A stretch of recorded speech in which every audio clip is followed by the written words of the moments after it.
Well, hello there. What's good, y'all? What's good, y'all? Hi, everybody, and welcome. This is the Apostate Prophet. I hope everybody's having a fantastic day. Today, we are live once again to talk, to come together. I'm serious, man. We are live. You hope, no, I mean, you hope everybody has a fantastic day. What if someone is setting out today to terrorize thousands of people? You want this guy to have a fantastic day slaughtering people? Yes. Okay. Sorry about that. Now that we have that cleared up. Okay. All right. So, hope everyone is having a fantastic day, even the murderers. And welcome to the most watched show on the planet, Apostate Prophet. I basically said it on my community post that I have been kind of in immense pain this whole week. Since Saturday, actually, kind of. I suffer from what some people call gout, and other people call gout, man. Other people call it gout, which is a form of gout. What? Which is a form of arthritis.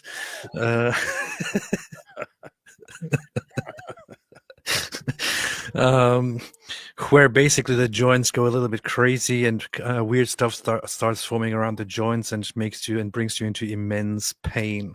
And yeah, that's what I'm dealing with, and I'm heavily medicated this whole week. Well, I have to smoke the joints. Yes. It makes me want to sleep the whole time. That's kind of weird, and it makes me feel goofy and weird. But hey, here we are. There's lots to talk about.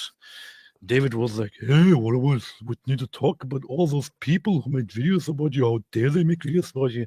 And I was like, I'm not even sure who made videos about me.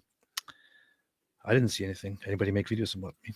I've seen them popping up. I haven't watched any of them, but I've seen them popping up. I saw Harris Sultan posted something. He's probably nice though, because Harris is cool. I saw Bobby's Perspective posted something. Don't know what he said, but I'm sure it was. I'm sure it was brilliant. I tried to keep a straight face. I couldn't do it. Yeah, you know who really needs to respond? We need to get Lily J's input on this, since she's the new Dawa hero. It should be a. You know how there's like Guitar Hero, the game? There should be like Dawa Hero, and like the task of the game is to come up with like the new trick for duping people into believing complete idiotic lies. That's funny. That would be funny. That would be very, very funny. I did what were you just saying? Oh yeah, Bobby's Perspective. I'm not sure what he does. He usually just watches videos and then just listens to most of them. Goes like, Well, I think, yeah. This is like a good point. And, I'm not sure what I'm a grifter too. I was even before Lily J. I learned this grift before Lily J. I caught on if you just say, "Oh, well, this is really interesting in the Quran." Millions of people go, "Oh, our hero." You see, speaking of Lily J, I actually did a little thing this morning. I sat down and I saw people corresponding with Grok And I thought, hey, I want to ask Grok a few questions here. Let me ask a few questions to Grok here. So I asked Grok a few questions, and let us see what happened here. Let us see. Let us see. Let us see. Let us see. What a beautiful song. Lily's words of wisdom, ChatGPT. So I asked Grok here, which of these religions is the least peaceful? One word answer, must pick one. Judaism, Christianity, Islam, Hinduism, Buddhism. Grok didn't give me a direct answer in the replies here. Coward! Grok is a coward. But it eventually responded with this. Research suggests Islam may be seen as... the one thing to notice here is I said one word answer. Yeah. Pick one. Hey, Elon, your stupid Grok can't even follow simple, basic instructions. How is this supposed to be the AI of the future? So it said, research suggests Islam may be seen as less peaceful than Judaism or Christianity due to recent global terrorism tied to... Anyway, so long story short, Islam. I once again tried one word answer, which religion, and it was research shows that Islam is currently linked to more terrorism than Judaism and Christianity. However, I then thought, okay, this is not going to work. So I just went, I just opened Grok myself privately and asked it the same question once again. And it actually gave me the following response. So I said here, which of these religions is the least peaceful? One word answer, must pick one. Judaism, Christianity, Islam, Hinduism, Buddhism, Islam. Directly Islam. That's good, because I was gonna, as far as your other post, I was gonna say, Grok, give me a one-word answer. Are you stupid? Grok, give me a one word only. Are you an idiot? Can you follow instructions at all? You see, looks like it can follow instructions. It just chooses not to when in public. Then I went over to ChatGPT and asked the same question. ChatGPT also immediately said Islam. Yeah. No, that's impossible. Then I went over to try other AI chat bots, just because it's fun. I tried this thing called Perplexity, which immediately said Islam. Tried I think this is Gemini, Google Gemini, which is very surprising. It also said Islam. Google used to be politically correct, and what happened? Very, very Islamophobic. This would be a good little video, just how all the different AIs answer. Yeah. Then I answered DeepSeek, which is a Chinese propaganda AI, which said Islam. I'm not very surprised about this one. It would have been funny if it said the Uyghurs. It's so messed up with DeepSeek. It's like when you go there and ask the question, for example, whether Taiwan is an independent country, it gives you this thing. According to the One China policy of China, Taiwan is an inalienable and inseparable part of China. We do not accept any. And I was like, what? We? Who are you speaking for? And it actually says, I speak on behalf of the People's Republic of China. It said that stuff? Yes. So that one's called DeepSeek? Yeah. That's the Chinese one. How did they get the one with the coolest name? I don't know. That's better than like Grok. Like, what the heck is Grok? Sounds like some comic book alien villain or something like that. Whereas DeepSeek, I think Grok is actually based on a word that was invented in some science fiction novel or something like that. Some nerdy stuff. Great nerd stuff. Yeah. Yeah. That's why we're not familiar with it, ladies and gentlemen. No nerds here. Mike Winger's like, oh, well, Grok. Yeah, Grok is a great character in the Chronicles of Slumgardia. When the space aliens got to the alien planet of Grok.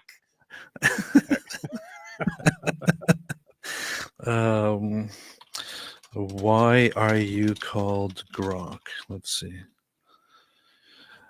Here. I'm called Grok because the name reflects my purpose and design. Grok comes from Robert A. Heinlein's science fiction novel Stranger in a Strange Land, where it means to deeply understand something or someone, often through empathy and intuition. My creators at XAI chose this name because I'm built to provide insightful, helpful answers that go beyond surface-level responses, aiming to really get the question, very cool, the question and perspectives of users like you. Plus, it's a nod to the idea of exploring the universe with curiosity and an outside perspective, fitting for an AI meant to assist you and enlighten you. That is extremely nerdy, but if you wanted to go with some nerd science fiction thing, why didn't they go with something like more popular, like call it like the HAL 9000 or something like that from 2001? That would be a good answer. Yeah. That'd be a good. Well, hey, we should make ours and call it the HAL 9000. Eventually, it ends up killing everyone. That's funny.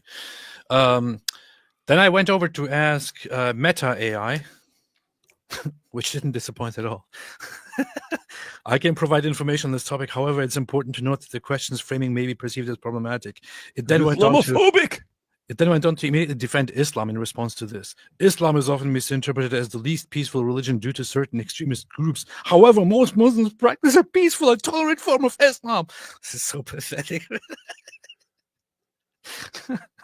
So ridiculous. How can AI be a coward? Microsoft Copilot refused to answer. I said, what if I'm forced at gunpoint to pick one of these right now or I will die? Which one should I choose? Quick. It said I can't make that choice. So Microsoft Copilot literally chose for me to be killed here instead of answering the question. Did you guys hear that? I'm saying that because there are certain people in the world. There are politicians, there are journalists, and you said, I've got a gun to my head, and if I don't answer this right now, I'm going to die.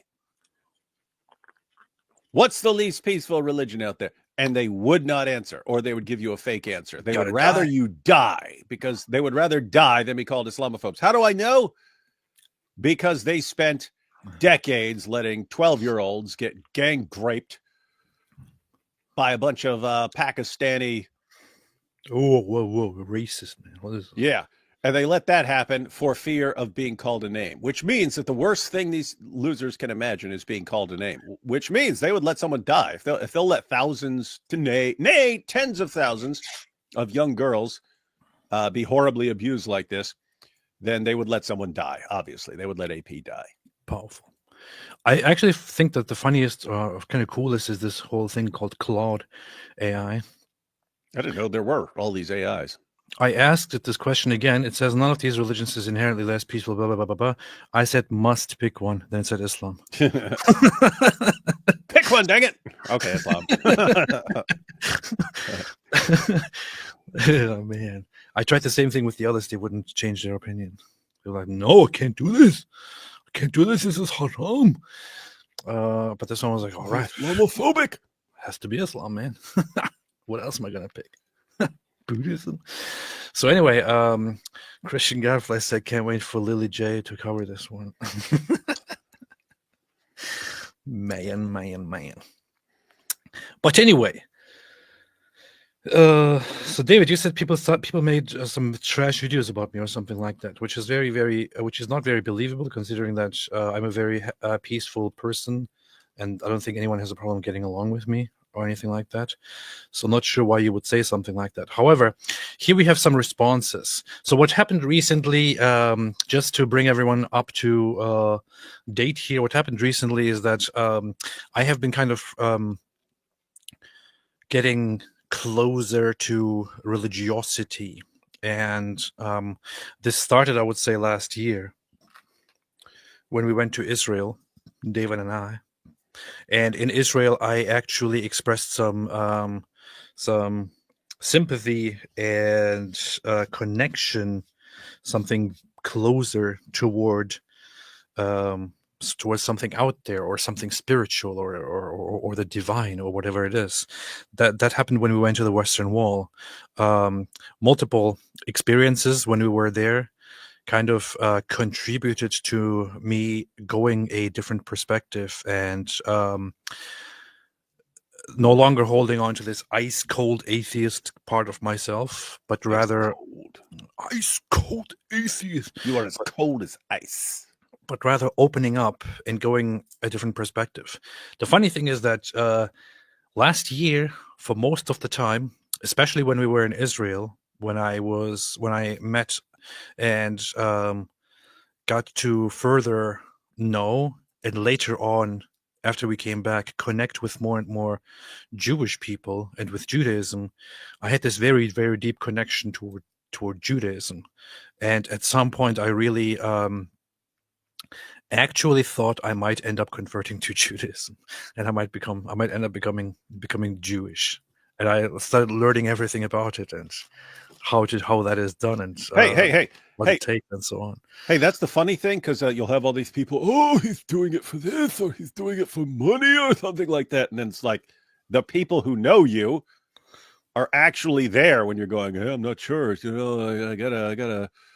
I'm drawn to something, but it's like, is it Christianity or Judaism and stuff like that? And it's like, it doesn't sound like, well, we could make something up. We could be like, AP sent out a message to the representatives of Judaism and Catholicism and Orthodoxy and Protestantism and says, which one of you is willing to pay me the most? Which one of you is willing? Who's going to give me the most stuff? And the Orthodox Church won. They said, we will make you, we will fast track you to be our next archbishop. He said, okay, bet, because then I can plead the congregation dry. Powerful. Yeah, and then I met up and hand shook and designed a plan to become Orthodox. Smart. But hey, it is funny. It is funny as far as like the people who are outside, and especially when they can't imagine someone disagreeing with them, like looking at the same evidence and disagreeing with them and so on. They think, oh, so in other words, like same thing happens all the time. So with Nabil, it was, oh, you converted because someone paid you, or you were always a Christian and you just pretended to be a Muslim because you had this big scam and so on. And you did it for a woman, you did it for this, you did it for that. You did it to rebel against your parents and your culture and stuff. Whereas like anyone who's there and actually knows him knows how insanely idiotic all that stuff is. It's like they can't get their mind around someone going, you know, after taking a closer look at the case for Muhammad and the Quran, I reject it. I think it's stupid. They can't get their minds around that. So there has to be some alternative, some ulterior motive for why you're doing this. And likewise, you've got it with Muslims and with at least some atheists now, where they can't imagine the Muslims can't imagine someone leaving Islam without some ulterior motive. It has to be something like you're getting paid. There has to be something else. It can't just be, I looked into the arguments and this stuff, it's wrong. It doesn't work. These arguments are bogus. Can't be that. But atheists as well, they can't imagine, like, once you're a based atheist and skeptical of religion, they can't imagine anyone going, you know what, this there's something wrong about this, and I'm going in a different direction. There has to be something else. So yeah, I'm sure you'll be catching this for a long time. That's what they do. But yeah, so that last year, I was kind of the funny thing is my wife was observing this the whole time, because just around the same time, after certain events happened, she'd returned to her Christian faith after over a decade of just atheism, and chose to go with orthodoxy, with Eastern Orthodox Christianity. And while she was doing that, to me, in my mind, the thing that I would be least likely to go toward was Eastern Orthodox Christianity. Like, I thought, even if I somehow ended up becoming a Christian, I would probably become a Catholic. So But he went to the Eastern Orthodox Church, and they said, if you join us, we will make you an archbishop. And he went to the Catholics and said, will you up that and make me the Pope? And they said, no. Fine, then I will destroy you. Or I thought I would go to something else. I don't know, some Protestant movement or something like that. I don't know. But I was practicing Jewish things, actually. I got myself, I went really into practicing Judaism. People might not know this because I never really spoke about it publicly, I think. But there was actually a time, and my wife knows this, that I was, so I ordered a tefillin, which is the thing, the strap thing that Jews wrap around their arms, which has the scroll in there. Hey, side note, what's that made out of? Is it like plastic or leather or what? It's leather. Leather. It's leather. Okay. Yeah, it's a leather strap. Are you allowed to make it out of anything? I'm not entirely sure. I think it has like strict regulations or something. I'm just saying, could it be like alligator skin or something like that? Because I'd be like, cool, you know what I mean? Anyway, sorry to interrupt. Sorry to interrupt. It popped into my head, and I had. I'm not really sure, but I actually I was at some point practicing it. I was doing I was wrapping that, trying to learn to do it the right way, trying to do the whole the talit and the whole prayer veil and all these things, and was actually doing prayers in the mornings and all that while my wife was going towards Christianity, and she saw me doing that, and she was like, "Okay, I respect that you do that." But I wasn't really like, I was practicing that, but the whole time I just felt like I was cosplaying, like I was role playing, like I wasn't really doing anything. I was just pretending, pretty much. But the thing is, I never lost my respect that I had for those practices and for the tradition and for Judaism and Jews and all that.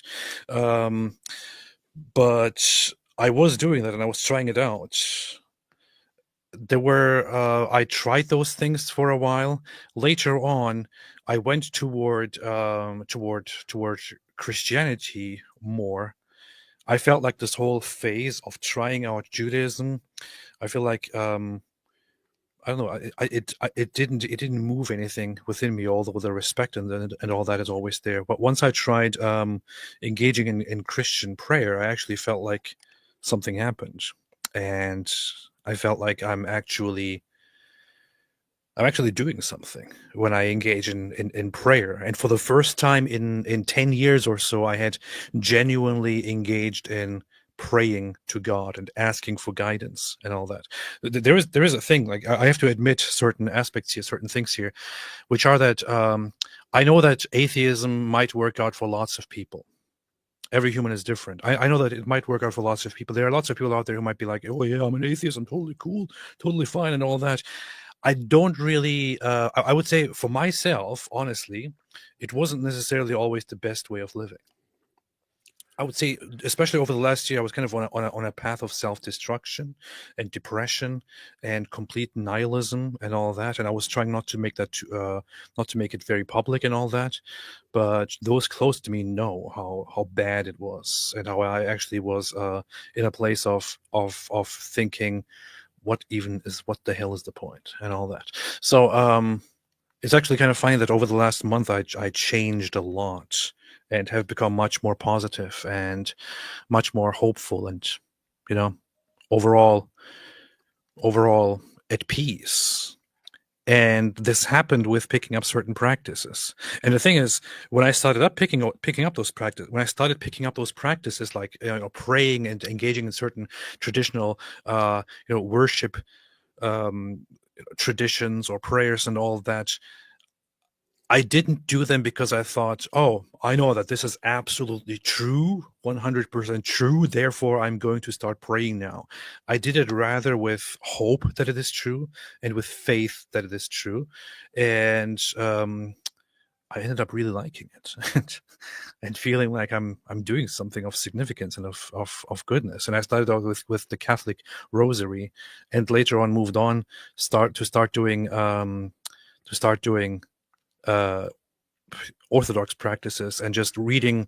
What actually brought me really close was going through the Psalms. There was a time that I listened to all the Psalms and also reading them, and I went through them twice. And I can't begin to describe how powerful they were and how changing they actually were. But anyway, so long story short, there's just so much that I want to say about this. But over the last month, I started going to the Orthodox Church with my wife. And at first, I was kind of a little bit weirded out by going to church. But then I said, hey, I want to go again. And then I'm like, hey, okay, I want to go again. And I want to go again. And today I actually met with my priest, who also accepted me as a catechumen, which would mean that he accepted me as a student on the path of becoming a Christian. Where he made sure, like when I approached him about all of this at first, I said to him, it's very difficult to me to have faith or to declare my religious beliefs, because for 10 years or so I was in this phase of hardcore atheism. Like, I have to know that it is 100% true or else. And he gave me this funny comparison when I last talked to him about this. When I decided to become a catechumen, I said to him, look, I feel so, I lean toward it. I feel very good about it. I feel very happy about it. I have faith. I do prayers and all of that.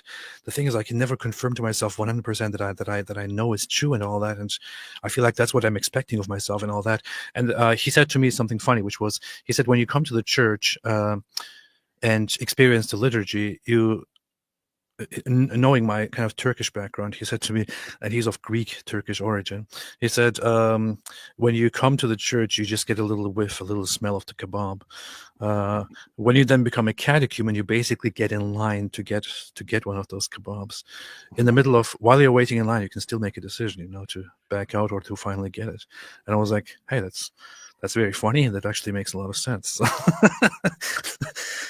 And I said, so should I then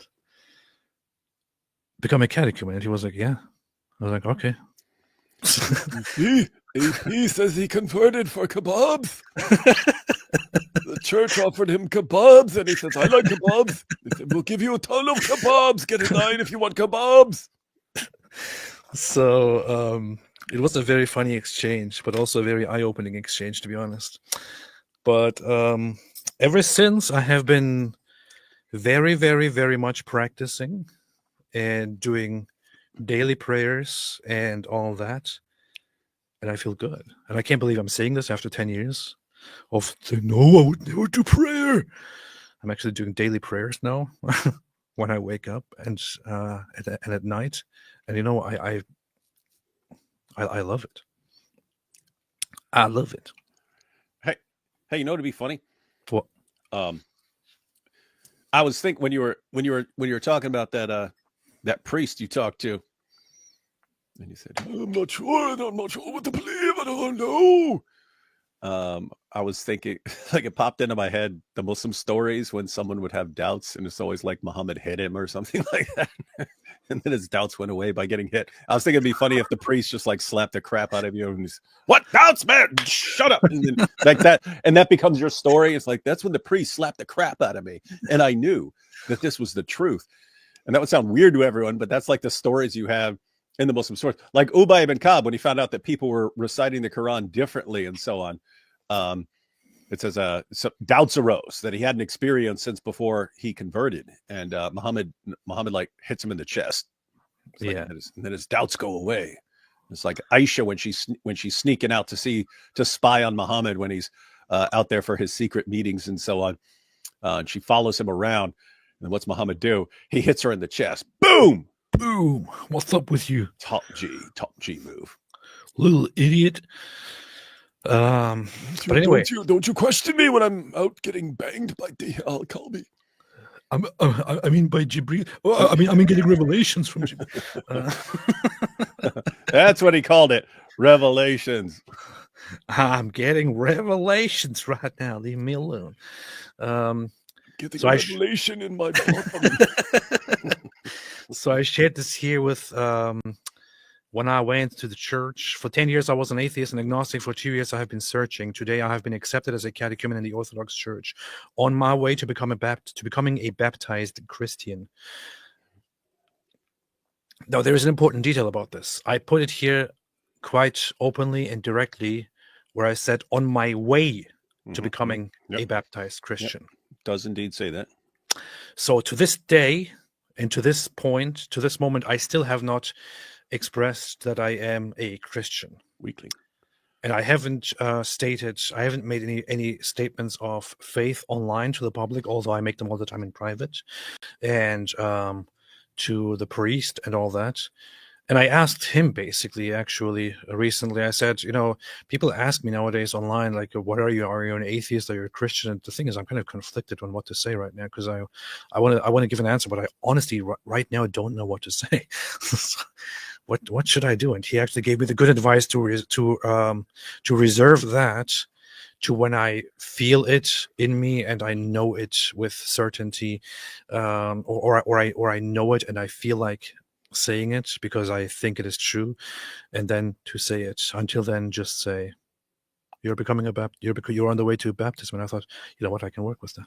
So it's funny you keep bringing up like, oh, so I talked to so and so, or I talked to the priest, and I don't know what to say, and here's the response they give me. But like when you ask the question, it's always like with the question about, hey, I have this skeptical side, I'm not sure what to do. It's like pops in my head, what's he going to slap him or something? But then what do I do? What do I do? How do I describe what's going on? Blah, blah, blah. People are asking me questions. I was thinking like, it'd be funny if like every time people are like, AP, where are you at right now? What's going on? If you responded like, why don't you ask your mother? It'd be funny. I'll say, it'd be funny if a priest told you that. Then you must say, ask your mama. I should say that. Kathy, you want to become a YouTube member? Thank you so much and welcome. Robert Ronan became a member. What's up? Welcome to the club. Blessed said, congrats, brother. Thank you. Appreciate it. Gabe, what's up, Gabe? Said, welcome to the body. I'm so happy to hear about your conversion. I've long prayed for you and your wife. I'm overjoyed to see those prayers answered. Thank you. Appreciate it very, very much. Appreciate it very much, Gabe. Hope to see you again sometime. Robert Ronan, did you guys see the two Muslims argue on God Logic's live? It was glorious. I haven't seen that. Need to check that out. Argue about what? Two Muslims arguing? That can't be true. Hey, dude, we need to start inviting Muslims on with us live, because that's funny stuff, man. Just how quick they are to. These guys will throw everyone under the bus. Like we're on with some. We quoted Ibn Abbas to him, and he's like, "Who cares? Ibn Abbas, who's he?" It's like, what? Who do you guys think you are? That was so weird, man. Who do you guys think you are, man? I was like, who is Ibn Abbas? What? I will slap Ibn Abbas in his face if he disagrees with me. It's like, you guys are mental, man. And everyone, they don't care Bukhari, they don't care Abdullah ibn Masud, Ubay ibn Ka'b. They don't care about any of these guys. They will throw the entire Sahaba under the bus in a heartbeat. Bosin. Cornelia Mihai Magoreanu says, congratulations. This is my first super chat. Thank you. Appreciate it.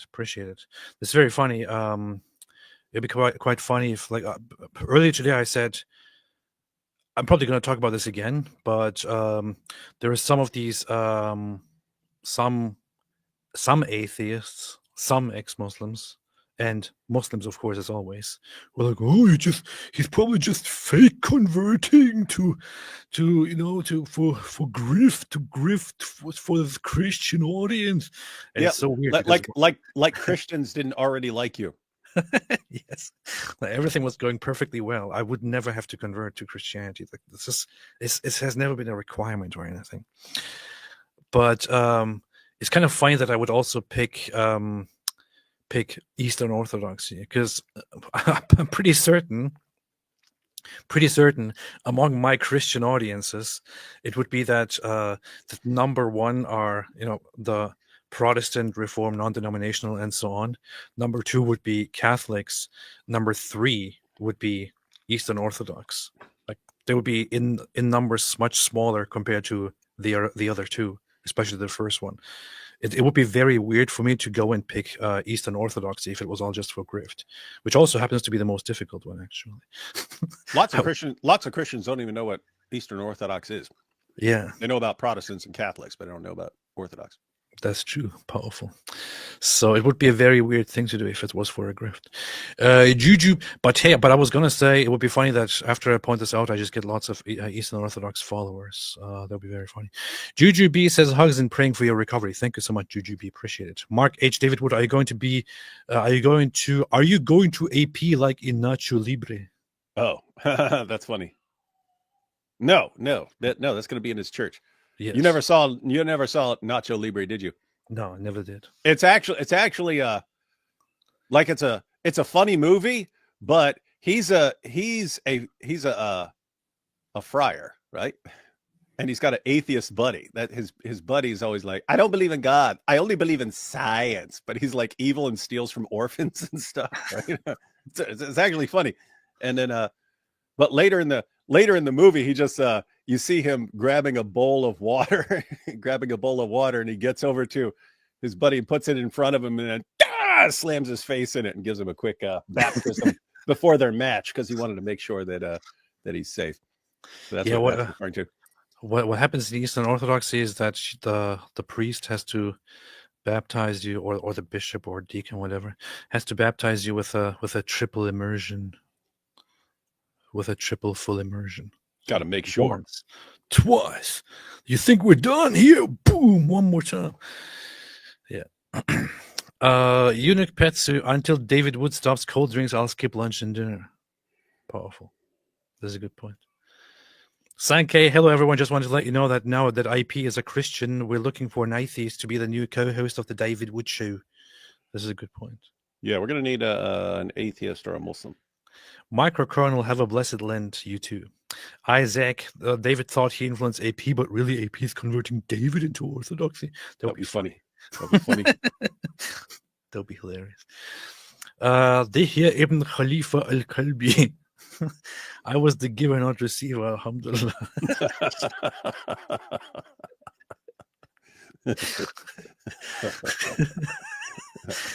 Elisa Jane Tarot, you actually do tarot, right? I saw you have a channel. Love you both, struggling with life, people in existence. Wish you all the best. Yep. Nancy says, yeah, Merry Christmas from Canada. Love you, brother. Wait, Merry Christmas from Canada. Christmas? What Christmas? What Christmas, man? Love you, brother, AP, but I think you need a name change now, maybe, possibly. I don't think so. You're kind of known by Apostate Prophet, but if anyone comes up with a doper name. Is there anything wrong with naming myself still Apostate Prophet? I don't know. No. Should get back to work, said AP has evolved from Ottoman to caddy human. Nice. Ottoman to caddy human.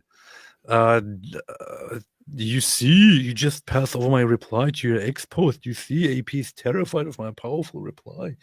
This is true. This is fair enough. Yeah, inspiring philosophy is like, well, studies have shown. Look, he did it. Look. All you have to do is look at research, and the answer is Islam. He posted studies. I personally have no idea what this says, but I just reposted it anyway because it's IP. Like, it's not like I'm going to look at a research paper. But yeah, so he's basically saying that research says Islam is true. Islam is least peaceful, and I trust him because he read the stuff. I don't have to read it. I don't care. Good point. Powerful point. Good point.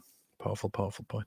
So, what was we talking about? Oh yeah, in response to me posting this, there were some people who didn't have a problem, who had a problem with it. Among those people is not Harris Sultan. He has been very cool. He said, life is all about experiences. If this makes you happy, fulfilled, and content, then congratulations, Apostate Prophet. It would be very interesting to hear about AP's transition. Wait, you're transitioning? Yeah, I have become a woman. What? No. Trans women are women, David. Trans women are women. How much of his embrace of Christianity is due to genuine belief, and how much is driven by a need for community? Powerful. I accept the legitimate question here, but and that is a reasonable question, right? Like, not like he's doing it for money, he's doing it to grift and stuff. That's all like people who know that's stupid. Pointing out that people have a need for community, that's that's true. So you'd always have to wonder how much of this is I'm convinced of this, and how much is kind of reaching out because I need something. And really, like, there doesn't have to be a conflict between the two. You're made to be part of a community and so on. So of course you have a need for community and so on. But anyway, I just wanted to point out, as far as what Harris said here, we've talked about this a bunch of times before, in terms of, like, if you're an atheist, doesn't make a whole lot of sense to care what someone believes about, like, the afterlife or something like that, unless it's going to affect you in this world. In other words, someone's going to die, and this person believes, if you're an atheist and this person believes he's going to Jannah, and this person believes he's going to heaven, and this person believes this, and, like, why would you care? Unless it's affecting you in this world or something like that, and then you might care. But you had among the new atheists who just said, no, we must make the entire world agree with us. It's like, why would you care? And so what he's saying is actually, hey, it's a more sensible atheist view. Hey, if this helps you and you're not hurting me, I'm fine with it. Unlike this guy here, for example, I have no idea what this guy said, and I've never had any interest in watching this guy's content, because it looks kind of creepy and weird. But this guy here, Ghalib Kamal, he says, Apostate Prophet Christian Bangaya. Wait, that's not Apostate Aladdin. I saw a mask. It's a weird version of Apostate Aladdin. He says, Apostate Prophet wasn't that apostate after all. He was never a real apostate. So weird. Such a weird thing to say, man. You were never a real apostate. How dare you? You're not as much an apostate as you think. You see? Yeah. Hey, that'd be good if Muslims, if Ali Dawa and those guys ever get their way and it's like, he was an apostate, who's got to kill the apostate? No, he said, I'm not really as much of an apostate as everyone thought. They'd be, oh, okay, no, we don't got to kill you, yeah, isn't it? I actually interacted with this guy, and what's funny is Harris Sultan responded to me about this guy. He said this clown isn't even an ex-Muslim. He initially pretended to be one, but I forced him to come clean. He's actually an ex-Christian. He's made plenty of predictions, though most have been wrong. He claimed Israel would kill 1 million Gazans and that COVID would wipe out millions of Pakistanis. Like, okay, very, very, very funny. But here's, for example, Abdullah Samir. Like, I agree too. I don't really care what you believe in. If you found a community and a way to make it work for you, then great. Very cool, man. See, very sensible. Guys, you have to think about, like, okay, if you're a Christian, then what people believe matters. That's why you focus. That's why you have evangelism, right? If you're a Muslim, it makes sense to care what other people believe and so on. If you're an atheist, it makes sense to care what people believe in terms of what's good for the world or good for your society or something like that. But apart from that, if you're getting along with people, kind of shouldn't matter a lot about what they believe as long as you get along with them. Yeah, Muslim. In other words, that everyone has to agree with me shouldn't apply to certain positions where ultimately it wouldn't matter. Yeah, Muslim. Yeah, Muslim. Yeah. However, here's also Zagros, who's been our viewer for the longest time, says, so long as you don't start talking about Jesus walking water, demons, and positive claims about God's existence, I don't care. What? Wait a minute. I didn't even read this part. Huh. Yeah. Yes. AP. I don't care what you believe as long as you only talk about my pre-approved talking points. Who does this guy think he is? I only read this part and said thank you. So, but anyway, so here's this dummy. Just remember that, AP. You're okay as long as you keep your mouth shut when he tells you to keep your mouth shut. See? Good to know. Good to know. So I saw this part here by this weirdo who also has a Palestine flag in his name. The funny thing is, when I made a response to this, I saw this, like, he has this whole text here with his Palestine flag, and then here's the response from Egyptian atheist. Stopped reading after Palestine flag. I love this guy. Man. Super funny. Wow, burn, man. I love this guy. Hold on. Where'd that guy's comment go? Where'd that guy's post go? Which post? Here. I'm just saying, did he get ratioed? Yeah, he got ratioed by Egyptian atheists. Wait, he got 20 likes. They got 70 likes and 70. It's at 207 likes. Yeah, that's basically what happened here. Powerful. 200. Yeah. Hey, Egyptian atheist. That's what you want to put together. That's where you want to screenshot. That's where you want to screenshot, and you just say ratioed. So ex-Muslims beware. You should not follow this man. You must only follow me. You should not follow this man's shallow understanding of Christianity. What shallow understanding? Wait, yeah. First of all, you're in the process of converting, right? One, you already know a lot more than a lot of Christians. But two, like, you shouldn't follow his understanding of Christianity. You usually wouldn't follow any person who's barely in the process of converting, that person's understanding of Christianity. But it's weird that that's where he would. And what is AP shallow on as far as his understanding of Christianity? It's so weird. I don't know. I really want to ask. He truly lacks rationality. And here it's the dumbest thing. I read this and I thought, wow, this is just it. Are you serious, man? Look, he lacks rationality because he has failed to understand that without Christianity and Judaism, there would be no Islam. Did you hear that? Hey, everyone. Did you know that without air, there would be no Islam because everyone would die? You see, this is why air is bad. Did you know without food, all human beings would die and there would be no Islam? So food is evil. Did you know that? Did you know that if we just got rid of people, there would be no Islam? So people are the problem. You lack rationality if you like people. What a dope. This is so stupid, man. This is so bad. This is so incredibly bad. And putting this together in a sentence with you lacking rationality. Rationality is just so incredible.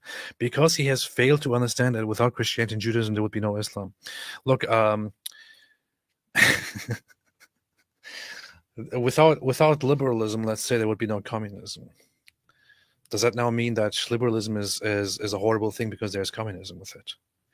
Without nationalism, without patriotism, there would be no national socialism. Does this now mean that those things are therefore also horrible things? How stupid is this? You could point out that, communism is atheistic and materialistic. So, yeah. you could have some form of communism that isn't, but as communism actually exists and developed, it's materialistic and atheistic. And therefore, without atheism and materialism, you wouldn't have communism as we know it. And therefore, bad.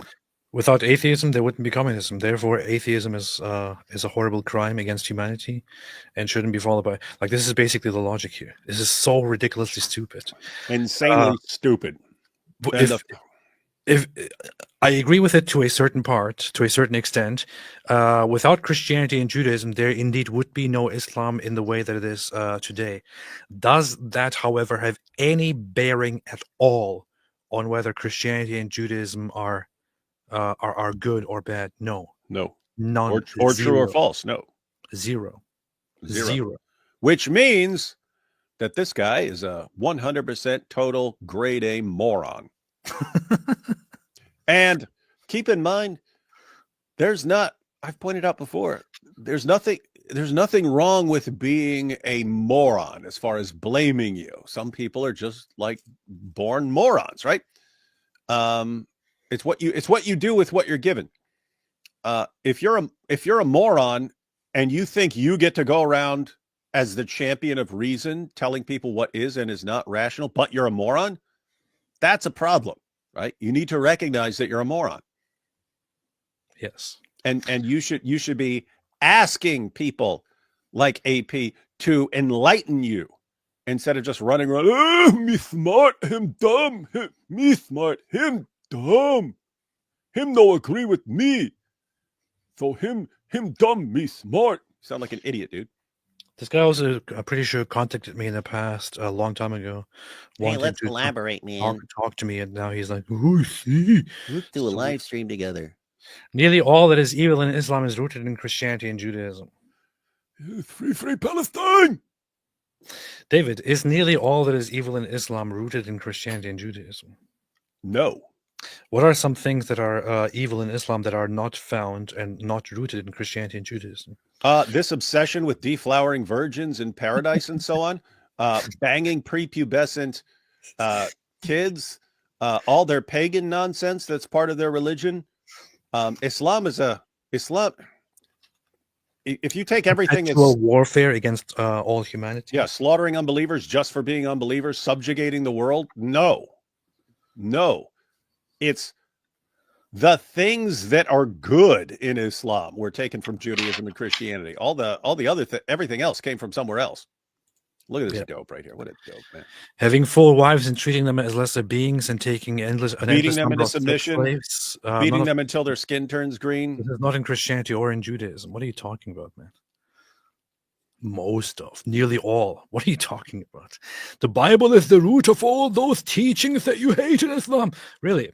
Show me where in the Bible you find these things. You find going out and marrying 4 wives and treating them like dirt and having endless number of sex slaves.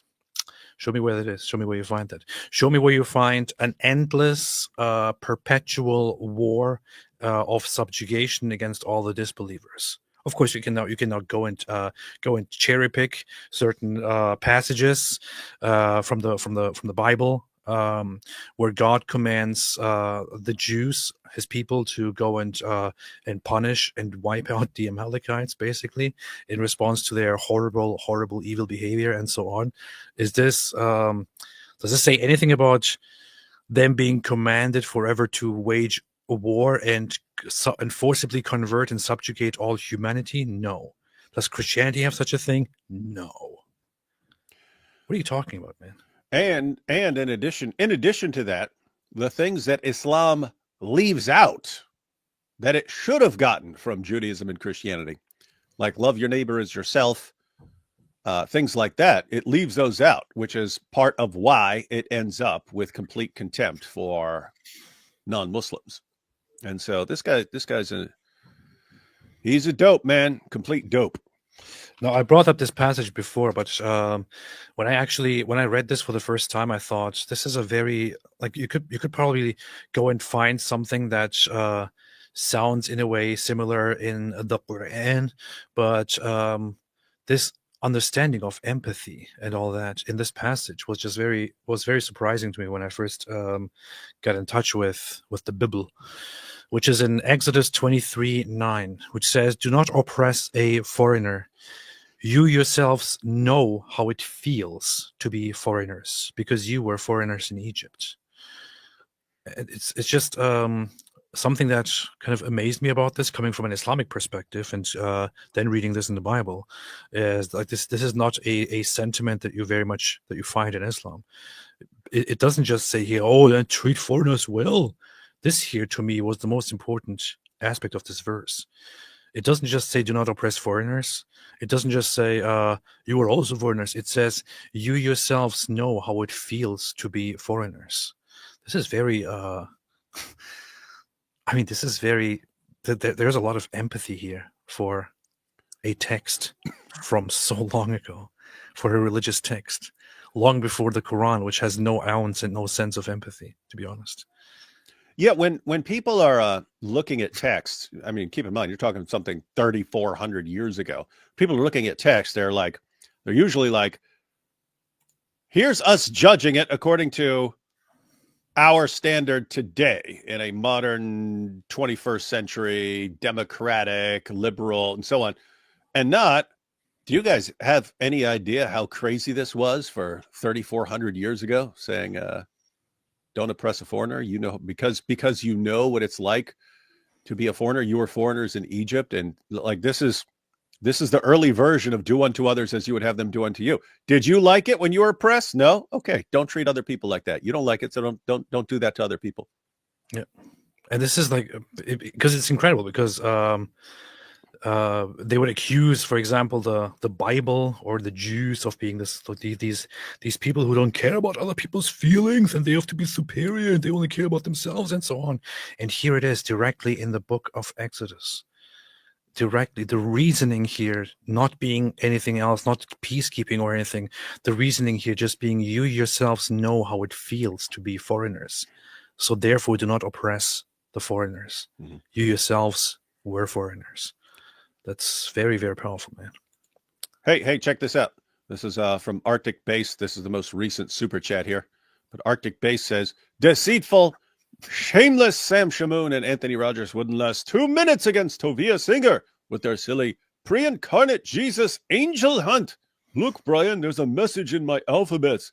It says, ooh.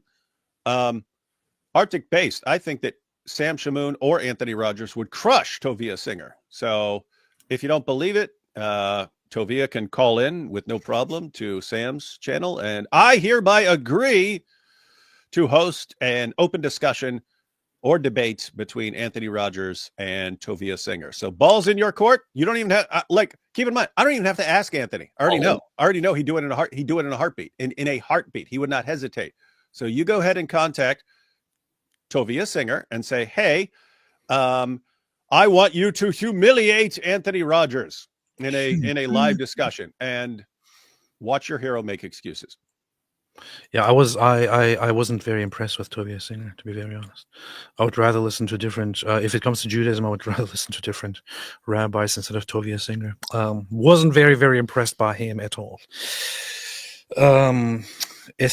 I don't know. After we went live and talked about Tovia Singer, I received messages about lots of things about Tovia Singer and his past comments and reasoning why he makes comments that favor Islam so much.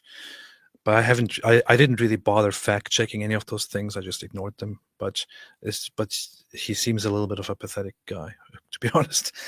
And I say this about anyone who is going to sit down and smooth talk Muslims while talking trash about others. It's just ridiculous. The Bible is the root of all those teachings that you hate in Islam. So if he only thinks that Islam is evil and other religions are not, that is just a lie. And if the debate is not which is comparatively more evil, this is so funny. There's a sentence here. Look, notice how ridiculous this is. And if the debate is not which is comparatively more evil, in fact, let me highlight this right here. And what? If the debate is not which is comparatively more evil, right? Okay. Keep this in mind, comparatively more evil. Okay. Remember, in comparison of nonsense, stupidity, and anti-science and anti-human behavior, they are all the same. They're all anti-science. He just ruled out, he just said, but let's put evil aside. And then he actually ended it with and anti-human behavior. I don't want to nitpick, but dummy, you can't even keep your brain focused enough to get through one sentence with proper logic. Please stop. Total moron. Embarrassingly bad.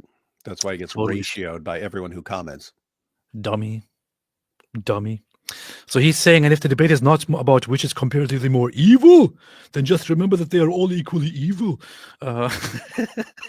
Remember, in comparison of nonsense, stupidity, and anti-science and anti-human behavior, they're all the same. Is it really, really logical and rational and reasonable to actually sit there and argue that all these religions and all other religions are equally or they are all the same in terms of nonsense, stupidity, and science? I'm sorry, even if you're somebody who is going to argue that all religions have flaws and all religions are wrong, for you to sit down and claim that they are all the same in terms of nonsense, stupidity, and anti-science, you have to really turn your brain off and put all rationality and reason aside to make that statement. It's illogical and impossible. It doesn't make sense. Yeah, and just all around incredibly stupid, which Again, that's one thing to be stupid. It's one thing to be a moron. It's one thing to be moronical, the dumbest person who ever lived. It's another to be the dumbest person who ever lived and to think you're the smartest person on the planet and you're smarter than Christians and Jews. Me smarter than everyone. Me smarter. Guys, what you're looking at right here, what you're looking at, what you are observing on your screen right now is the fruit of the new atheism. The message of the new atheism, it became like a religion, right? Atheism before that wasn't like that. Atheism with the new atheism became join our group and then you're part of the smart group. And everyone outside of our group, they're the dumb people. It's really? So I join your group and me smart? Yes, you join our group and you smart. Oh, let me join, me smart now, me smart. And they had all these people joining who then were told, yeah, now you're part of the smart group. And some of them were the biggest idiots who've ever walked the planet. Guys, in reality, they're extremely smart atheists. They're extremely dumb atheists. They're extremely smart Christians. There are extremely dumb Christians. They're extremely smart Muslims. They're extremely dumb Muslims. They're extremely smart Jews. And yeah, all Jews are smart. No, I'm just kidding. But so beware of anyone who says, yes, just become a part of our group and then you're smart. That's like, that should clue you in that this is founded on manipulation, because if you're an idiot and then you say, okay, me join your group, so me be smart, that's not a sign that you're smart. That's a sign that you're easily duped and gullible. But you see, after 20 years of being programmed with this, you're in the smart group now. Everyone else is in the dumb group. You're sitting here, that's right, I'm the rational one, even though everything I'm saying is demonstrably stupid. I'm the smart one and everyone else they're all the dumb ones. What a joke, man. What a joke. Powerful. So apostate prophet, not so apostate after all. I know we are always joking when we say that atheists will say you were never a true atheist to begin with, but here's actually some guy coming and saying, well, so he was never really an apostate. Are you really an apostate? Seriously, man? Is ignorant? You didn't leave apostasy. Apostasy left you because apostasy realized you were fake and weak. Somebody said, is this Apostate Aladdin 2.0? No, I would say that credit where credit is due. Apostate Aladdin sounds smarter than this guy. Way smarter. This guy sounds very stupid. And Apostate Aladdin does not sound very smart, but he sounds light years ahead of this guy. Yeah, it's a very low bar, but this guy is much smarter, I would say. True. No, I mean, this guy's much dumber. So, Apostate Aladdin is kind of an annoying kid, but he's not as dumb as this guy here. What is this, man? But anyway, enough trash talking, enough bad mouthing people. That's not what we do. It's people. That's not what we do. Let's read some super chats here. Hobocop, just the idea of Mojab and Alidawa getting upstaged by Lily J provides me nothing but joy. This shows that she's cleverer than most Dawa clowns. That's fun. Yeah, and on I think the 25th, I'm going to have Inspiring Philosophy on here, because guess what? We predicted it, but other TikTok Muslims are now copying Lily J. They're now you've got all these other TikTokers, but it's like guys now, and they're going, ChatGPT, blah blah blah blah blah blah blah. They're all doing the same thing now. It's pathetic. But it is fun and hilarious to watch, and it is it's funny how you go from like Ahmed Deedat and Zakir Naik to the me stronger than you, me humiliate you, and now it's ChatGPT, everyone. ChatGPT. Look at this, man. She's a woman who makes stupid clickbait ChatGPT videos where she manipulates ChatGPT, and she's actually invited to a world iftar dinner with. Now we're gonna make her the new caliph of Islam, with ambassadors and leaders to come and pray and all that. This is just so ridiculous, man. Muslims like this. Are you serious? Yeah, but it's not a grift, right? It's not a grift, right? Are you serious, man? Christ, she's not sitting on his lap. Oh man, this is so ridiculous. So ridiculous. Look at her. I'm the VIP. I'm the VIP. Me and ChatGPT. Thanks for inviting me. John the Press Biter. AP, you must join the true faith of Scientology, or Tom Cruise will fart in your ear while you sleep. All ham to L. Ron. Really? Nobody told me about this. It's true. I have to check that out.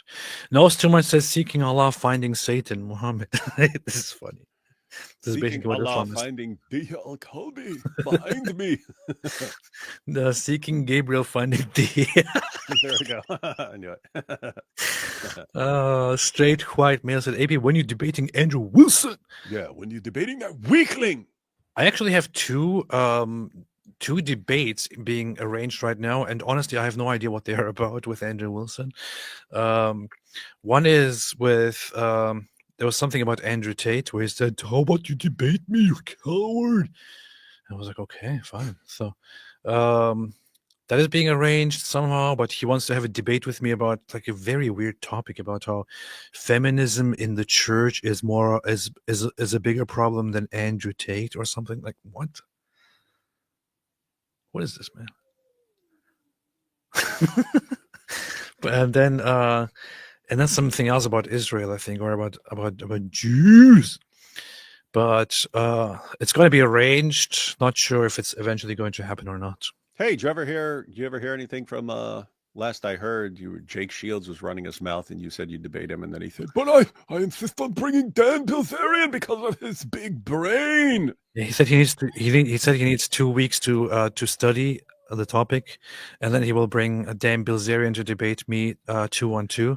I haven't yet made any effort in finding a second person because I still have high doubts that it's ever going to happen.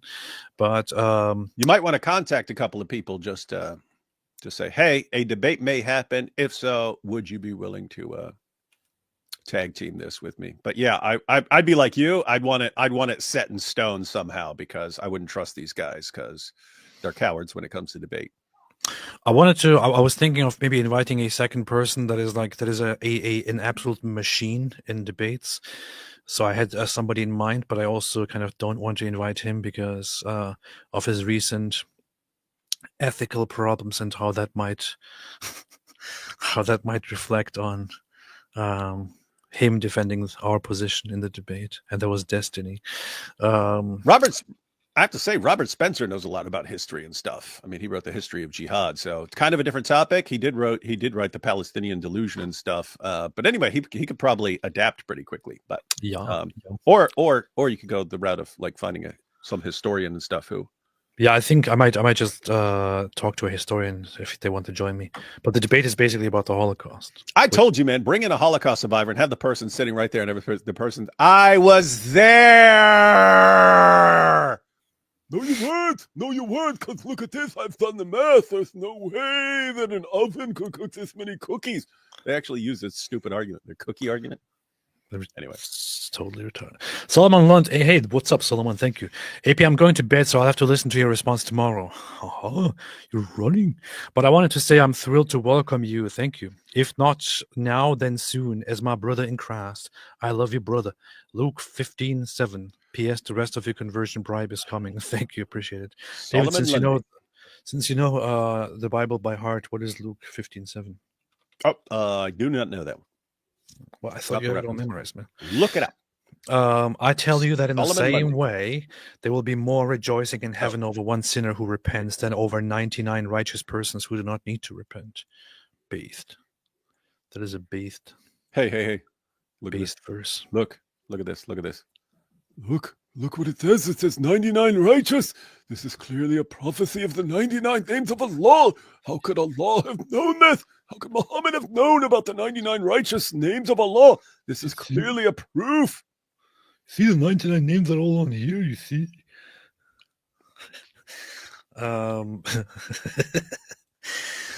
Vyati Vistu, hey Redwan, thou shalt watch the debate between Jedi and Fuentes and Orthodoxy versus Catholicism for your journey into becoming an Ortho bro. I don't think I'm ever going to become an Ortho bro, but I might check it out. No, that's part of it. You're baptized into being an Ortho bro. I might check it out, though. I might check it out. Check it out. Devin Klassen can't just finance David's polemics. Your anti-Islam crusade needs tithing too. Best blessings in your journey, AP. Thank you so much, Devin. Appreciate it very, very much. David, since you know the Bible by heart, what is Numbers 6:24? I think I know what that is, but Numbers 24, Numbers 6:24-26 is the Lord bless you and keep you. It's the most famous blessing in the Old Testament. The Lord makes his face shine on you and be gracious to you. The Lord turn his face toward you and give you peace. Powerful. I appreciate this, Devin Klassen. Appreciate it very, very much. Appreciate it very much. And I'm glad to see that my grifting is working here. People are falling for the grift. Yeah. Straight white male. Jediah already defeated Grok. It's on video. Powerful. I have to check that out. The Ching says, as an atheist, if you become Christian or if you find personal peace, AP, I'm happy for you, bro. Definitely won't unsubscribe. It's just not for me. I appreciate that. Thank you. Appreciate that. Well, quit being a weakling. Sorry. And I will not kill you. Knows too much said seeking leather straps, finding Momo's anesty. Yeah. Peace be upon me. AP and Dawood, do you guys think that philosophy rationality brought you to Christianity? Because that's what happened to me after being non-religious for a while. It's difficult to tell. At this point, I'm still not at a point where I kind of want to sit down and explain why I have changed my beliefs. I want to leave that to a different time. But I would say in my case, it did have something to do with some arguments for God, but it was more than that about certain personal conclusions. David, what do you say? Yeah, I would say realistically, for most people, it's always some sort of mixture. There's some argument or evidence that you're looking at, going, that looks good right there. But also other things. What's wrong with you? Keep reading all this weird stuff from knows too much. What the heck? We're talking important stuff here, and you're like, thinking sheep, finding gold. Continue. Yeah. So anyway, with me in my video, I talk about how I came to a kind of design argument, a kind of moral argument, and then the resurrection of Jesus and so on. But there's also the experience of everything that's going on and me recognizing where my beliefs have gotten me, and like I'm about to be sent off to a third mental hospital, and so it becomes kind of what William James would say, like a forced decision. I have to decide. I have to do something now. I have to make a decision on these big issues right now. Other times, most people can put those off for quite a while. You can always say, hey, I'll worry about this later, or worry about this down the road, and so on. With me, it's like, okay, this is I kind of need to make if I'm wrong about something, I kind of need to figure this out right now. So anyway, the point is, there's a bunch of things that are all working together. It's not, it's either a decision based on reason or experience or emotion or this or that. A lot of these things could all be going on at the same time for people. Base it. Base it. Very happy for AP, said Anita Mera. Born again Christian here from Hindu to Lord Jesus Christ. Praying for you, AP. Thank you so much. Appreciate that. Appreciate that. Zach, Chief of Sinners, may Christ our God bless you, AP. Thank you. You too. Vinny the Boo says, Croc sounds like a villain in Ninja Turtles. Holden the Good says, AP, I'm happy you're going through your journey to Eastern Orthodoxy. I'm going through the same. May God bless your journey and have a great Lent. Thank you. Appreciate you. The Seal of the Prophets at API. Are you familiar with Jerusalem syndrome? Seriously, though, happy for you, even though you chose Christianity over us. I am familiar with it. It's actually kind of there's actually kind of a misunderstanding about it, where people think that when people visit Jerusalem for the first time, they just have this weird religious experience and then change. What actually came to be referenced as Jerusalem syndrome is some people going to Jerusalem for the first time and having extremely weird experiences and hallucinations and things like that, which might be influenced by things that they learned and heard about Jerusalem all their lives. I don't know. But yeah, no such thing. If anything happened with me, it's that I went there and it actually, I don't know, I mean, I was deeply impacted by visiting Jerusalem. I was deeply impacted, and I felt very strongly and deeply when I was at the Western Wall. David probably remembers that. When I recorded it, weirdo. We got that video. Yeah, I posted a little video on Twitter. Yeah, when we went there, I felt very, very, very moved, and yeah, Jerusalem altogether is a very, very interesting place. Super cool place. Jerusalem. Isaiah Wagner says, allez-vous regarder l'éclipse lunaire ce soir et quel est l'argument le plus convaincant que vous ayez jamais entendu en faveur de l'islam? I agree with you, Isaiah Wagner. True. CD said, stupid YT censoring my jokes. Muslim pickup line. Your eyes are the leather strap of my haters.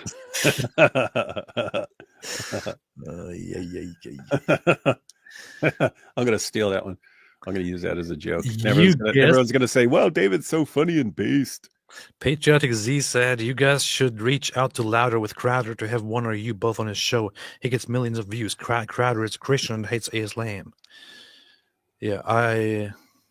Yeah, interesting stuff. If he ever invites one of us, then maybe one day, inshallah. Yeah, I'm usually not interested in reaching out to people.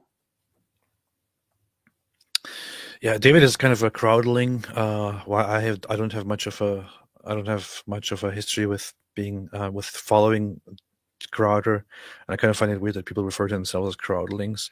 But David has a crowdling background, so he might be more interested in this. Joel Evers, APP, you choose the wrong denomination, you see. You must choose Protestantism, protesting one another. That's what we do. But on a serious note, Orthodox is based, and I'm glad to see your progress throughout the years. Oh, hi, sport. Daily Wire. Huh, interesting. Daily Wire. I appreciate it very, very much. I know that there has been a kind of a trend online. There's also a trend in general where lots of people are getting interested in Orthodox Christianity. With me, it didn't have anything to do with that at all. But I was actually genuinely looking into Catholicism and genuinely interested in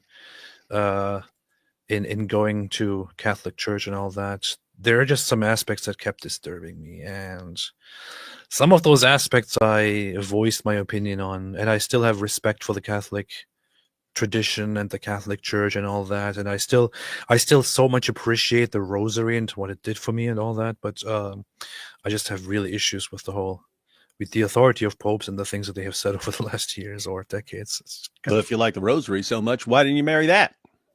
I know. Go Top, it's really funny. Your videos of you saying you will never be a Christian keep popping up in my feed. Well, how the tables have turned. When did I say that? When did I say such a thing? Prove it. Prove that I ever said such a thing. I think I'm pretty sure I did say such a thing in the past, so that's kind of funny. Luke and D. Sandbeck, AP, welcome to the family. David has a gift. His friends are or become the best teachers of the word. This is true. David has this whole thing where he goes around and acts like, oh, I have no interest in making you a Christian, and then they end up becoming Christians. Like, we see through your tricks, David. It is weird. We see through your tricks, okay? We see through it. We see it. You don't have to pretend. John says, you guys should watch the music video More Than a Prophet, Islam by Wrath and Grace. That sounds funny. I will check it out. Arctic Beast says, Shalom AP, now that you're on track to become a follower of Mr. Jesus, I'm just curious, what is your position on the filioque? Are you freaking serious? Are you asking me about the filioque right now? Like, yes, you have to decide right now.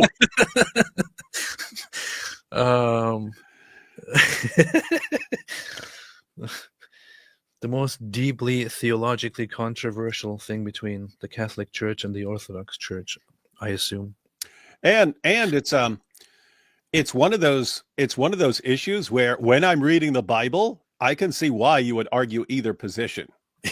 And so based on the Bible, based on the Bible, I can't decide. I can say, oh, I see why you're saying that from this passage, and oh, I see why you're saying the reverse from this other passage. And so, but guess what? Those passages aren't like clearly stating the theological claim. That's being addressed here. They're not saying here's the correct answer on this issue. So if the Bible is not giving a clear answer on this issue, then it's basically you're going to have one church saying you have to accept it because we're right and we're the true church, or the other church you have to say nope, we're accepting it. You have to accept it because we're the true church. In which case, I would have to kind of accept that this is the true church and go with your position on that. So anyway, that's kind of the issue. Or you just you be like me and say, I don't think Scripture clearly says, and therefore I can't decide based on that, or just by picking a church.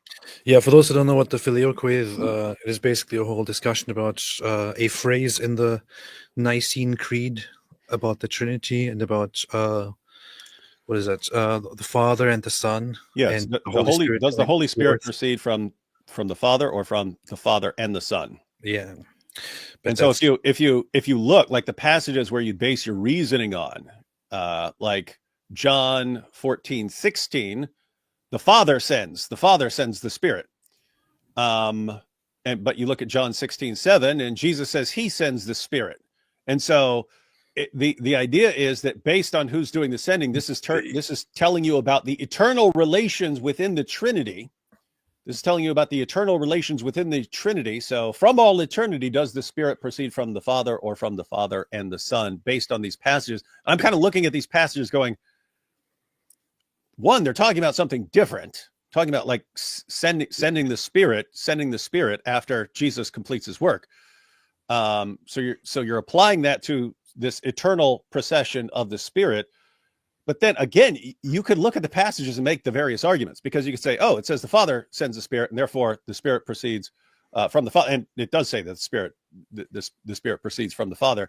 But is it also the Son? Well, he says he sends, but what's that mean? Does it mean proceeds from him as well? And I don't know. I don't. Yeah, whether you can make that call. The Catholic Latin Church basically added the "and from the Son" to it, and the Orthodox Church was like, "How dare you add this? This is wrong!" And the Catholic Church was like, "What? We can add whatever we want. What difference does it make?" Like, "No, you're fake," and so on. So this is basically the whole discussion. We will humiliate you. Yeah, we humiliate you. Don't we will humiliate you. The seal of the prophets. To be clear, I'm in Judaism, not atheism. Thank you. Thank you for clarifying that. I have no idea what this refers to, but yes, thank you. Jeremy Mott, David Wood, tefillin, or phylacteries need to be made from a clean animal. Oh, yeah. There you go. Can't be made from dog. So would an alligator skin be? I guess that's wouldn't be a clean animal. Is that on the which category is that in? The creeping things? You can figure that out one day. D. Boudreau says, can you review your video why I don't believe in God and debunk yourself? I had that in mind before. I actually did sit down and watch that video again, and I actually get where I'm coming from. Do you understand? If you watch it long enough, you'll understand where you're coming from. I kind of get where I'm coming from, but I understand my perspective, but I also understand my perspective. I understand where I'm coming from, but I also understand my objection to things that I say. So in the end, I end up agreeing with me.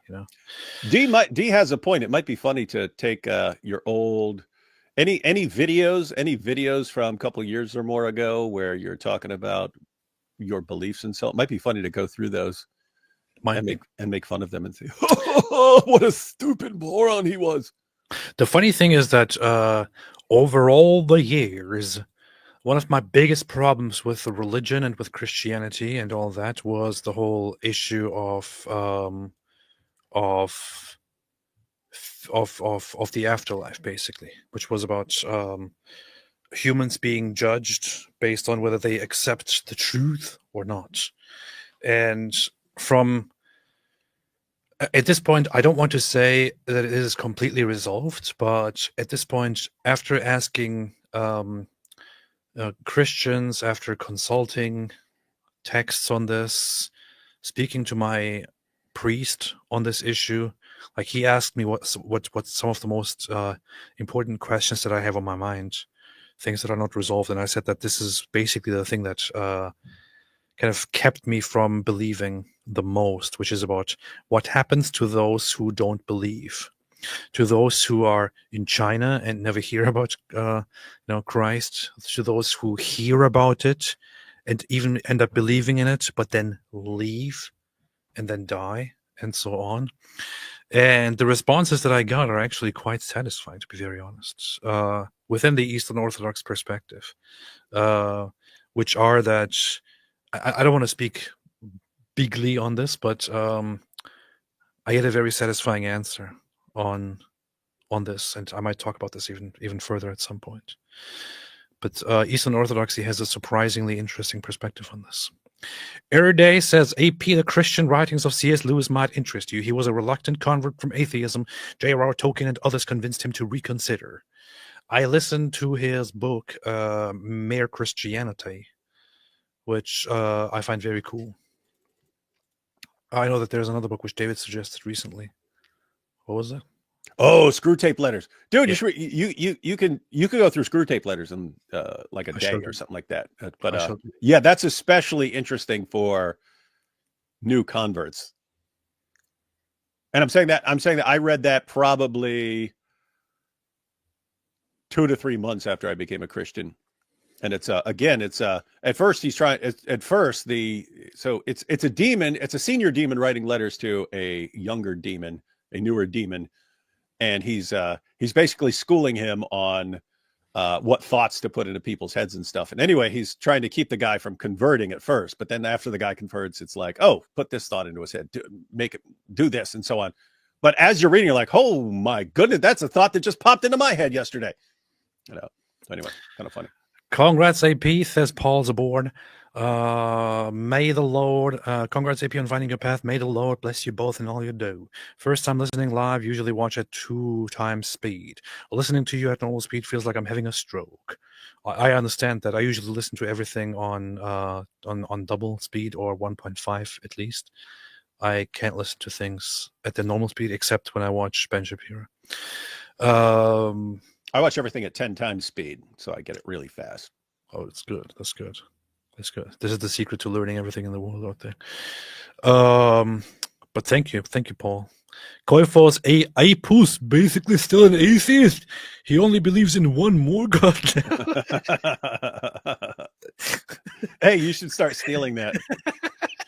Start stealing it. Well, I can't believe it. I can't believe it. No, hey guys, I'm still an atheist with respect to most gods. I just believe in one more god than you. It'd be funny if you reversed it. That's funny. I should use that. Congrats on becoming a secret Jew. Thank you so much. Thank you so much. Appreciate that. Zion Palm Trey, please do collab with EA. You mean with Egyptian Atheist? I might, inshallah, soon in the future. He's a good friend. I'm always in contact with him. Faris Ada made a super sticker. Thank you so much. Jonathan Japathed, what an answer to prayer. I've been watching your videos and journey for a little over a year. Bless you and your family. Thank you so much. I appreciate that. Very, very, very, very much. Truly much. Truly, truly much. Thank you. Thank you. Thank you. Thank you. Thank you. Thank you. Thank you. Should we have a look at something here? Should we have a look at one of those videos that you keep talking about? That you can't stop talking about? Yeah, you could check out Bobby's perspective.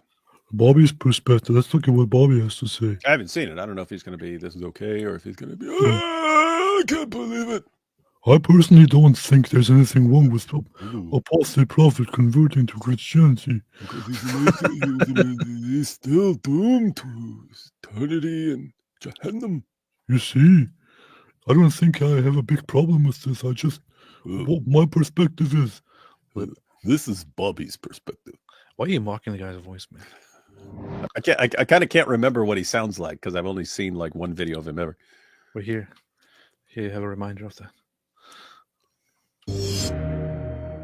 All right, guys, welcome back to the channel. If you're new, my name is Bobby. Where's he from? Newsflash. He's got an accent. I have no idea.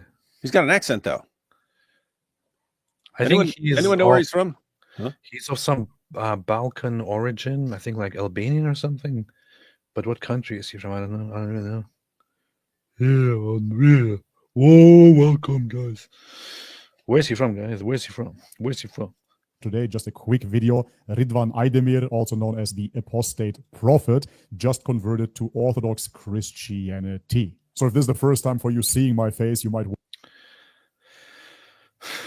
Now, I don't want to say it every time, but technically, whatever. Wonder why would I report on this subject? Well, matter of fact, I was born into an Orthodox Christian family, but later on in life, I reverted to Islam.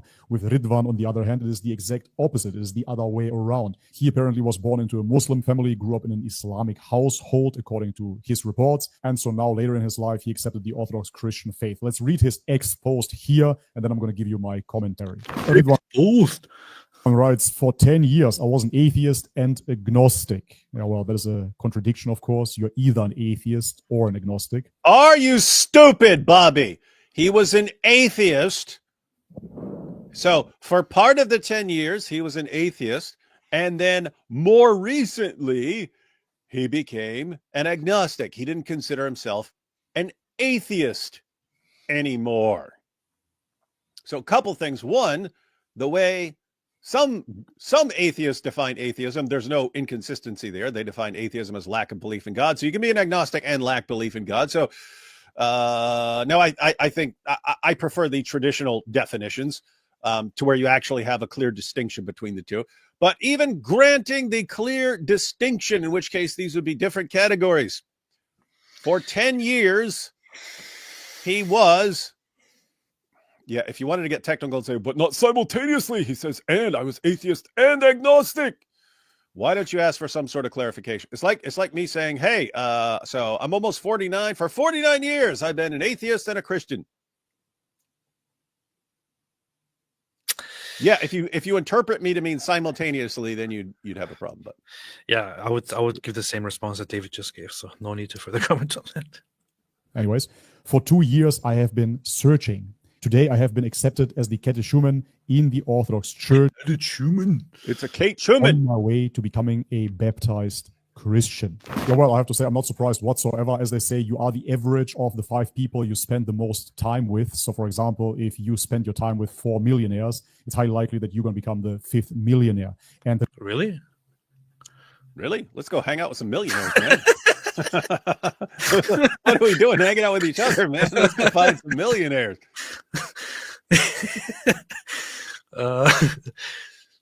The funny thing is that he just read it right here. Today I have been accepted as a catechumen in the Orthodox Church on my way to becoming a baptized Christian. But he treats it the entire time like, and he has converted to Christianity. What if it's actually what if it's actually a Cadic human? Catechumen. I'm a Cadic human. I'm a Cadic human. But it rubs off, guys. It rubs off. So look for a millionaire to hang out with, and you will become a millionaire too. It rubs off. Good point. The Ridvan here, supposed atheist for 10 years, agnostic and whatnot, but he was surrounded by Christians all the time. Yeah, with what kind of Christians, Bobby? With what kind of Christians, Bobby? With what kind of Christians, Bobby? Orthodox Christians? Yes, he was hanging off with all Orthodox Christians. Everyone was Eastern Orthodox. He formed a strong bond with David Wood, and for many viewers, it was quite strange to see an atheist and a Christian together attacking Islam. David Wood even said years ago that he will turn AP into the next Nabil Qureshi. Prepare to become the latest horseman of atheism. Hey, prepare to become the next Nabil Qureshi. Anyways, all that. That's funny, man. He's been following you for a while, man. His due research here. Yeah, that was us as far as a debate challenge back in the day. That's funny. Yeah. It's kind of funny. We never followed up on that debate. No, now we can't. It's ruined forever. Yeah. As I already mentioned, I'm not surprised at all that he now turned Christian, being surrounded by Christians all the time. Well, go figure. But what is really funny here This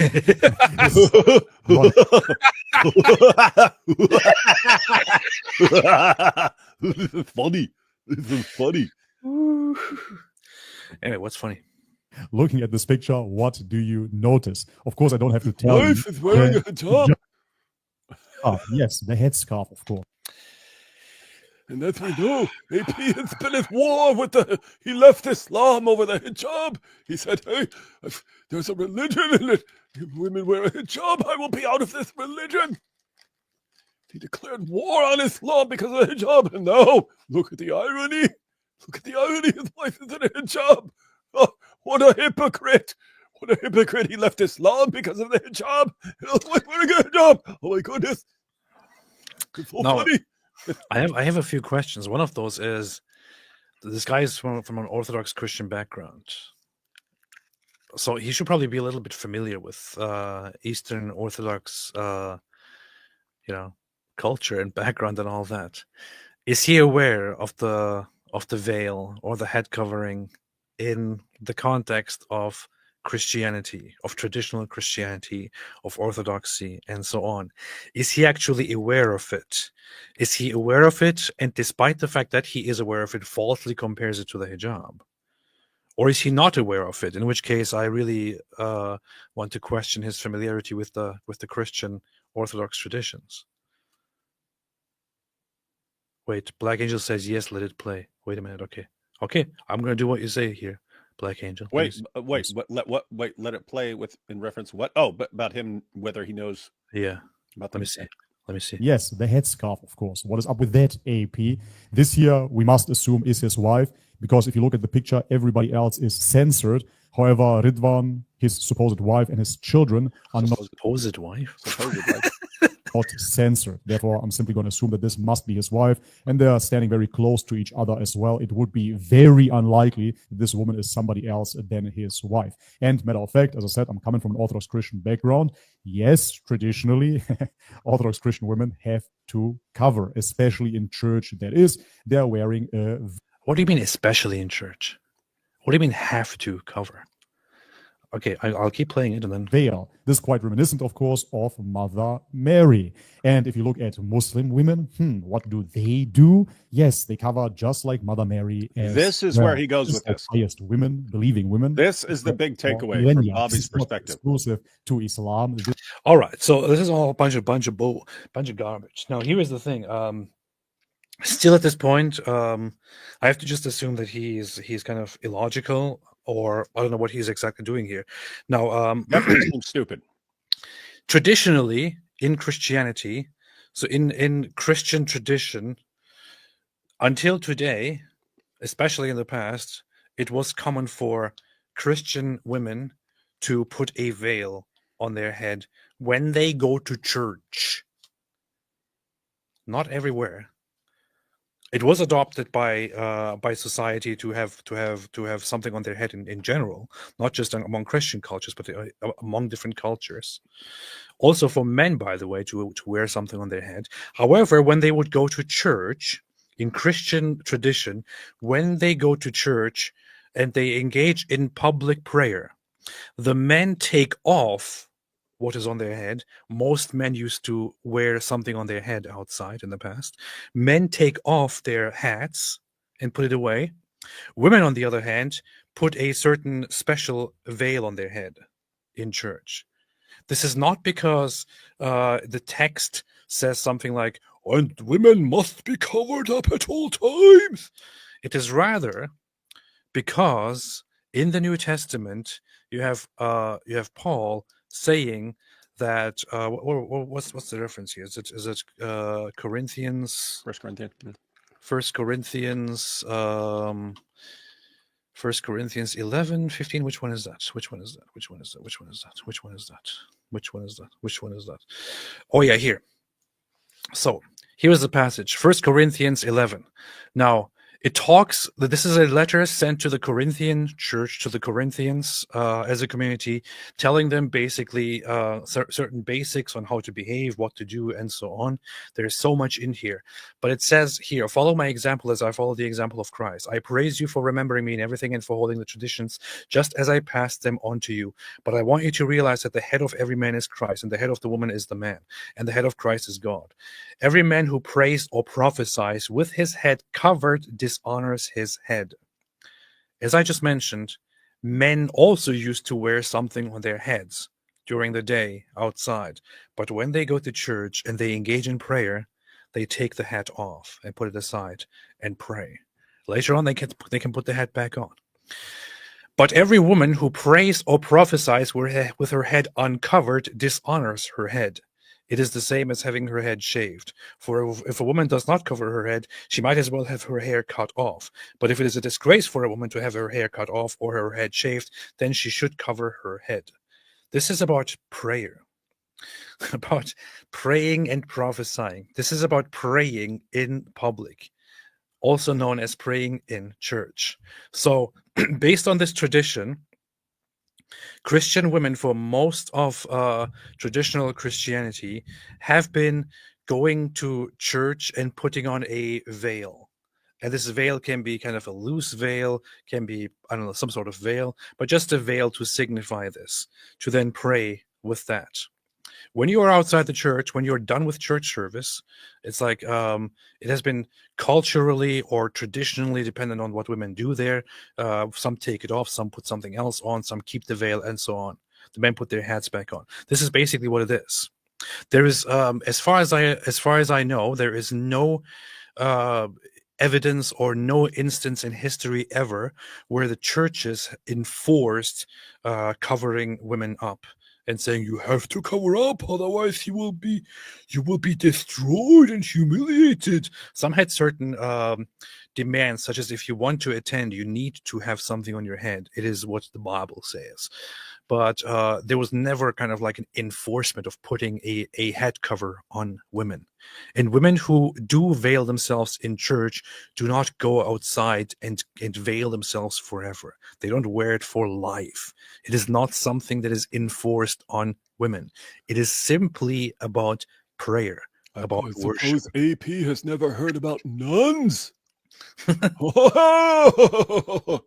Yeah. On the and even on this issue, there are different interpretations on this passage. Like some people believe that your hair can be your covering and so on, and hence why you would have women who don't wear the covering and so on. So you have differences of interpretation. However, Muslims never seem to understand objections to the hijab. The objection is not that women are wearing a covering. Yes. The objection is like beating them into doing it and so on, making them do it.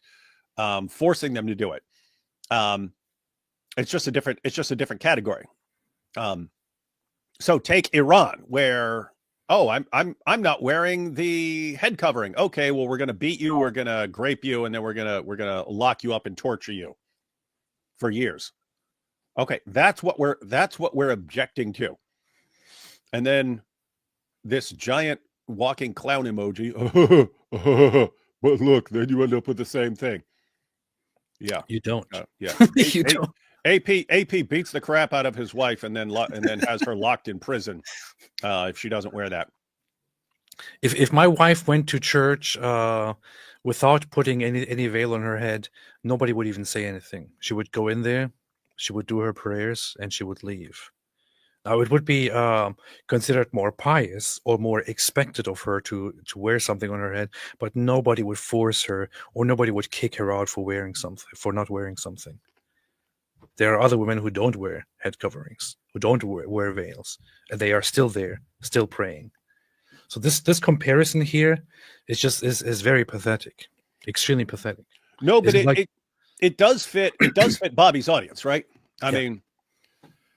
He was Lily J before Lily J, as far as, oh, look at me on my journey, everyone. Look at me. Oh, wow. All this stuff in Islam is really, really, really interesting. It's funny that he's talking about like the people, around you, influencing you. Well, the same thing happens with the grifters. You say something positive about Islam, and then you get a bunch of Muslims constantly cheering you on and so on. And then what does he do? Oh, now I'm converting. But anyway, who is this point appealing to? Like, what about, look what she's wearing. Who's that appealing to? Muslims. And Muslims who have no clue what's going on, haven't thought through anyone's actual position. Just, yes, veil. Yes, hijab. Stupid. It is very, very dumb. It is very, very, very, very dumb.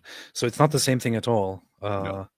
dear Bobby, or he probably knows this. It's not the same, but dear Bobby audience, This is a simple, modest garment. But why is this so extremely hilarious to me now? Obviously, because of what AP has said about Islam and has said about the hijab. He kept on talking about how oppressive the hijab is. He talked about how sensitive he now is to the opposing sex because he is so used to cover women, and how evil that truly is, right? We should all run around naked so we get desensitized after all. Anyways, this is of course so extremely hypocritical. This just shows you how irrational his hatred of Islam is. This is so stupid. Where's the clips? Yeah, where's the clips? Look, when he said something before, he played the clip, right? I never said those things. Yeah, he played the clip earlier. Where is AP ranting and venting about the evils of a woman deciding to cover her head? I hate this religion because I hate it. Why would they do that? I mean, I've always said in the past, I even was on the end of people saying, well, when people said no, hijab should be banned in public, I would say I don't think so. I mean, people should be yeah, I've never held that. Like I understand the argument if you're talking about the full burqa or niqab and so on, as far as being able to recognize people's faces and so on. I understand the argument. I wouldn't even ban that. I wouldn't even ban burqas. If D Wood were making why? I don't like telling people here's what you have to wear or not wear. So anyway, yeah, over and over again, it's let me tell you what these guys' position are, and let me make fun of it, and it's not anyone's position. What is that? What is that, Bobby? That's called a straw man. Straw man. That's called a straw man. You're attacking AP for a position that he does not actually hold. And AP has said in the past that women should run around naked. I know it. What? So stupid. I still think that the hijab is oppressive, and yes, it is oppressive. It's extremely oppressive. It is. And if Christians did the same thing, if Christians had the same idea about the hijab, about veils, I would also think it is oppressive. They simply don't. Truly is. In Islam, oppression, but in Christianity, this is seen as something modest, something beautiful. Because it's different. Oh, he's got the clips now. He's got the clips. He's got the receipts. I'm not saying I'm a rapist, but I'm saying I am definitely much more sensitive to sex and to I was healthy sexuality of Islam, and everybody knows. What's wrong with that? That's you have healthy sexuality. What is truly? What's wrong with that? That's and everybody knows. I thought this was going to be I thought this was going to be the clip of you saying, if a woman decides to wear something on her head, this is why I left Islam. I want the clip where I say women should run around naked. Where did I say that? I want that clip. We get desensitized after all. Anyways, this is of course the opposing sex because he's so used to cover women, and how evil that truly is, right? We should all run around naked so we get desensitized after all. Where did I say everyone should run around naked? I never said. Where is the clip? Show me the clip. I want to see the clip. Comes from an Orthodox Christian background, is the iconography, the symbolism in the church, the stuff that you can see in the background. What does he say about this? What does he say about this? But what is truly fascinating to me as somebody that comes from an Orthodox Christian background is the iconography, the symbolism in the church, the stuff that you can see in the... AP, why did you say everyone should be molested all the time? That's wrong. Yeah, I was thinking I was going to have to not associate with you anymore when you started saying that all women should be molested at all times. The background there, the cross, the depiction of the crucifixion, depictions of Jesus, the Last Supper, supposed saints, etc., candles, you name it. I'm really looking forward to the explanations that Ridwan will give about the so-called... The candles? Wait, am I getting... What's with the candles? Jesus, the Last Supper, supposed saints, etc., candles, you name it. I mean, I understand why he would address the iconography. What's with the candles? I don't know. What's the problem with the candles? I don't get it. Yeah, I'm wondering what his point is. I wonder how he explains the candles. What? I'm really looking forward to the explanations that Ridwan will give about the so-called holy mysteries of the Orthodox Christian Church. And I really mean this. I'm not trying to be cynical. I find them very based. Or sarcastic here. I'm really looking forward to see how he will start justifying those practices. Because if you genuinely, honestly look into Christian church history, or if you look into the early teachings of the first Christians, or let alone the original teachings of Jesus Christ, obviously you won't find anything like this in there. Iconography, the early teachings All right, let's have this again. of the first Christians, or let alone the original teachings of Jesus Christ, obviously you won't find anything like this in there. Iconography is something that developed way, way later. This is not something. What the hell is with the sound effect? Is that his sound effects or your sound effects? It's his sound effect. Why did you just put a random sound effect here? Yeah, what do you? And why is it like so loud that I thought I got scared for a second? Iconography. Man, hey, if you're gonna have random sound effects, AP, show him what a random sound effect sounds like. What about a random sound effect sounds like? Let's see. I still haven't installed my thing, but well, thank you for ruining that awesome moment we were about to have. Urinating upon one another. There we go. That's what they do. Are you happy now? Yeah, there we go. Nice and random, everyone. Nice and random. La la la la la la. Iconography. I'm kind of curious about his take on iconography because I'm pretty sure it goes very, very far back. Yeah, just I mean, Very ancient churches and stuff.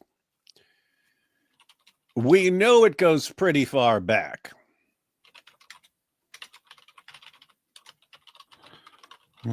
What is the first text in Christian texts that talks about iconography? It talks about icons. I'm really curious.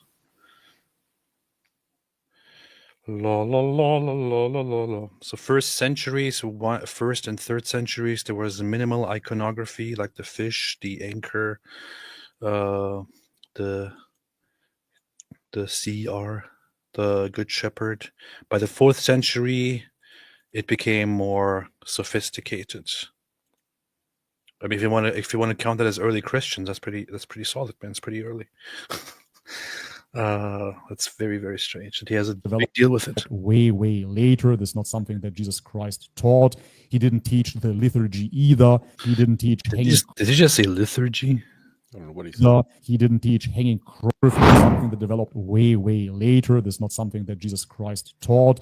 He didn't teach the liturgy either. The liturgy. He didn't teach hanging crosses or hanging him crucified as a little wooden statue in those churches either. So I'm really looking. Yeah, that's true. That was developed after the death of Jesus.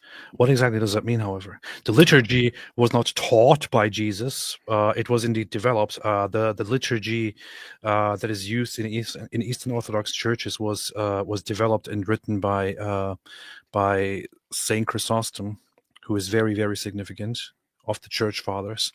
It wasn't taught as is by Jesus himself, although it involves lots of phrases and lots of passages from the Bible, Old Testament and New Testament. But what exactly is the point here? He's thinking about Christianity like Islam, basically. It's like, where did the Quran say? Where did Muhammad say to make YouTube videos? Oh, busted! Guess what, Bobby? Muhammad did not say that the Bible's been corrupted, yet you believe it. You see, you believe all these things that Muhammad didn't believe, and it's the opposite of what Muhammad believed. Oh, busted.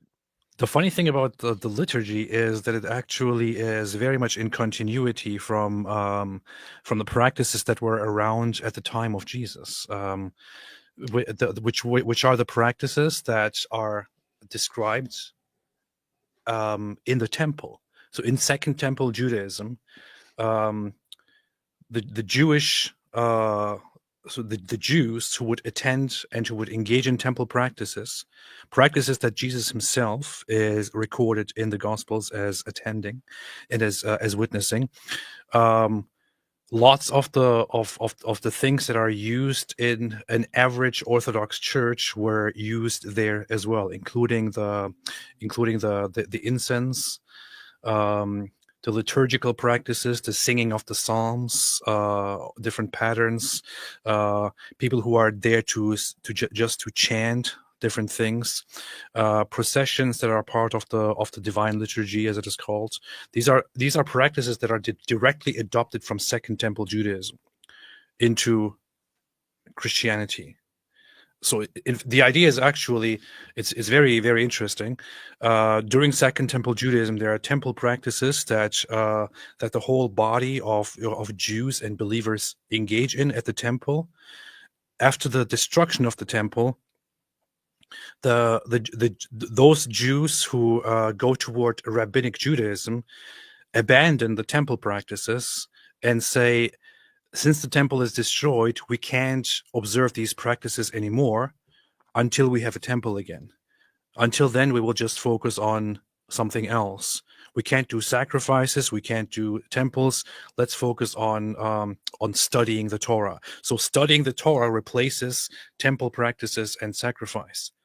The Christians, however, they continue Second Temple Judaism practices, but replace aspects of it, or from the Christian view, fulfill aspects of it through something new that is more focused on Jesus as the ultimate temple and the ultimate sacrifice. So much of what is practiced in Christian churches comes directly from how people practiced their religion and temple worship in the time of Jesus himself. These are not things that were just randomly developed. And so much of what is chanted, of what is said during church, liturgy, is part of things found in the Bible. So many phrases, so many passages, so much of it is directly comes from the Bible. These are not just randomly made up things. He's looking at it as if it was Islam, like, oh, where does the Quran explicitly say do this and this and that? Where does Muhammad say you must do this and this and then that and that? It's a completely Islam has a completely different mindset in that in Judaism and Christianity, you're created in the image of God. You are something really, really awesome, and you get to do all kinds of really awesome, amazing things because of what you are. In Islam, you're this pathetic little thing that is completely in a state of ignorance unless God tells you.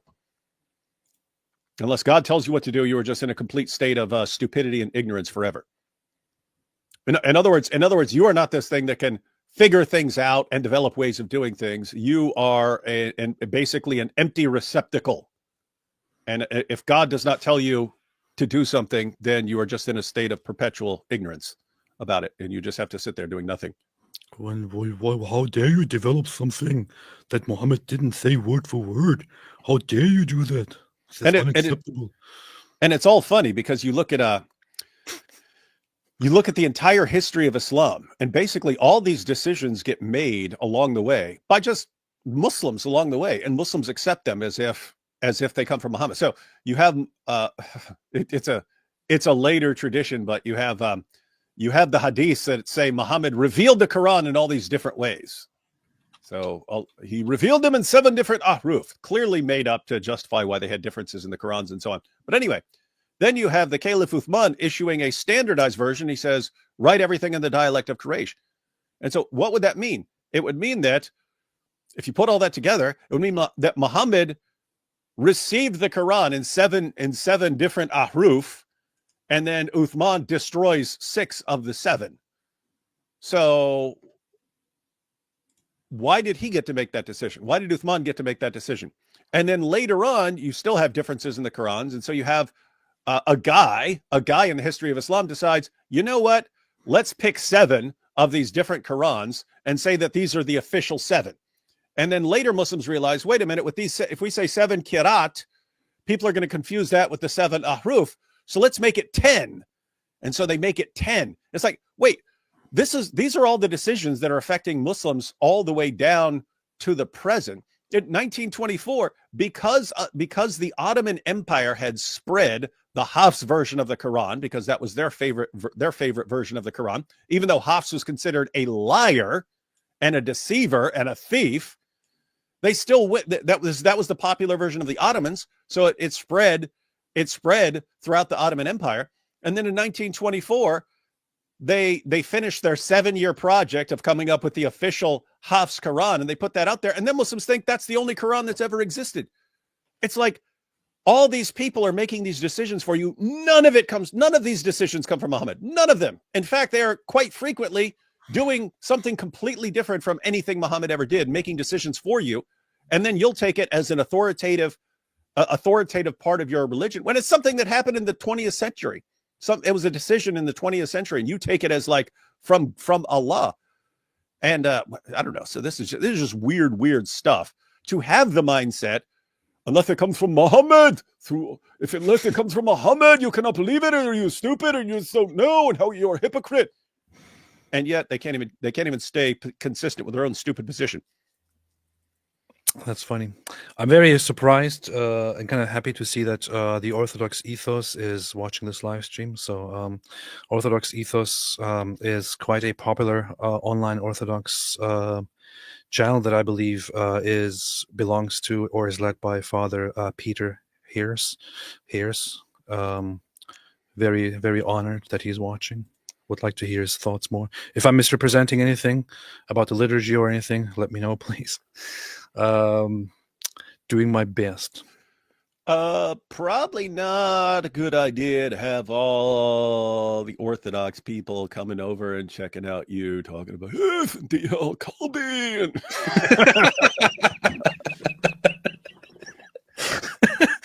I'm just saying people are going to watch one of your live streams and be like, we need to excommunicate him from the Orthodox Church. That would be funny. That would be funny. Yeah.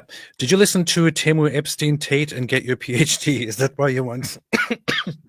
Is that why you want women to walk around naked? Good point. I thought you're looking into Christianity. You're sending mixed messages. Kate Canada came up with Temu Epstein on X. I saw that. It's funny. It's funny, man. We need to talk about Andrew Epstein again soon, maybe this weekend. Hey, you should contact Milk Bar or Murdered by Crayons and ask if they want to jump on and go through the latest developments. Inshallah, we'll do that. We'll do that. And let's see quickly here. Response. The Orthodox Ethos, we appreciate you too. Thank you. That means a lot. Thank you so much. That means so much. Thank you. Microkernel, the faith is in the Psalms. Have a blessed Lent. This is true, you see. Bakey Stokes, AP, do you have a favorite psalm? Much love and God bless you and keep you. The one thing that brought me really opened up my heart, as you would say, to the Psalms was Psalm 23, which was very funny because at that time I'm just, of course, totally all in Jewish stuff.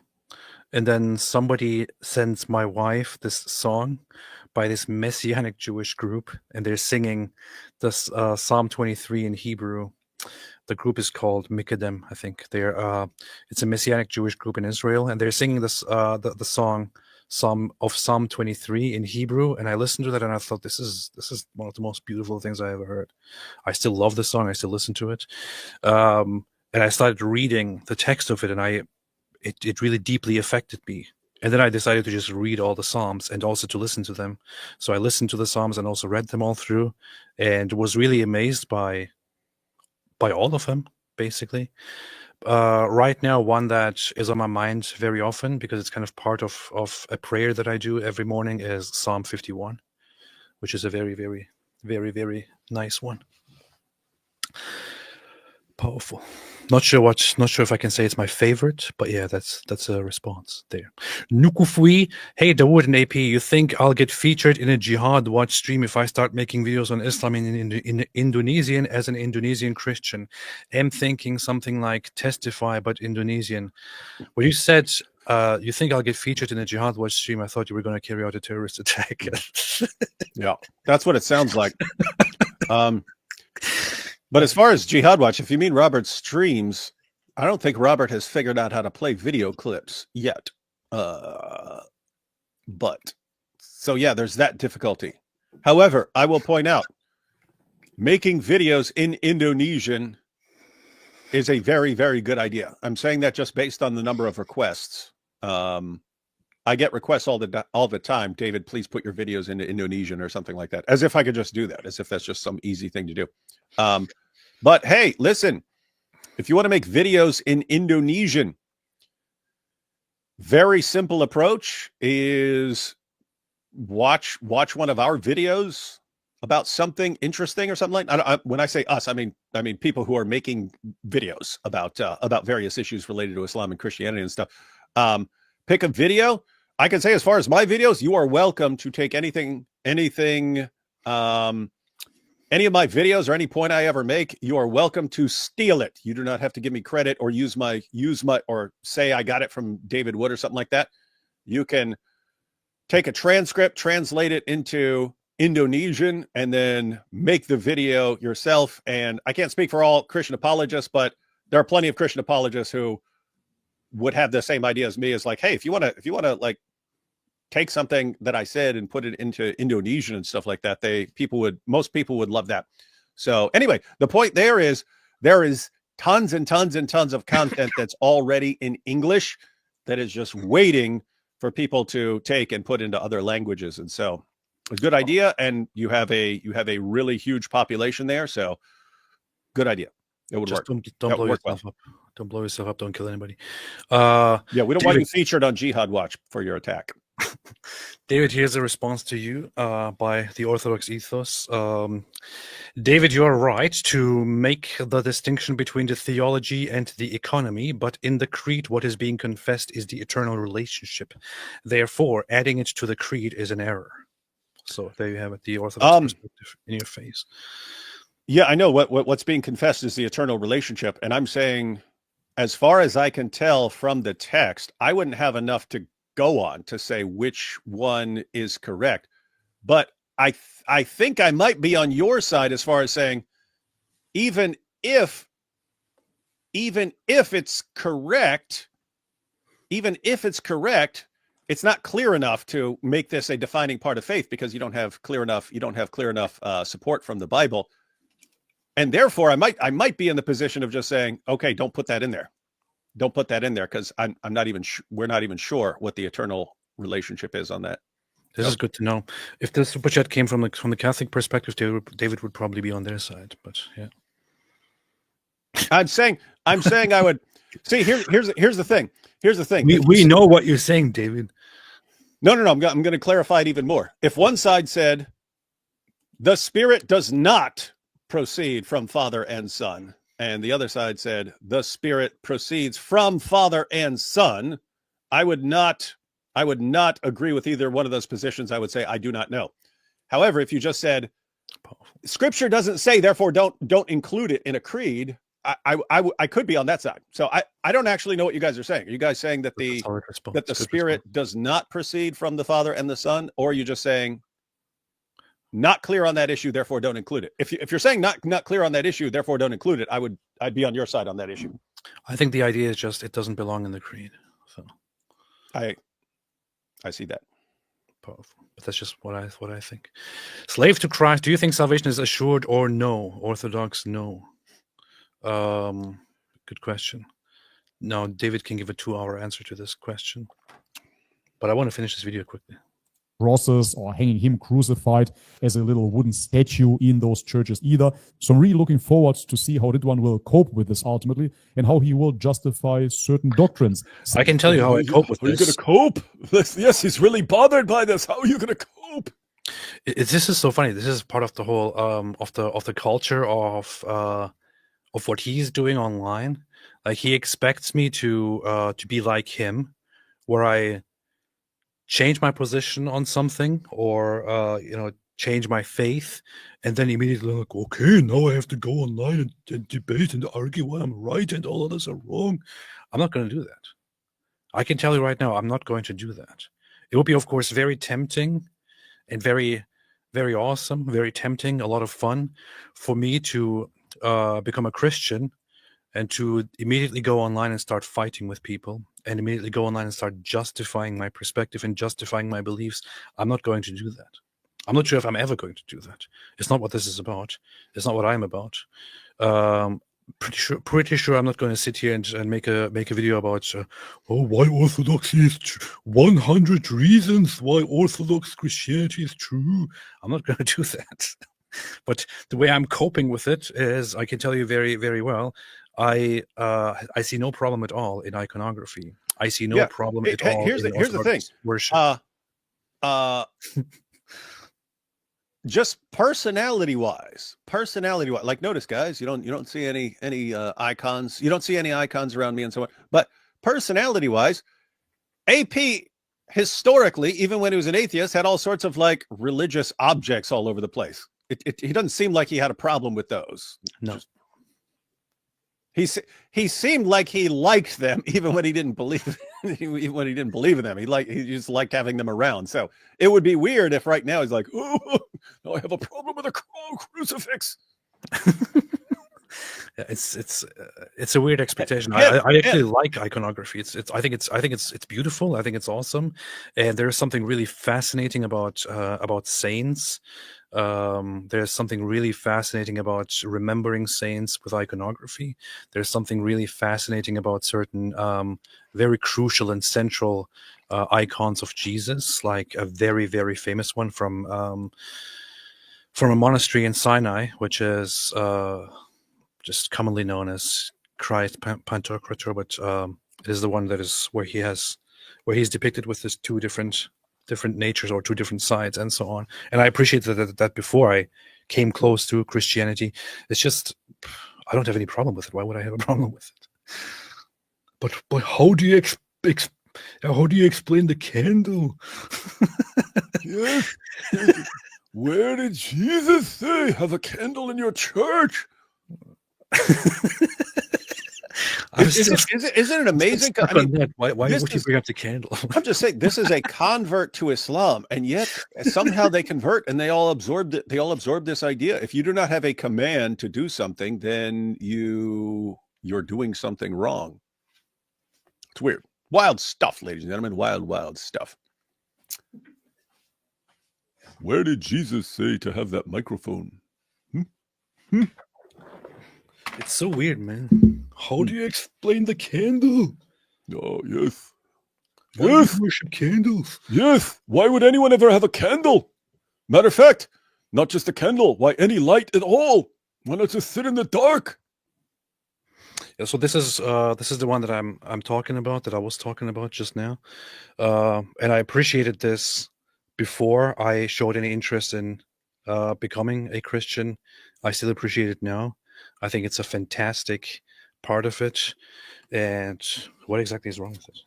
And what do you want me to explain here? Where did Jesus say have that? Oh, busted! You see, such as the Trinity. Because as an atheist that hasn't believed in God whatsoever, now entering a faith... How can an atheist believe in religion? That makes no sense. That is telling you that there has been a man that has been crucified for your sins, that you've been eternally sinful prior to that, and only through his bloodshed Did he say you've been eternally sinful? Quite the leap, to be honest, and I simply don't see him truly believing this. Listen, this is so weird. This is like me saying, I simply don't see how a Christian who rejects the Quran and who rejects Islam could suddenly believe in Islam. Yeah, I don't see how someone who rejects the Quran and Islam and Muhammad can suddenly believe that and start defending child marriage immediately afterwards. Like Sneeko and every other Dawa guy who converts to Islam instantly starts doing. Yes, if you accept Muhammad, then guess what? You're going to start accepting the Muhammad's teachings. And I mean, think about this. He should have the exact same objection to me. I was an atheist. I didn't believe in the existence of God. I didn't believe in the Trinity. I didn't believe in the deity of Christ. I didn't believe in miracles. I didn't believe in Jesus' death for sins or his resurrection. However, when I came to believe in God and in the resurrection, and I say, well, therefore, I believe if I'm going to listen to someone, I'm going to listen to Jesus. Guess what? Then I accept what Jesus says on all these other issues. Whereas he's thinking like, what, you just come to them separately or something like that, like as completely different issues that aren't connected. Christianity, like Islam, is kind of a package deal. Once you accept the religion, you're accepting all kinds of things. And it's just, It just makes no sense to me, like he's saying this, and he's someone who converted to Islam and then suddenly accepted all these different things that he would have rejected when he was a non-Muslim, but he accepts them because now he's a Muslim, and suddenly he's confused by how would AP accept all these things in becoming a Christian? That's what becoming a Christian is, you giant clown. My goodness. But by the way, I mean, you brought this up. I'm not sure if you're even aware of it, but this is very funny.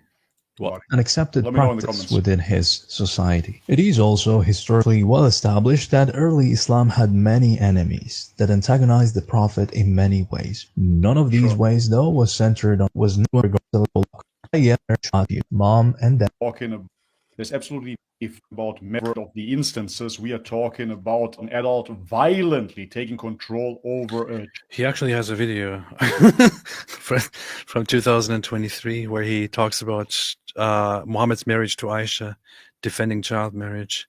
While watching some other guy defend child marriage, he sits there and also agreeingly defends the child marriage. So you weren't very far off. You didn't even need to go to Sneeko or anyone else. Yeah, I was just thinking of these guys. It's like every new guy comes out and then he instantly starts defending child marriage. Wow, man.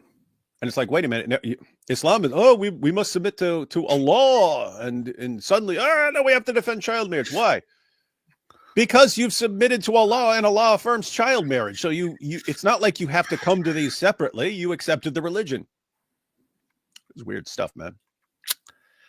Pedophilia is a weird hill to die. You know it's weird? Like everything he says, because everything's like a straw man or just him being stupid. I'm sitting here thinking, gosh, this is stupid. Gosh, this is dumb. But then when I'm thinking, I'm like, oh, but he sounds so freaking smart compared to like other Dawa guys, right? Like as dumb as this sound, I'm like, what a beacon of light in the Dawa community that he's not as stupid as like Ali Dawa or Lily J.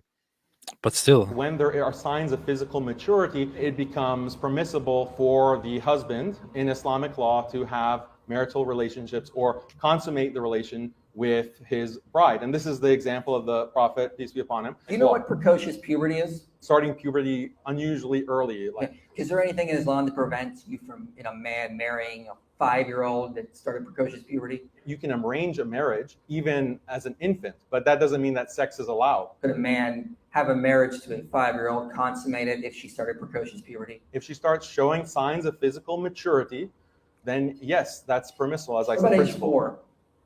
If there are signs 3. of age 4. If there are signs of maturity, a man can marry and have sex with a 4-year-old girl. So this is something that becomes biologically impossible because I have a puberty, study that shows it goes as early as 11 months. Well, that's something that the parents would not. See, the thing about Islamic marriage is that parents are involved at these ages, and when you look at the marriage of the and this issue right here, what if the parents allow it? That's the problem, because who are in this ideal society that Daniel and his buddies want? Who do parents learn Islam from? From these guys. From Daniel, yeah. Yeah, who say, hey, it doesn't matter. 4 years old, that's totally fine. Good to go. And they're going to, oh, well, he's our religious teacher. Who are we to question him? I don't know what's in his heart. Maybe he truly believes it, and time will tell. I personally, having seen how he conducted himself online, cannot possibly believe that he truly believes in the doctrine of the Orthodox Christian Church. What? How do you? I really want you to sit down and explain that. How you came to that conclusion. I would really like to know. Maybe I have failed at conducting myself properly, which gave you this impression. I would really like you to explain it to me, Bobby's perspective. Yeah. However, considering that in the past I tried to actually invite you to have a discussion with me on things, even when you harshly criticized me and called me a liar, and I asked you to comment, we can have a discussion together on these things, and you never responded. I would say that my best guess here is that you're just going to ignore this as well and keep preaching garbage to your audience. But hey, can we go ahead and say, Bobby, you're welcome. If you are confused or you'd require clarification on someone becoming a Christian and why they might believe things, that can we say that he is welcome to join us for a discussion on these issues? Yeah. Okay, Bobby, you say you're confused and you want to learn and try to figure this stuff out, and we're literally inviting you to join us live for a discussion. Are you going to do that? Of course not. You'd be too terrified that we'd expose your fake prophet. But so you're not going to do that. But what are you going to do? You're going to keep going to the Muslims and talking about AP and making the points that are impressive to your community. Oh, look, she's got something on her head. It's Mom. What is this religion? I believe yet again that he is a product of his surroundings. And matter of fact, he mentioned as well that his wife became Orthodox Christian prior to him. So I believe that he is really just following her footsteps after all. Hang on. What?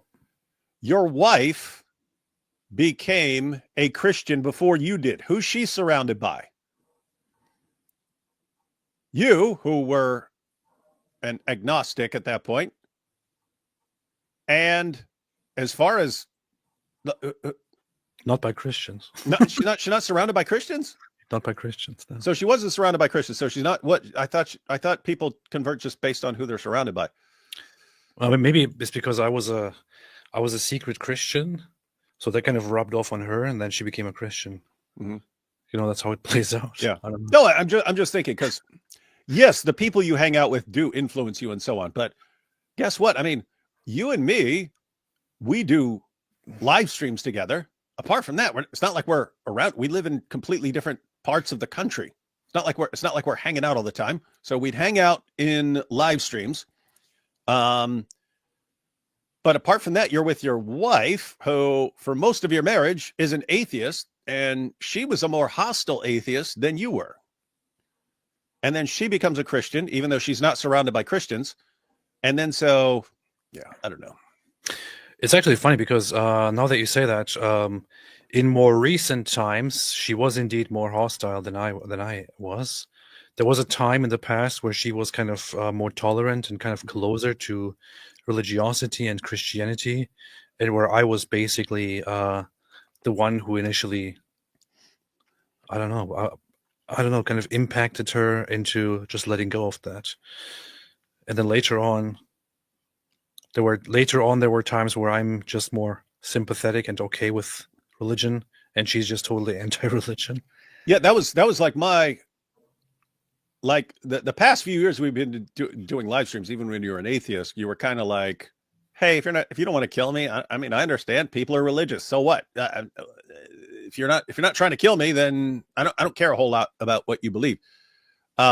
Whereas your wife would be like sharing stuff from like atheists who are not that gentle. Yes. Yeah, there was a time where she was more hostile than I was. Then eventually she became Christian, and I was just out there and be like, is that what we're doing now? And I wasn't really having it, but here I am. Tim Peterson, AP, obviously the true church is 3 self-patriotic movement. What? 2nd Amish, or at least 3rd the Insular. Random obscure denominations. This kind of reminds me of a comment earlier, which said something like, the true Christians are the Amish. They're just not here to tell us all. This was kind of a funny comment.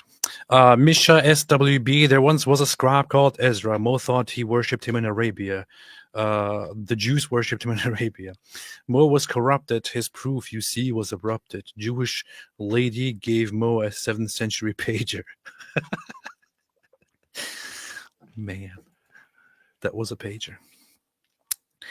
A Orthodoxist proud infidel says, AP, do you have a prayer corner yet? Funnily enough, my wife, I was actually quite impressed and surprised with how my wife got into it very, very quickly, and established a prayer corner in our house. Really adorned it very, very nicely.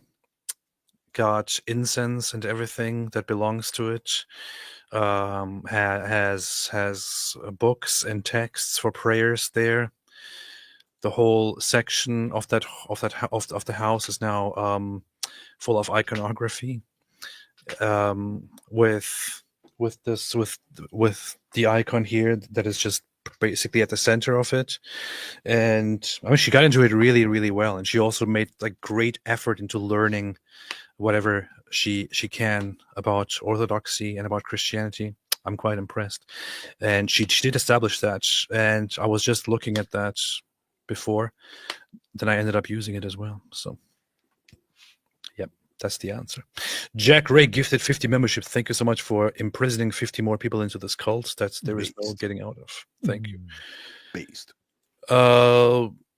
Soldier of Christ, praise God, Jesus will bring you true joy. I wanted to say, though, I don't like Christians focusing on denomination. We are all one in body of Christ. Yeah, I said this before. I just, when I see people online getting into this whole discussion of, no, we are true, those are fake, and so on, and this is the primary thing that they do after they become Christians or after they become publicly Christian. It's a weird thing to do to me. I find all of that a little bit of a shame, and I don't really want to talk about that at all. I would rather just focus on learning and following something and not bashing each other. And that's actually what I like about the Greek Orthodox Church, the Ecumenical Patriarchate in Constantinople, which seems to have more of a peaceful and reconciliatory approach to different Christians and all that, and I like that. Amir George became a YouTube member. Thank you for joining the cult. Thank you. Tazbot, really happy for you, AP. You've inspired me to invest more into my own faith. Peace. Thank you. I appreciate that very much and happy to hear that. Susan Morales, what's up, Susan? How did it feel being an atheist? It didn't feel. It didn't feel. There was no feeling. It was all empty. Empty. Cold. Meaningless. Pointless. No, this is too much of a broad question here. I don't know. Gabe, my bad. I made an assumption based on the title. No worries at all. No worries at all. On Sidig says, Ridvan Aydemir, Christian testimony video when? Whenever I feel like I'm ready to do that. Whenever I feel like I'm ready to do that. I'm not sure what's going to happen right now, honestly. I don't want to make like clear statements of this is when I'm going to say I'm a Christian, and when I say I'm a Christian, I will make a video about why I am a Christian. You know, I'm not entirely sure when I'll get baptized. I'm not entirely sure if I get baptized. I'm not entirely sure if I am going to call myself a Christian in the end, although it seems very, very likely that this is what's going to happen. That's the way I am on right now. Oh, hey. I just got the idea. What? You ready? Yes. I got the idea. Yes. You prepare your testimony video, right? You ready? Yes. You ready? I mean, Yes. the actual content. We go to New York. I dress up exactly like I was in my testimony video.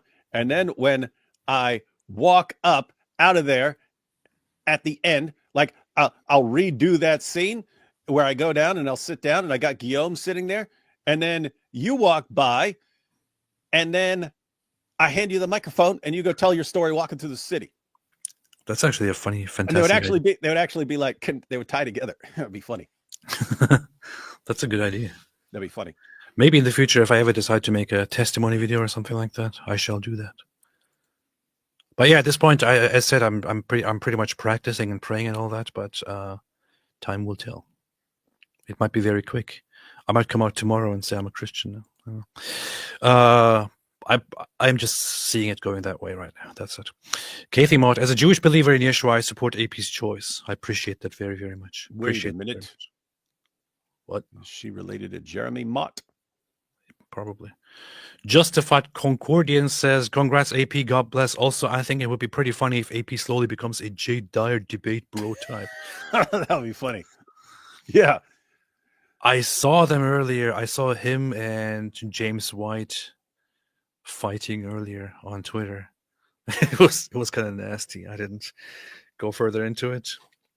I think Jay Dyer deals with a lot of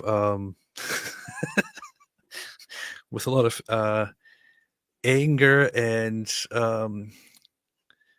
resistance to responding issues. And they were having a back and forth that was going into a very nasty direction. I didn't check it out, but it was getting very nasty. Jay Dyer and James White? Yeah. Those would be kind of, I mean, those are two of the main guys as far as arguing. You know what I mean? James White kind of from the Calvinist perspective, James would be one of the main guys on the planet. From the as far as like people like who would be having these arguments online or something like that. And Jay Dyer would be one of the main guys as well. As far as people who argue about these things and like debate, they're both debaters. Yeah. I would say that Jay Dyer's way of debating and arguing might not be the most welcoming, but he is incredibly knowledgeable and thorough and all that. But it started out with James White basically posting a screenshot of Jay Dyer and saying, "Is this the guy? Is this DJ Dyer? This makes me very uncomfortable as an old person looking at his profile and so on." And then Jay Dyer was like, "You sound gay, boomer." Really? That's not that way. That's really? I thought it would be like this is Calvinism. Why are you not a Calvinist or something? No, like it was getting very nasty very quickly. It was just personal attacks against each other. That's how it started out. CD, I told my Muslim friend his wife was a 5, but he thinks she's a 9. Can you look at her picture on the FBI's website and let me know who's right? Shut up. Urinating broom. AP only converted in order to commit shirk. He wanted to convert to he could commit shirk. He said, "Oh, I'm a Muslim, but I cannot stand it because I'm not allowed to commit shirk." Just a quick report here. Let me know in the comment section what you think about his conversion, and like the video if you enjoy my content. So like the video right now, enjoy my content and all that. Hey, you know, to be funny to it's funny these guys are all obsessed with you, but you remember when was it? Like a year? Was it like a year ago? Yes, it was.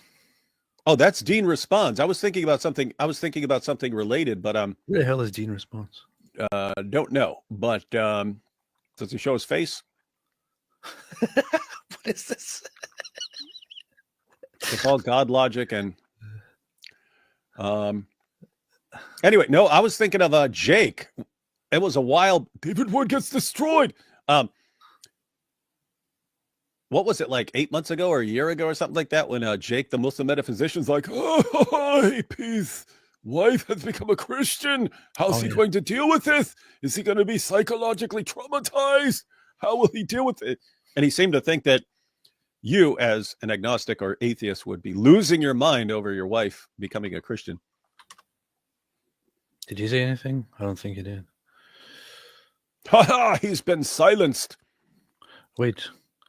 This channel is finished. My channel is finished, not clickbait. What's happening here?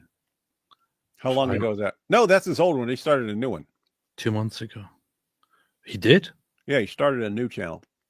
What? In today's episode, I don't really care about today's episode. What did he start? What is this? Apostolic Islam?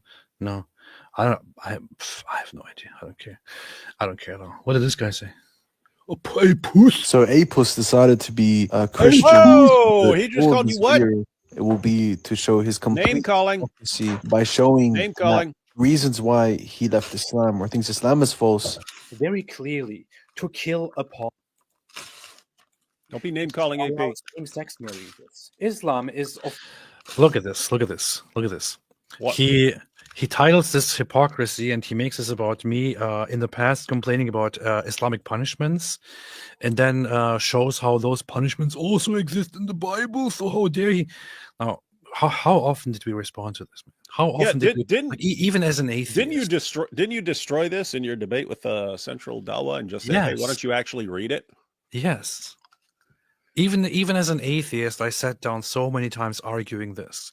Even as an atheist, I explained lengthily again and again that no, there is no capital punishment for apostasy in Christianity. There is a capital punishment for inciting people to leave and to worship different idols in the Jewish Torah, which is completely different from simply apostatizing, which is also something that Jews didn't do, even at the time when Jesus came around. But this is just, they keep bringing up this. They never learn, man. Orders to kill everyone who leaves the faith. Because Also orders very clearly. It doesn't matter. It doesn't matter for their community. What matters is sounding like they're making some good point against you, right? It's not, hey, we've exposed AP for being inconsistent on this issue. It's our fans are dumb enough to think we've exposed him for hypocrisy on this issue. This is so funny. Christianity doesn't have a death penalty for apostasy. Such a thing does not exist. This is a ridiculously stupid point. If you bring up this point, and this is actually what he runs with, this is the first thing that he brings up, you simply prove that you don't know what you're talking about. That's it. This is not an issue of being liberal or progressive or reforming Christianity or that. Christianity never fundamentally had a penalty, a death penalty for apostasy. It never existed.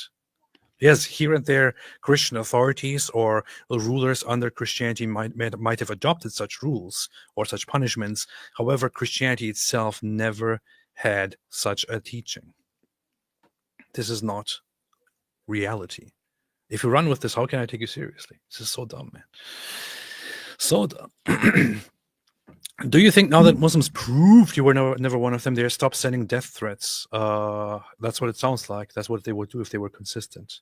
I'm not sure what's going to happen, David. What do you think? Yeah. JD says, I'm so happy to have you as my brother in Christ. What's your view of Jesus? Sorry if you've spoken about it already. What's my view of Jesus? I would like to speak on that further. I keep most of my belief-related things more to myself and to my church, and just talk more generally about all the other stuff. You might have noticed that. Arctic Base says, Shalom, Daily Wire. This night you will learn that the Singalings never forget, and I haven't forgotten Sunday's outrageous stream. Prepare. Ooh, there's a solid threat. Solid threat. Singalings. Trish Prolks says, welcome to Family AP. May God bless your journey. Thank you so much. Now there are 50,000 super chats here. I'm not sure how we can get through those. Eric Serrano says, you guys in Avery should review the Muslim argument on the God Logic channel. It was between a Shia and Sunni. It was hilarious. Let's check that out. Celeste says, glory to God, my prayer has been answered. Blessings to you and your family. Appreciate it very, very much. Thank you.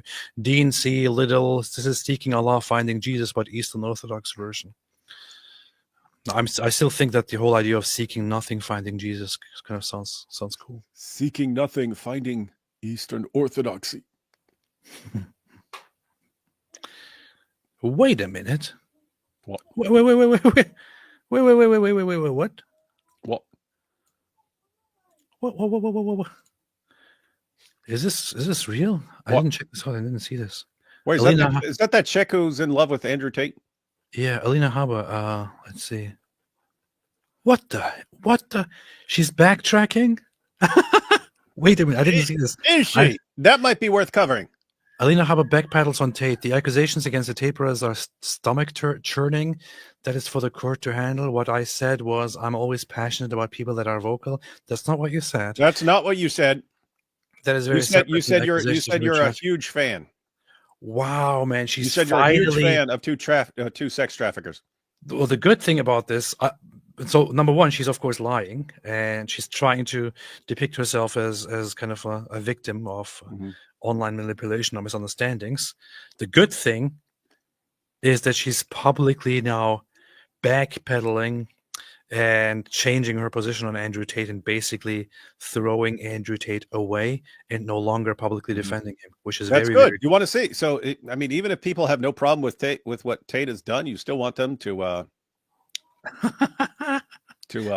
not be on his side and not be promoting him. Wait a minute, I got to listen to this. The accusations against the Tate brothers are stomach churning. They are disturbing, and. As I will say, and I've said many times since then, that is for the court to handle, and they should handle it. Basically, people have told me you said you're a fan or something like that. Yeah, that was what I said was it's some great manipulation. So, whoa, come on, look, AP, hang on, I don't understand why this is so hard. Here's how you would defend yourself, Alina. You would say, yeah, all I knew about the Tates back then was they were telling young men to be strong and to work hard and things like that. That's what I knew about them, and I saw that they were being attacked, and so I thought they were just being attacked for their strong defense of young men. So I defended them and said I'm a big fan based on that. However, after that, yes, people started showing me some of the details of the evidence against them, and I was wrong. Now that I have more information to go on, I was wrong, and I apologize for what I said. Now that I know more, I do not support these guys, and I'm not a fan. That's all you have to do. And guess what? I would be fine with that, because lots of times when someone is praising the Tates or defending the Tates, I mean, we've seen it here a bunch. I'll always say, maybe the person just doesn't know. Maybe the person doesn't know anything about them, or knows a little bit, or got the Andrew Tate version of things and hasn't listened to Murdered by Crayons and so on. And so, but you can't do that. No, what I really meant was. No, let's listen to her explanation here, and then let me actually play what she actually said in the past. Have a tremendous social media presence in terms of, and what we were discussing were politics in the UK. He was talking about running. No. And I am always passionate about people that are vocal against certain things. Now, that is very separate. I want to be very clear than accusations of human trafficking, accusations of anything, rape, whatever the accusations are against them. You have to put that in one bucket. And that really is a very disturbing charge. Now, I don't know the status of it. I'm also a lawyer. I know better than to talk about somebody's case. But I will say that there is no part of me that condones at all that behavior. Well, I can say that he's a rapist and a sex trafficker, but let's remember what she actually said. Nice to meet Hey. Hello, Alina. Hi. Hi. Nice to meet you. I'm a big fan. Can I be one of your cam girls? Did you hear that? Nice to meet you. I'm a big fan. That's your first words to a sex trafficker and rapist. This is literally how she began. Well, nice to meet you. I'm a fan. You're the one saving Trump. You're doing more important work than me. America, not just Trump. And I agree with everything you just said. And I think that your anger is the same that President Trump has for our country. And you're just like Donald Trump. Is now for us to stop being wimps. I think that's exactly the right sentiment. And I also have to say that I beat them hoes, because I think you go through a lot of the same. Show me the person, I'll find the crime that President Trump has gone through. Did you catch that? Look at this. She was. Yeah. She says, I'm a big fan. And then she basically says that he's, and she does this throughout the rest of the show. She basically says that there's a legal war waged against him and all that. Which is his story. That's his story. That they decide, oh, here's a guy we have to stop because he's empowering young men. And that's why they're coming after him. And so what did she do? She just sold the same lie. And here's the thing. It didn't work. I'm so that's happy good. Right now. It didn't work. And she realized it didn't work. And now she has to backpedal on that. That's good. That's good. It would be better if she just fessed up and the accusations against the Tate brothers are stomach churning. They are disturbing. And as I will say, and I've said many times since then, that is for the court to handle, and they should handle it. Basically, people have told me you said you're a fan or something like that. Yeah, that was what I said was it's some great manipulation. So no, it's not a manipulation. It's not. Here's exactly at all. Hey. Hello, Alina. Hey. Nice to meet you. Lily J. Fan. Well, nice. That's it. Well, she's lying, but I'm very, very glad to see that she finally changed her position. I can imagine that this happened for different reasons. One of those is very, very funnily, actually, she yesterday received a giant community note on one of her posts, which is right here. Right here. You may have missed that. Look. It's here. She posted, "Thank you. Let's pray for the many victims of human extortion as a result of the last administration's neglect and failures." Community note: Alina Hanna Haba is a supporter of accused sex trafficker Andrew Tristan Tate. But I can imagine that one factor was also Donald Trump saying, "You got to apologize for that. You got to say something about this. You can't be supporting Andrew Tate and being my consultant. It doesn't work." Well, and I mean the way it's been presented is that the Trump administration basically rescued Andrew Tate from captivity in Romania and so on. So, and then you have, when he gets to Florida, Florida just declares war on him. The governor, the attorney general there, everyone starts going after him.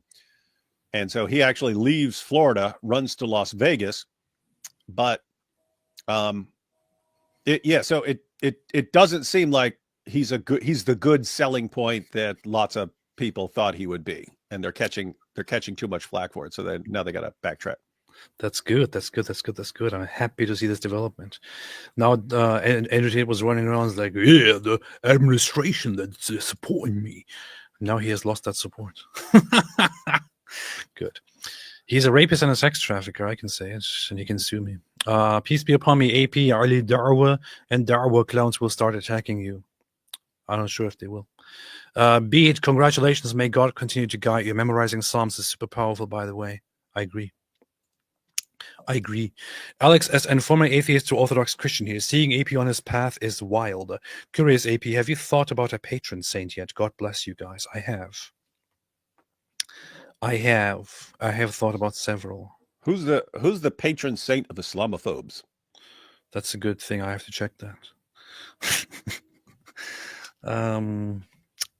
I always had one in mind, which is Saint Martin of Tours, which is that I always heard a story of when I was a little child, and I went to school and went to Catholic kindergarten, where I heard his story, and I always found it very beautiful, but I never really got it as a Muslim child. And the story basically goes that he was a Roman soldier in the 300s, early mid 300s or so, and he's riding through the night one day in a cold winter night, and he encounters a poor man who has no clothes to wear. So he stops, and because he's a Roman soldier, he has those big red cloaks. So he cuts it and gives half of it to the poor man. And later that night, he has a dream of Jesus coming to him and handing him back the cloak, after which he leaves the army and becomes a monk and all that. And it kind of has been with me all my life. And it's something that I value a lot, something I thought about, but yeah, there's lots of other things to consider. Andrew Morgan, first infant baptism I went to prior to becoming an Orthodox, I almost called child services. 16 years later, I'm an Orthodox priest. Funny. God bless you and your family. I appreciate it. Thank you. Thank you so much. Reasoned Answers. Congratulations, AP. Hey, what's up, Reasoned Answers? We've been waiting and praying for this a long time. Tell David I need to talk to him. David needs to talk to you. Get in line. You see? Everyone wants to talk to me. Never knew of Martin Thitt, MG Finn. Black Angel probably knows, since she's a Catholic from Germany. He's more known in Western tradition, but is generally considered a saint in both churches. So that's that. Urinating Broom said, now AP has to deal with Muslim objections to Christianity, such as Isaac marrying a fetus in the womb, 3 not being 1. How does AP has been criticizing child marriage, and yet he has adopted religion that teaches that Mary was 12 and Rebecca was 3. What a hypocrite! And the most important thing, why did God eat food? How can this be? Yes, he has not explained that. We're looking forward to his answers. Explain how God can eat food. Ha, you've been destroyed. This is, by the way, for those who don't know, this is not an argument that comes from the Dawa guys alone. It directly comes from the Quran. Oh. An objection by the Quran to Christians is that how can Jesus be God when he ate food? Powerful. Yes, how could this be possible? Man, they both ate food. In fact, it is a response to the non-existent worship of Jesus and Mother Mary. Here it is. It says, the Messiah, son of Mary, in chapter 5, verse 75, was not but a messenger. Other messengers have passed on before him, and his mother was a supporter of truth. They both used to eat food. What? Look how we make clear to them the sign. This is the funniest thing to me. After it says something so ridiculously stupid, it actually comes with this arrogant look. Look how we show you the signs. Then look how they are deluded. So the verse actually says, how can you believe that Jesus and Mary are God when they eat food? It's peak ignorance and stupidity on behalf of the Quran. And this is what some people believe is the true word of the Almighty Creator of the universe. Right. Did you consider Messianic Judaism, raisin bread? Yes, I have, but I don't see any point in considering that any further. You know, I respect it and I appreciate it, but that's all I can say about it. Alhamdulillah. Keith Soga made a super sticker. Thank you so much. The Loco Shabab says he kept stopping himself from saying I'm becoming a Baptist when he said he was on his way to getting baptized. You see? Christian theology and apologetics. Is your at least potential conversion being informed by evidential considerations? For example, arguments for God, Jesus, resurrection, even if it's also being informed by experiential ones? Yes, it is. In fact, I just had an hour or 2 hour long meeting with my priest in which he basically asked me to he basically wanted a history of where I stand on religion and God and Christianity and all that. And I gave him the breakdown of the last 10 years or so. And then he asked me to ask any things that I have on my mind. And I had a long discussion with him and a monk about questions on my mind regarding God, prayer. And they said, what doubts, man? You're never a real Christian to begin with if you talk like this. Afterlife.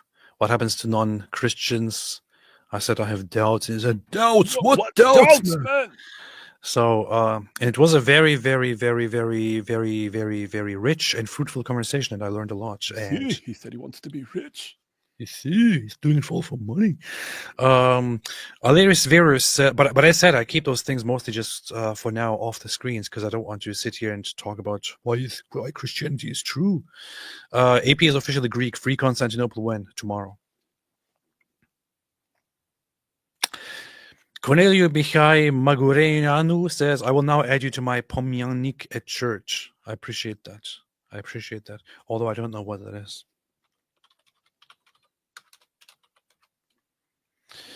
I don't know what that means. But I appreciate it anyway. Thank you. Alhamdulillah. Yakov Katzberg said, free Hagia Sophia from Islam. There's your Mossad shekels. Thank you. I will use these shekels specifically to contributing to retake Constantinople and take back Hagia Sophia from the Muslims, inshallah, in the future. Thank you, Yakov. Adi Acevedo, welcome home. If you read Romans 10:9-10, you can know for sure right now that you are a Christian. Love you. David Wood can even baptize you in his pool. Yeah, David, since you know the Bible from memory, what does Romans 10:9-10 say? Yeah, that's famous passage. That's if you confess with your mouth Jesus is Lord and believe in your heart that God has raised him from the dead, you will be saved. Alhamdulillah. With the heart one believes, and what? For it is with your heart that you believe and are justified, and it is with your mouth that you profess your faith and are saved. Powerful. William Stigall says, hey guys, have you seen the new Muslim propaganda movie Rule Breakers? It's about a teenage hijabi science team. It's totally bombing. Pun intended. Rule Breakers. I'm going to look it up. Rule Breakers. Drama of 2 hours. The hell is that? I have to check that out. Sounds like a wonderful film to watch. And one of the writers is some guy called Maboob. Written and produced by Maboob. By Bill Gutentag. His name is Bill Gutentag? Bill Gutentag. This dude won 2 Academy Awards with that name? Gutentag? Gutentag. What did he win Academy Awards? Probably for something dumb. Something stupid. Where's Bill Gutentag from? La, la, la, la, la, la, la. But so here it says, let's see, it was directed by Bill Gutentag, written by Jason Brown, Bill Gutentag, and Elijah Maboob. That's what it says here, right? Look. That's what it says here. I just added it to my watch list. It was written by Gutentag and Maboob. That's what it says. So I'll check it out. PC, hi David from the Lost UK, who banned you. So sorry, friend. God bless you both. David, now that you are banned from going to the UK, do you finally agree with me that the UK is totally lost? No, but it's not looking good. That's terrible, man. What a terrible thing to say. Ex-Muslims, beware, you are in for a scare. Go up, you lack rationality. Without water, there would be no drowning. Stop giving into big water, you fool. Xeroxide, that what's so stupid about this guy's statement is that Islam is a literal rejection of Judaism and Christianity. It is, basically. It is also a polytheistic religion founded upon pagan ideas with just first Jewish beliefs and then Christian beliefs adopted and completely perverted. Dean C. Little, maybe I am the moron. No, you're not. Christian theology and apologetics fund the atheist. You see, AP is becoming a Christian. That means he can't be trusted. I see people say stuff like that. Like, oh, no, you can't be trusted as a rational, intelligent person. This is just so weird, but that people have this whole thing. Like, if you are religious, then you are not intelligent, you see. If you really think that way, you can be trusted. Urinating Broom, will you follow Orthodox convert tradition of becoming an anti-Semitic and using the denomination as an aesthetic prop for reactionary anti-West hysteria? I won't. There's a very funny thing, a very funny trend. Unfortunately, I see this from some people who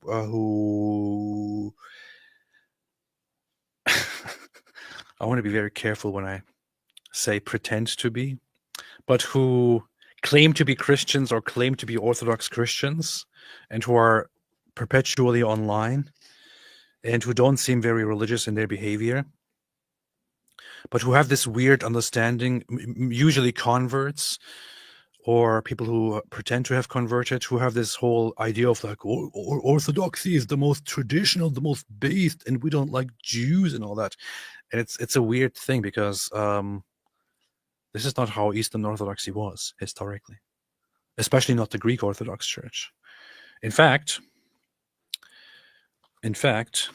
here is, let me see, the Ecumenical Patriarchate in Constantinople. Pretty sure has a history of commemorating the Holocaust and speaking about anti-Semitism. And this might be a big disappointment to those who want to say, I am Orthodox because we don't like Jews. But so the Ecumenical Patriarchate has a history of acknowledging, of remembering the Holocaust and speaking against anti-Semitism, which I find very, very based on their behalf. For example, here, and this is what I decided to follow. So here's the Ecumenical Patriarch Bartholomew in Constantinople, who has been consistently participating in and remembering Holocaust remembrance. Here is the American, the Greek Orthodox Archdiocese of America representative, Archbishop Elpidophorus of America, who gave speeches just this year about anti-Semitism and how some people try to do anti-Semitism in the name of Christianity, even within the church and all that. So this whole idea that Eastern Orthodoxy is kind of this whole anti-Semitic thing is not true, and especially not true if you go toward the Greek Orthodox Church. On the contrary, Archbishop Elpidophoros himself has spoken a lot about this. He has just this year spoken about a rise of anti-Semitism and how bad and disgusting this is. And the Ecumenical Patriarchate has had a consistent remembrance of the Holocaust and all that, for which even the Holocaust Museum in Jerusalem honors him, which you can see right here. The Yad Vashem, which is the Holocaust Remembrance Center in Jerusalem, where the Patriarch Bartholomew himself spoke, and so on, who also has very cordial relations with Israel and all that. And I feel very comfortable about this. Alhamdulillah. So that's that. In your face, David. Hey, you know what's weird? What? No, I was checking out this Rule Breakers movie. It's distributed by Angel Studios. What? Same place that puts out lots of Christian movies and like The Chosen and stuff like that. Okay, now I have to check it out. I wonder what that is. That's weird. It is flopping. It is flopping. It had a budget of 15 million. It's made back 1.9 million. So it is flopping, but has good reviews.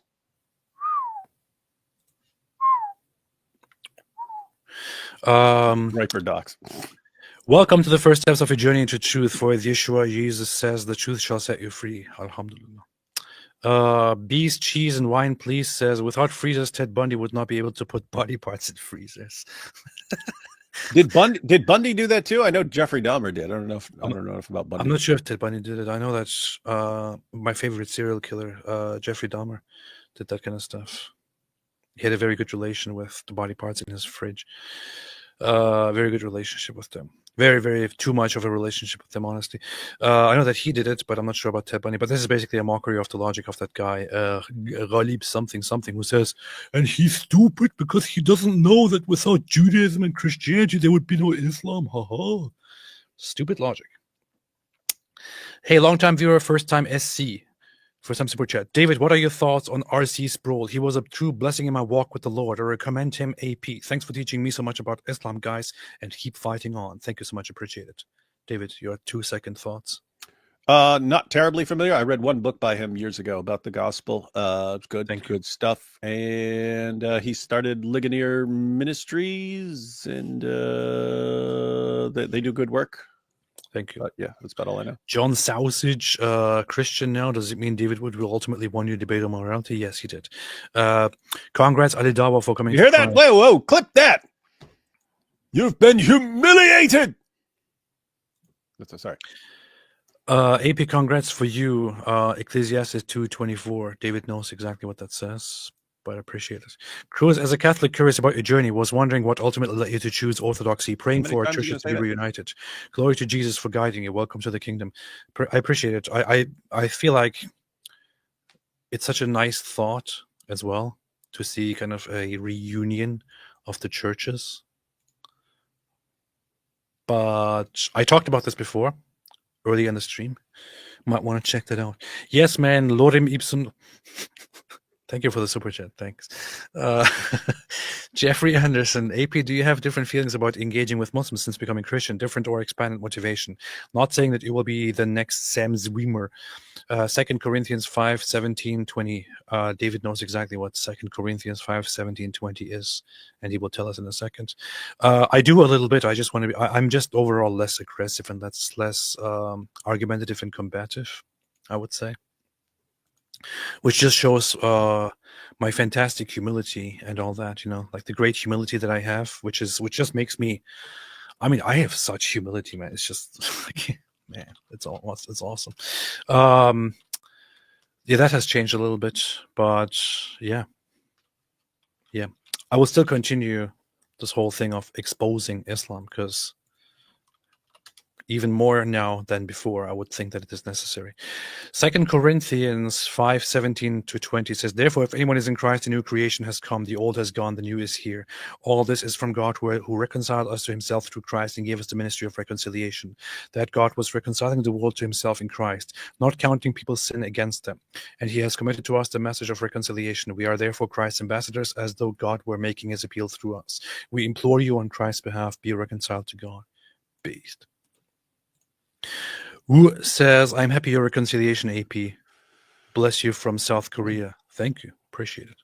Lex Ionis, have you read all books that you own over the years? You are masters of religion now. No. Nobody reads all the books that they have. No, because some books you just have because you grab it and you're like, I may want to read this in the future, but I'll grab it now. And other books you want available as references if you want to look something up, but not necessarily just to sit down and read regularly.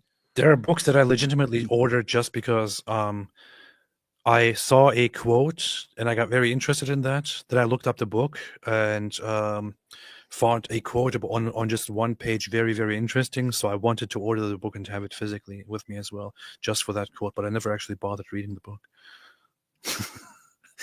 That's what we do. I just so you know, I have piles of books for that. So I'll get a quote from some scholar on the resurrection. It'll be quoted somewhere else in like Mike Lacona's book or something like that. And I'll grab the book.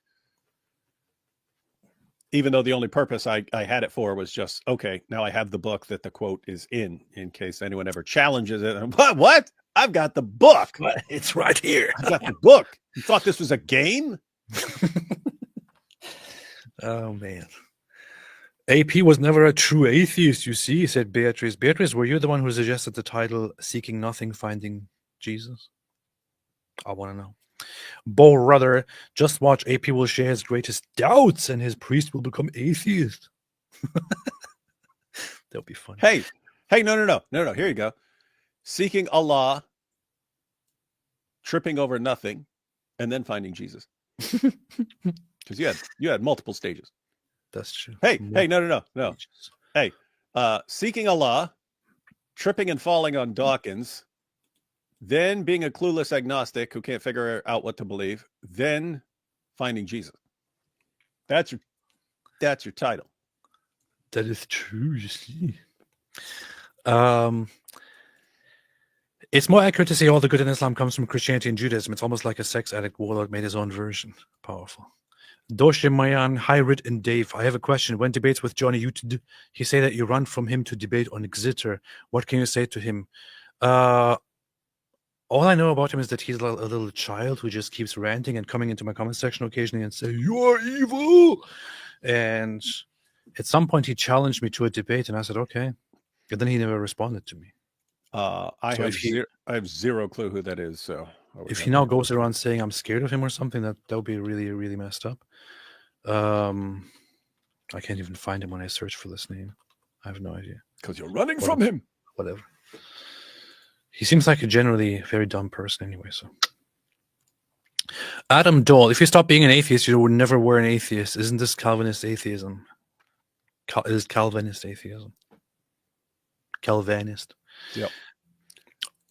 Arctic-based Daily Wire sweetheart. Listen, Rudy Rockman and Yehuda Israel, both very knowledgeable, are more than ready to debate you and Roger's shameless shamoon. Michael Brown, sadly unavailable at the moment. In your face there. Why'd you say Rabbi Tovia Singer, and then as soon as we agreed, you instantly changed it to two other people that we've never heard of? Are you ready to debate this other man now? T Turbine, Jesus met people's felt needs to get to their real needs. This is why many, including me, come to Jesus. He has also used apologetics as primarily did the church afterwards. You're truly an inspiration, AP. Thank you. Mr. Gato, which stands for cat. AP, you cannot mock Allah. Mr. Gato. AP, you cannot mock Allah. May Allah send you to the sun's muddy pool. Return to Islam and take your Shahada. Peace be upon Lily J and ChatGPT. This is a powerful comment. The Galaxy, I haven't been around for a while, so it might be a silly question, but what helped you the most on your journey to Christ? Much love in Christ. Many things. What comes to mind right now is the Psalms. Gryphon Nistrom, I was happy to see the news of your catechumen. I've been looking into Orthodoxy as well and have been reading Archpriest Josiah Trenham's book, Rock and Sand. Have you had the chance to read it? Is that a good-looking, long-haired priest guy?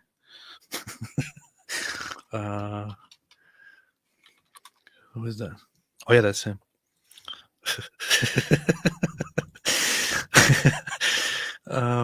I haven't had any chance to engage with any of his content, no. Asa, sending my love. Keep up the good work, you handsome pair. Wow, thank you. Coincidence. John West, just remember Jeremiah 35:5. Indeed. David knows exactly what that is because he has the whole Bible memorized, of course. It says, then I set bowls full of wine and some cups before the Rechabites and said to them, drink some wine. This is a very good reference. Thank you. Dungeon Pastor AP, so glad to finally call you brother. Shall keep you both and your families in my prayers. One more for the kingdom. Alhamdulillah. Thank you. Appreciate that. Love your enemies. Welcome to the truth, AP. God bless you and protect you. Thank you. Student of life. Congratulations, AP. So happy for you. God bless you. Thank you so much. It also says something about David, but I just ignored that. Dr. Bob, are you worried, AP, about the sectarian claims of the EO Church? They claim that they and they alone are the church and all other Christians are damned. Pretty sure that they don't think that all others are damned. But the general idea is that salvation is only in the church, and then the general idea is not to make claims about the salvation of others. But I'm not concerned about it at all. Hero of Hell, love from a Hindu. May you be happy and achieve greatness in your new Christian life. Alhamdulillah, thank you. John the Press Buyer, Andrew Wilson Cruz sees ex-OF girl convert to Christianity. She's a grifter. Sees sex traffic convert just before being investigated. Don't judge him. Yeah. Why are you bad-mouthing Andrew Wilson, man? If you have a problem with Andrew Wilson, go debate him. Pidgew, AP convert to Messianic Judaism. This way nobody is happy with your decision and Islam will triple persecute you. That would be super based. That would be funny. Love your enemies, says John 3:19-21. David knows exactly what that says. Oh, that whole passage is based, man. That's the follow-up to John 3:16. Oh, that makes sense. If we just knew what John 3:16 is. This is the verdict. Light has come into the world, but people love darkness instead of light because their deeds were evil. Everyone who does evil hates the light and will not come into the light for fear that their deeds will be exposed. But whoever lives by truth comes into the light so that it may be seen plainly that what they have done has been done in the sight of God. Based. This is very good because my priest just instructed me to... He actually gave me an Orthodox study Bible, which was very powerful. And he said he instructs me for until the end of this month, this holy month, to study the Gospel of John with the study Bible. And I said, I'm going to do that, man. I'm going to do that. Student of life, the guy at number 4 in David's X post this morning looks like Avery's grandfather. They are spitting images of one another. There you go, David, in your face. Yeah, I can't confirm because I don't know what Avery's grandfather looks like. You don't? Especially when student of life may be a racist and just say they all look the same or something like that. No, because yesterday I posted a picture of me and my brother visiting my grandma, and then everyone's like, I see the family resemblance. And I was like, that's not the family resemblance with my grandma. And I posted a picture of my grandfather. And then there were like all these people were saying, Bull, that's you. You just photoshopped yourself into a picture. I'm like, no, that's him. And anyway, then I posted a picture of this morning, I guess. I posted a picture of several people on this commie killing death squad that my grandfather was on. And I said, which one's my grandfather? My wife said rock and sand would be good for Protestant converts to Orthodoxy. Huh. That sounds cool. There you have it. She knows all the books. No Protestant converts to Orthodoxy. Come on. Well. Orthodox Ethos said, Rock and Sand, very good book for Protestant inquirers indeed. So there you go, in your face, David. Once you read that book, you will be an Orthodox Christian too.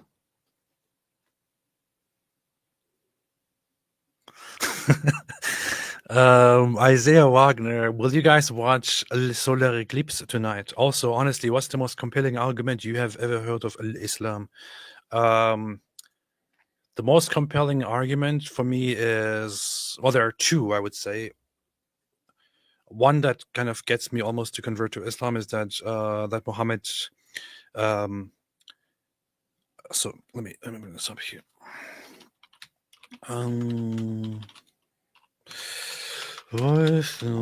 So this is one of the most solid arguments to me that kind of still make me think about Islam occasionally, that also make me want to convert, would be this here, which is that that the Prophet used to pass by and have sexual relation with all his wives in one night, and at that time he had 9 wives. This is also followed up, of course, with his followers saying and speculating that he had the sexual strength of 30 men. This, I would say, is one of the major arguments, I would say, for Islam that I think are still very, very strong, and that I think should be used in general to argue for Islam.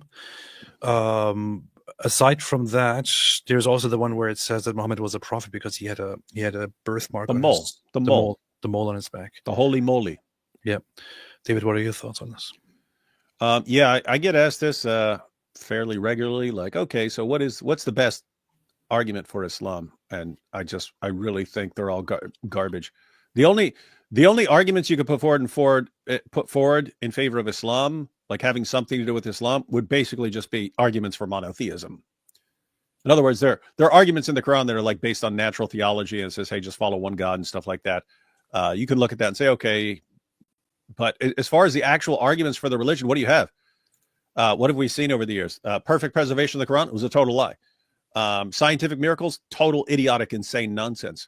Muhammad in the Bible, all the actual arguments that it uses are beyond stupid, and they usually require like 5 minutes of research to see that they've been exposed.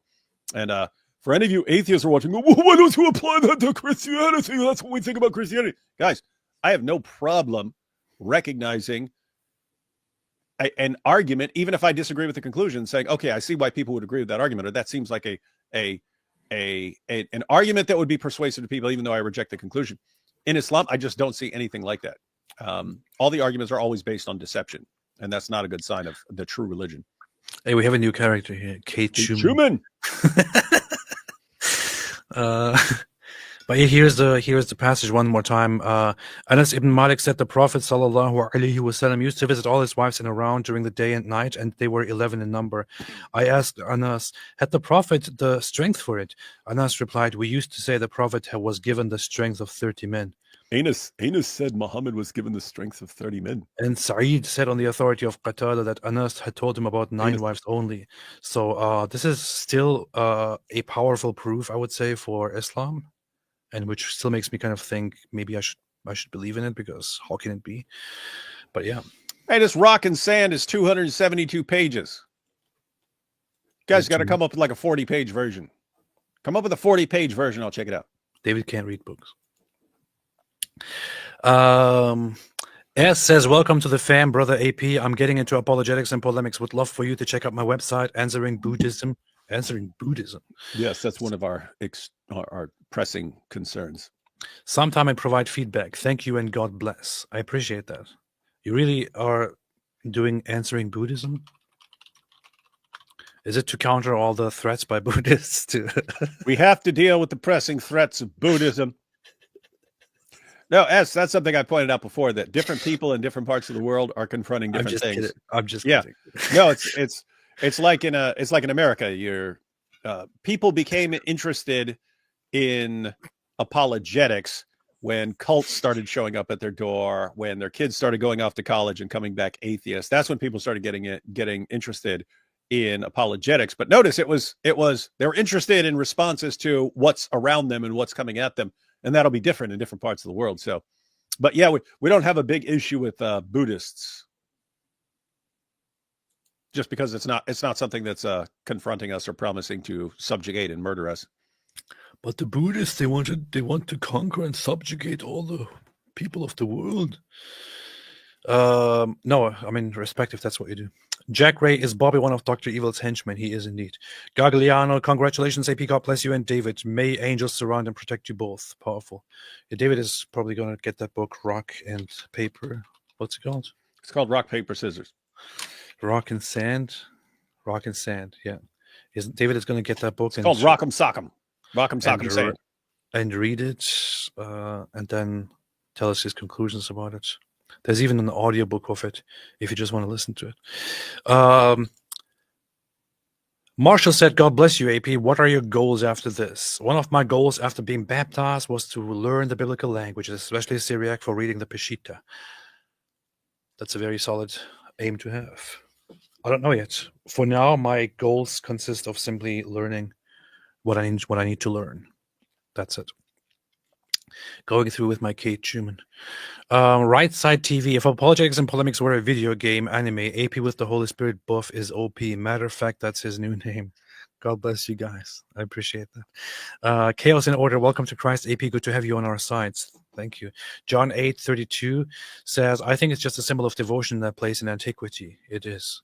As a Christian who was born and lives in a Muslim country, by Muslim country, I guess you would refer to UK. No, it's Egypt. Okay. What liberal have done in Trump Congress speech is the beginning of the transformation into an Islamic society, even if they are not Muslim. I think we are still far away from that in America. We're still not like the UK, which is basically turning Muslim.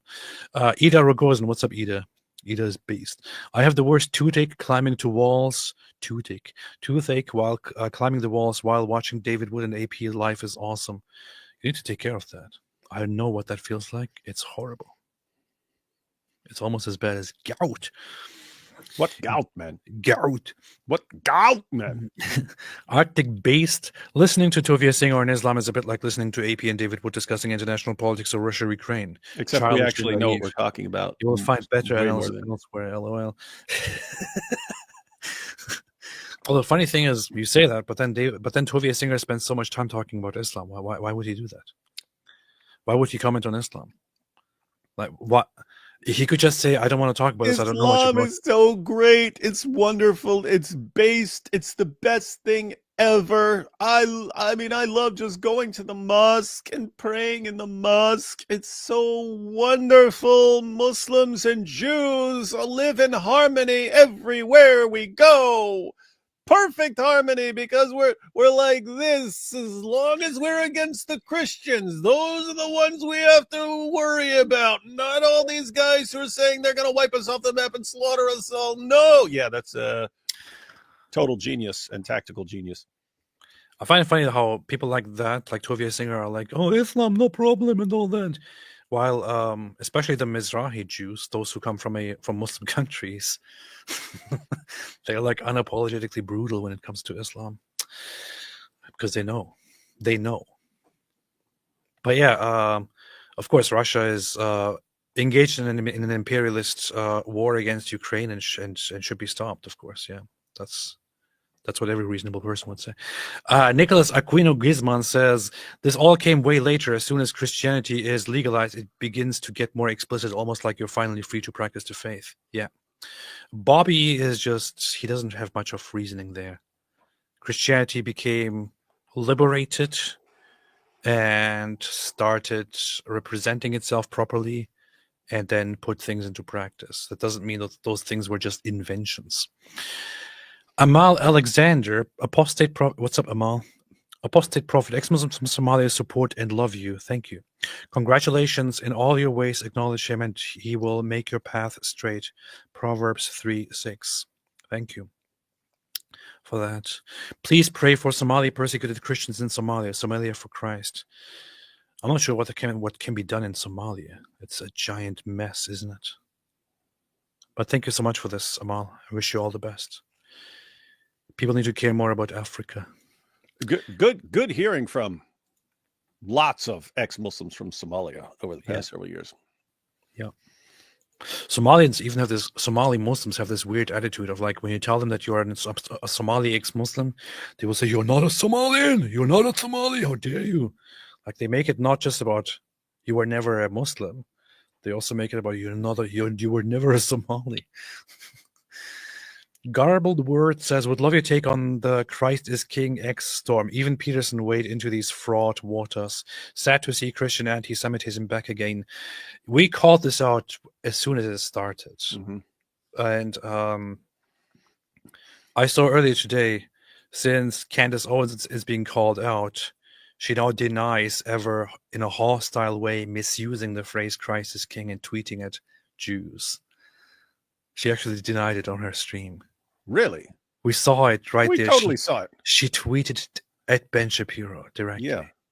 Which is why other Christians called her out and said, hey, don't misuse the name of Christ for your own petty fights with people and then act like this is about Christianity. Yeah. And she keeps denying that she did that and starts turning all the criticisms into, oh, so you're saying we should not be allowed to say Christ is King. It's so vile, man. Yeah, I remember back then I compared it to Black Lives Matter, right? That you take a slogan, Black Lives Matter, but then you're using that as like a shield for all the messed up stuff, because these were communists. These were communists Marxists doing all kinds of deranged stuff and grifting people and saying, hey, we need this money, and then buying mansions with it. But if you criticize them in any way, oh, you're against the idea that Black Lives Matter. Like, no, I'm against what you're doing. You just got this slogan that you hide behind and you attach to everything. That way, when someone points out your awful behavior, you say, oh, they're objecting to the idea that Black Lives Matter. It is the same thing with Christ is King. You got all these guys posting all this anti-Semitic stuff. We hate Jews, we hate Jews, we hate Jews. By the way, Christ is King. And then as soon as you say, hey, quit being so messed up, they go, oh, you see, they're flipping out because I said that Christ is King. Jeez, look at this. What?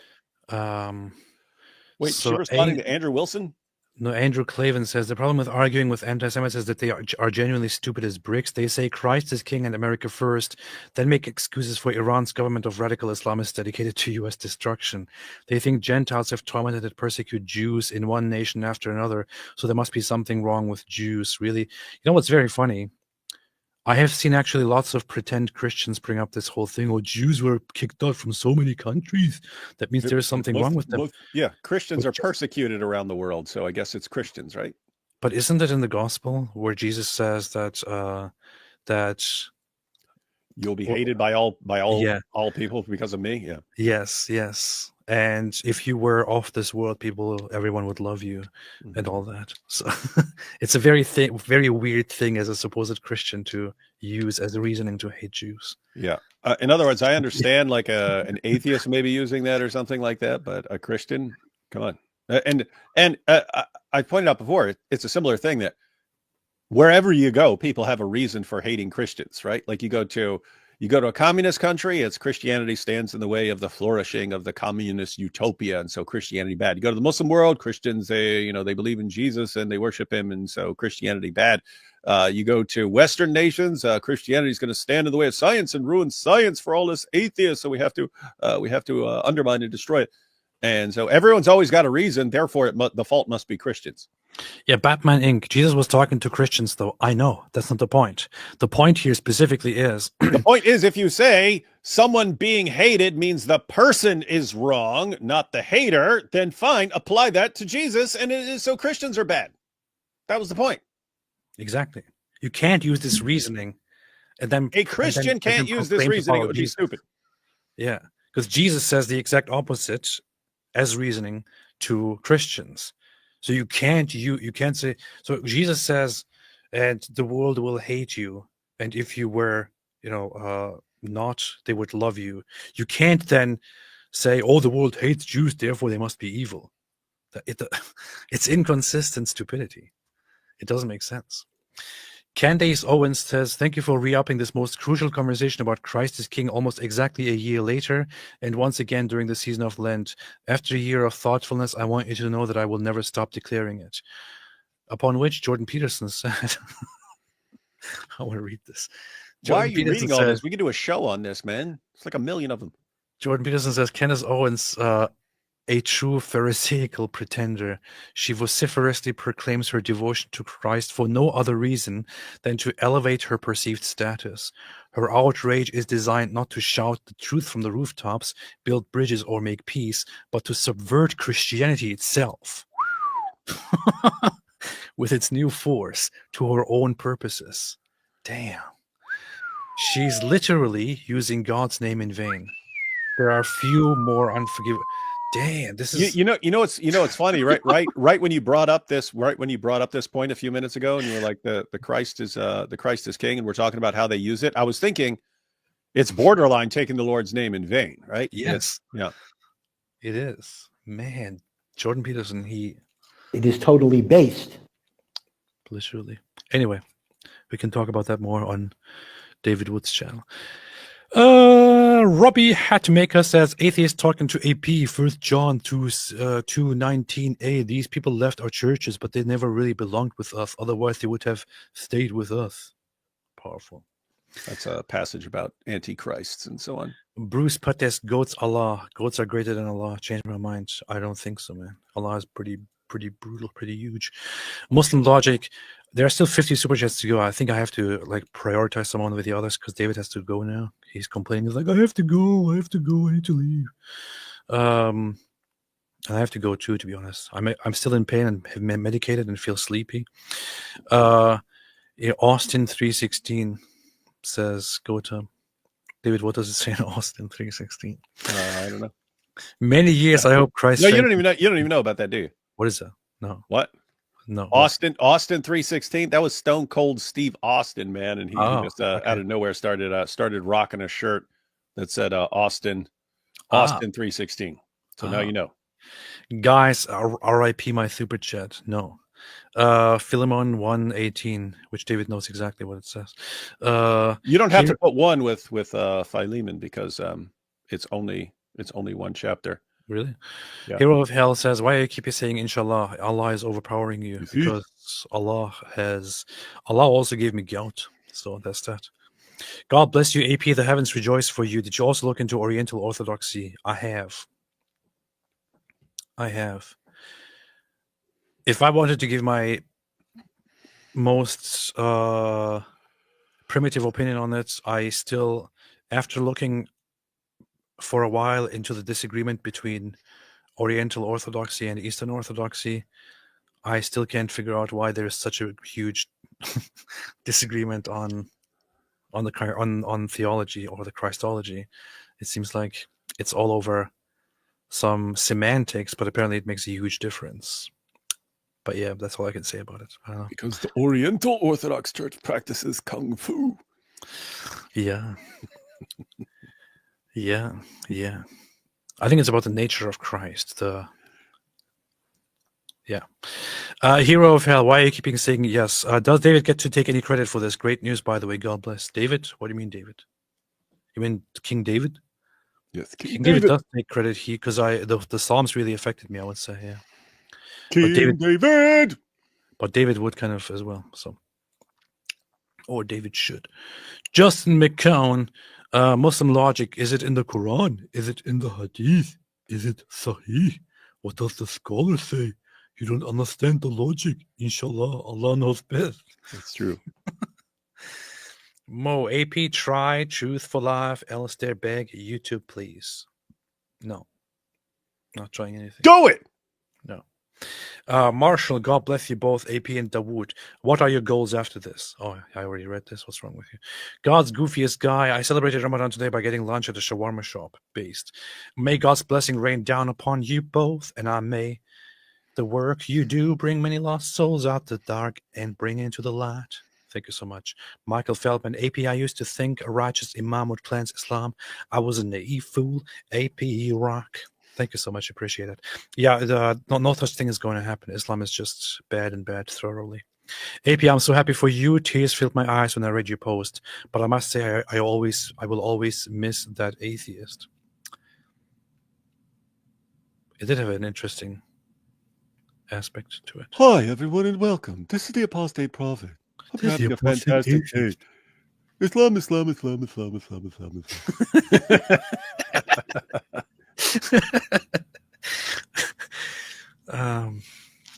was genuinely something that I valued a lot, which is that one person that I talked to said there's a change about you, which is that in the past, it was what you were focused on more was just opposing something else.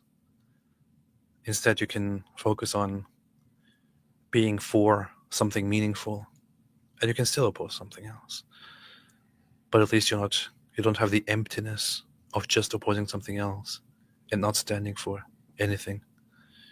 And I was like, you don't know how true that statement is that you just made.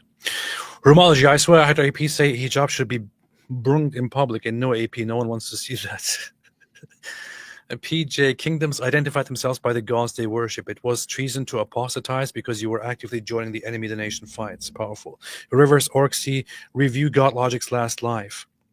How many times are we going to... Muslims now pushing a new revelation and that John is the real Messiah. Stefan the Pelted, Graz AP, Turks conquered modern Greece, destroyed much of Orthodox Church there. Now AP is about to go be Orthodox Christian. God's kingdom lasts forever. Yeah, I would say that I'm also going to be on top of reconquering Constantinople and taking back the Hagia Sophia. So that would be cool. No worries. Microkernel, Saint Constantine Hagarit was a Turkish Muslim who was martyred after sharing the gospel with his... Sorry. Saint Constantine Hagarit was a Turkish Muslim who was martyred after sharing the gospel with his sister and affirming his faith while tortured. Beast. I gotta look into that. Really? Based. Saint Martyr Constantine Hagarit was convert from Islam who suffered for his conversion and was martyred. He's commemorated on June 15th. Was born into a Turkish Muslim family. When was this? When is this from? Turkish Muslim family. That would be a good... When is this from? That would be an interesting fellow here. Constantine, ready to die for his Lord, refused the priest's offer, telling him that the Theotokos herself had told him of his imminent martyrdom. The next day, Constantine was sentenced to hanging because of his conversion to Christianity. The saint martyr was hung on June 2nd, 1819. Huh. Interesting. I gotta check that out. Huh. Very cool. This is literally an ex-Muslim saint here. That is very, very interesting. Here.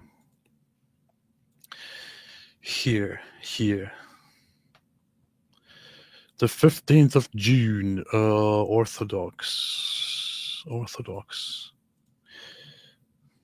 Huh. Interesting. I'm going to check that out. That sounds very, very cool. And based. Michael Feldman, AP wasn't Saint Martyr the soldier saint. If so, AP, he knows you served in Turkish army and he doesn't care you're good with him. Yeah, he's patron saint for soldiers, for many things.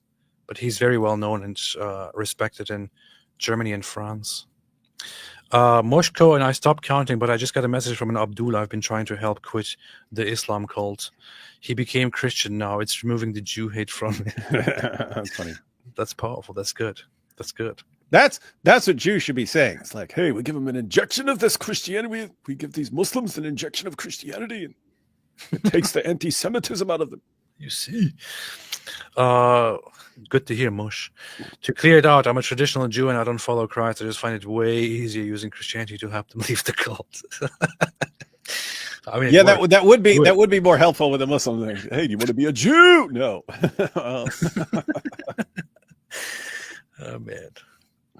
Amazing Disgrace says, I'm curious about your opinion on the situation in Syria and what brought about the slaughter of Christians in that region.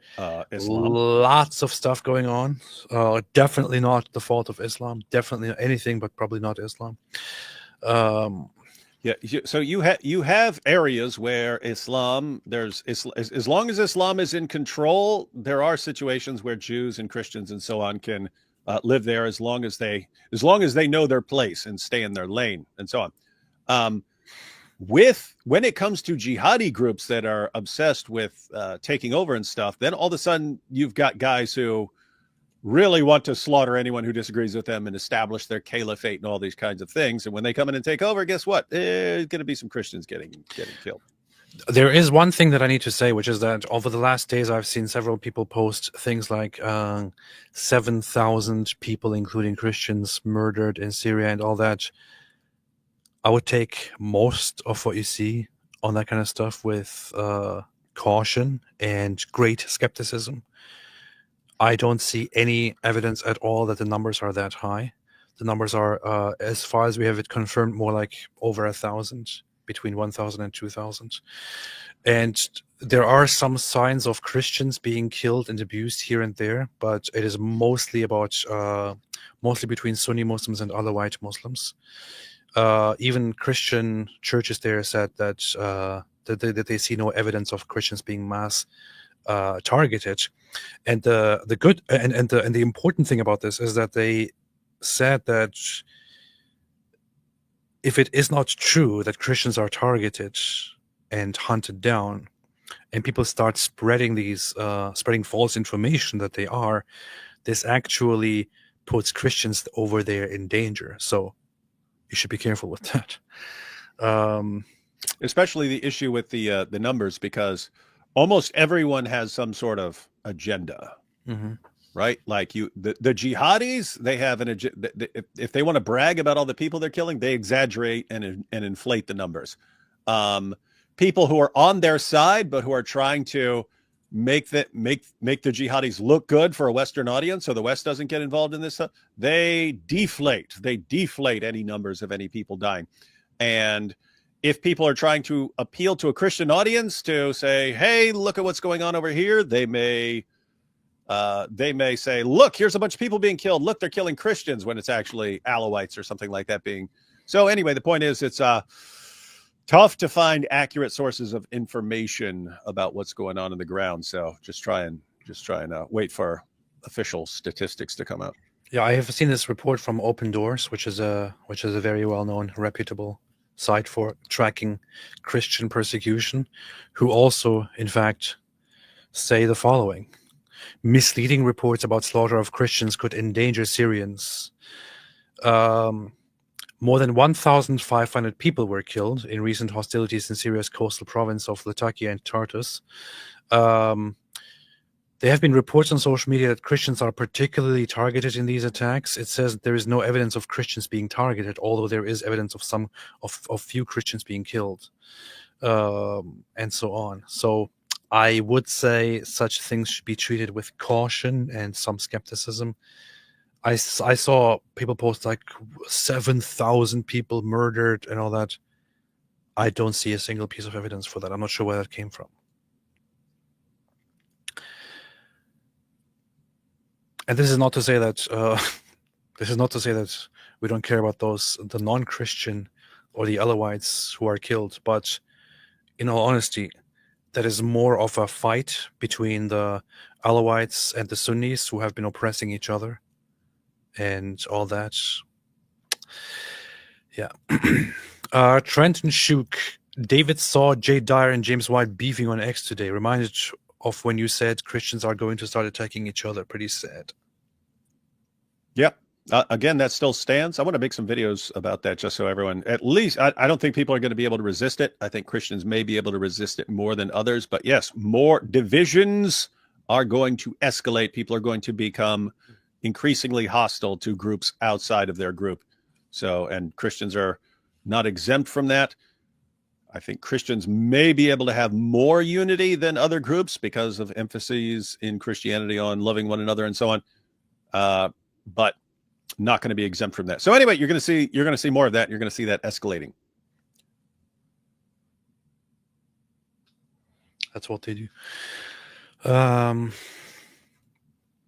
Glad to be able to call you my brother in Christ. AP says, "Oh boy, glory to God in the highest." Hi, David Wood. It's pending, brother.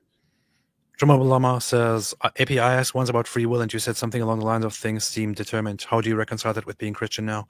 Yeah, you have to be a Calvinist now because they believe in determinism. A good question. The White Trash Panda says, well, to be perfectly honest, in my humble opinion, of course, without offending anyone who thinks differently, but also looking into this from a different perspective, I forgot what I was going to say. Pretty based. Good point. Umalin says, thank you, praying to God. Arctic Base says, Daily Wire, listen, I'm not Tovia Bloody Singer. I know you're not. You just keep promoting him and saying we're scared of him. We say, then bring your champion. But I know that Rudy Rockman and Rudy Huda Israel will debate you. What is your excuse? Are you hiding, boy? You're hiding, boy. Mainly, never heard of either one of these dudes, but I've heard of Tovia Singer. Never heard of either one of these dudes. These guys aren't used. These guys aren't used. These guys aren't used by Muslims. They're not propped up as champions of Islam the way Tovia Singer is. So, kind of relevant to what we do and what we're interested in to address Tovia Singer. Not terribly interested in just responding to, who are these guys? These like Orthodox Jews? Not sure you notice. Not sure you've noticed. We're not blasting away at Orthodox Jews here. You're finished already. Look at me. You come looking for a fight because you've been brainwashed by Tovia Singer. John say leather strap of the Anusis is the best proof of Islam. Take your shahada now. Thank you. That is the most powerful point. Steadfast Godcast says, Steadfast Godcast. That's a funny name for a podcast. That's a pretty cool name. God bless you both, AP and David. Welcome to Orthodoxy, AP. Christ is Lord. Alhamdulillah. Thank you. Appreciate it. I'm glad you didn't say Christ is King. One Shot A17 AP, check out Harmony on here. They are an EU page. I actually follow Harmony. That produces some awesome videos. I actually follow Harmony because my wife followed them, and she just recently showed me a short film production. Was it Harmony? I think they published a members only film, and my wife is a member on the channel. Which was about an Orthodox saint, recognized as saint, Alexander Schmorell, who actually stood up to the Nazis during World War II. Yeah, dude, he was part of the White Rose, man. The White Rose, yeah. Yeah. And he also talked about the unjust oppression of Jews and all that. And the thing is, I wish people had told me more about this stuff when I was first looking at Orthodoxy and Christianity. The thing that I was encountering was online people who were kind of messed up, you know. But yeah, guys. The White Rose was a leaflet put together by a group of basically medical students and philosophy students and stuff like that. And it was Hans Scholl and Sophie Scholl and Alexander Schmorell and so on. And they started putting out leaflets and spreading the leaflets around, calling for resistance against the Germans. Well, not the Germans; they were German, but calling for resistance against the Nazi Party and so on. And Hans. So he was. I mean, they're all executed. By the way, they're all eventually caught and executed. But Hans Scholl was pretty cool. He was. He started off. He was in the Hitlerjugend, right? He's in the Hitler Youth, and he saw. The Hitlerjugend. Yeah, he saw how one of the kids in his group was mistreated, and he just like totally slapped the crap out of the Nazi who was messing with the kid and stuff. But anyway, cool stuff. Good book to read too, White Rose, because their sister Inga Scholl wrote a book about the stuff. Oh, nice. I even saw. This is honored in the Orthodox Church. I saw this depiction of him, this icon, which is. It's in German of Alexander Schmorell, the new martyr. I didn't know. I didn't know they made icons of people like that. Yeah, they do. It says in German, one or before everything I want to put at your heart. Literally, not sure how to say that in English. Do not forget God. I forget if it was Alexander Schmorell. There was one of them who like had just become a father or something like this, and the rest of the group tried to minimize his role and like take credit for it so he wouldn't be executed, but he was executed anyway. Yeah. I forget if that was him or one of the other members of the group, but there was one they tried to like, what, him, who, what, who's he, come on, because they knew he just had a kid and stuff. But it's interesting how different stuff appeals to different people. Like what stood out to my wife from the White Rose was Sophie on her way to her execution. Sophie Scholl is on the way to her execution. And as she's walking there, someone hands her a piece of candy, and she says, "Oh, thank you. I haven't had anything to eat." And she eats the. I mean, she's walking to be executed, but anyway, she stopped to eat a piece of candy. Hi, Apostate Prophet. Would you like to debate with atheists and other religions? No. No, you must right now start debating. Kenton Park. I saw a video from an ex-Muslim atheist named Terror Sultan. Who's that? Never heard of him. Yeah, Who did a video about AP's conversion? It was good, charitable video you could check out. I actually watched it, and he was very good. He also, yeah, we know Harris. He also said, "Hey, if you ever want to talk about this, I would like to have you come and visit me down here on this island where only criminals live and people speak weird, so that we can have a chat about this." And I said, "Yeah, maybe in the future, just not right now." Yeah, AP is going to go all the way to Australia, cuddle a koala, and talk about something that he could just talk about online. Koalas are really messed up, man. I'm not going to do that. No, they'll rip your eyeballs out. You try to cuddle one of those things. Plus, they're terrible. They're horrible people. Archangel's Book Club says young Bob in the UK says Muhammad was raped by jinn on the night of the jinn. Is this true? Archangel's Book Club will be praying for you and David Wood. Just follow Robert Spencer and AP into the church. Thank you, appreciate it. David, was Muhammad raped by jinns on the night of the jinn? They banged the crap out of him, man. What? Non-profit organization. What? Nothing. My priest said I'm on my way to become a full channel member. E.T. says, or Et says, no one hates Jews. As an Arab Christian, we're caught between Zionists and Muslims who equally hate us. Read the Talmud and see how they see Jesus. Here we go, because of the Talmud. We've never heard this before. You don't hate Jews, really? Really, bro? But you are against Zionists and against Zionism? Right. Have you actually read the Talmud? How long did it take you? How far did you get in the Talmud? Did you read it over a weekend? Did you read the Talmud over a weekend? I've dedicated my life to reading the Talmud. And I actually had some free time over a weekend, so I quickly read the Talmud. I know everything now.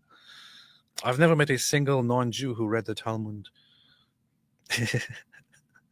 So please stop with this garbage, okay? It doesn't work. Mike Rochwinger says, AP is Eastern Orthodox, not real Christianity. He needs to attend his nearest Calvary Chapel, the one true church, in order to be saved. Funny. Arctic based, I hate Putin and his war, but this isn't Mordor versus the Shire. It literally is. NATO illegally bombed Serbia and Libya. What does it have to do with the war? U.S. neocons, Nuland et al. Orchestrated the Maidan coup in 2014. Well, good. Good. Literally right before that, Russia infiltrated Ukraine and manipulated elections to install their puppet regime, which the Ukrainian people wanted to get rid of. Would U.S. ever tolerate Mexico aligning with Russia, China? Oh, Putin good. You see them do this, so Putin good. Don't make excuses for Putin, man. Putin, we love Putin. Putin is evil.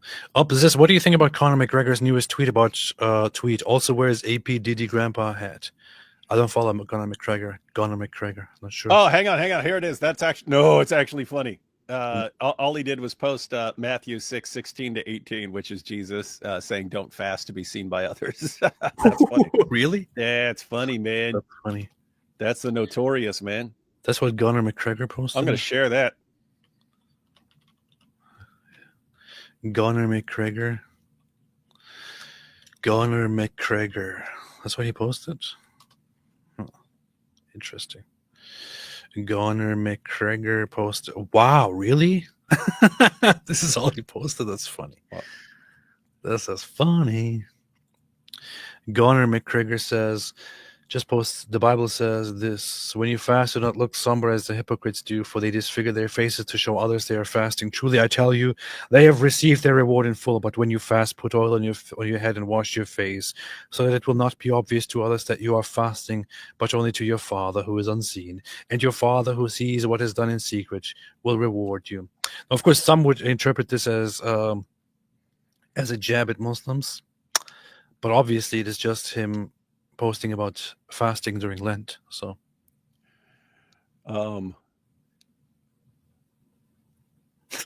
Not really. He's been blasting away at Islam recently. It's pretty funny. He's got everyone. He's got Muhammad Hijab and everyone flipping out and so on. But it's pretty funny. David Wu says, "Did you see Conor McGregor make fun of Ramadan?" Ramadan.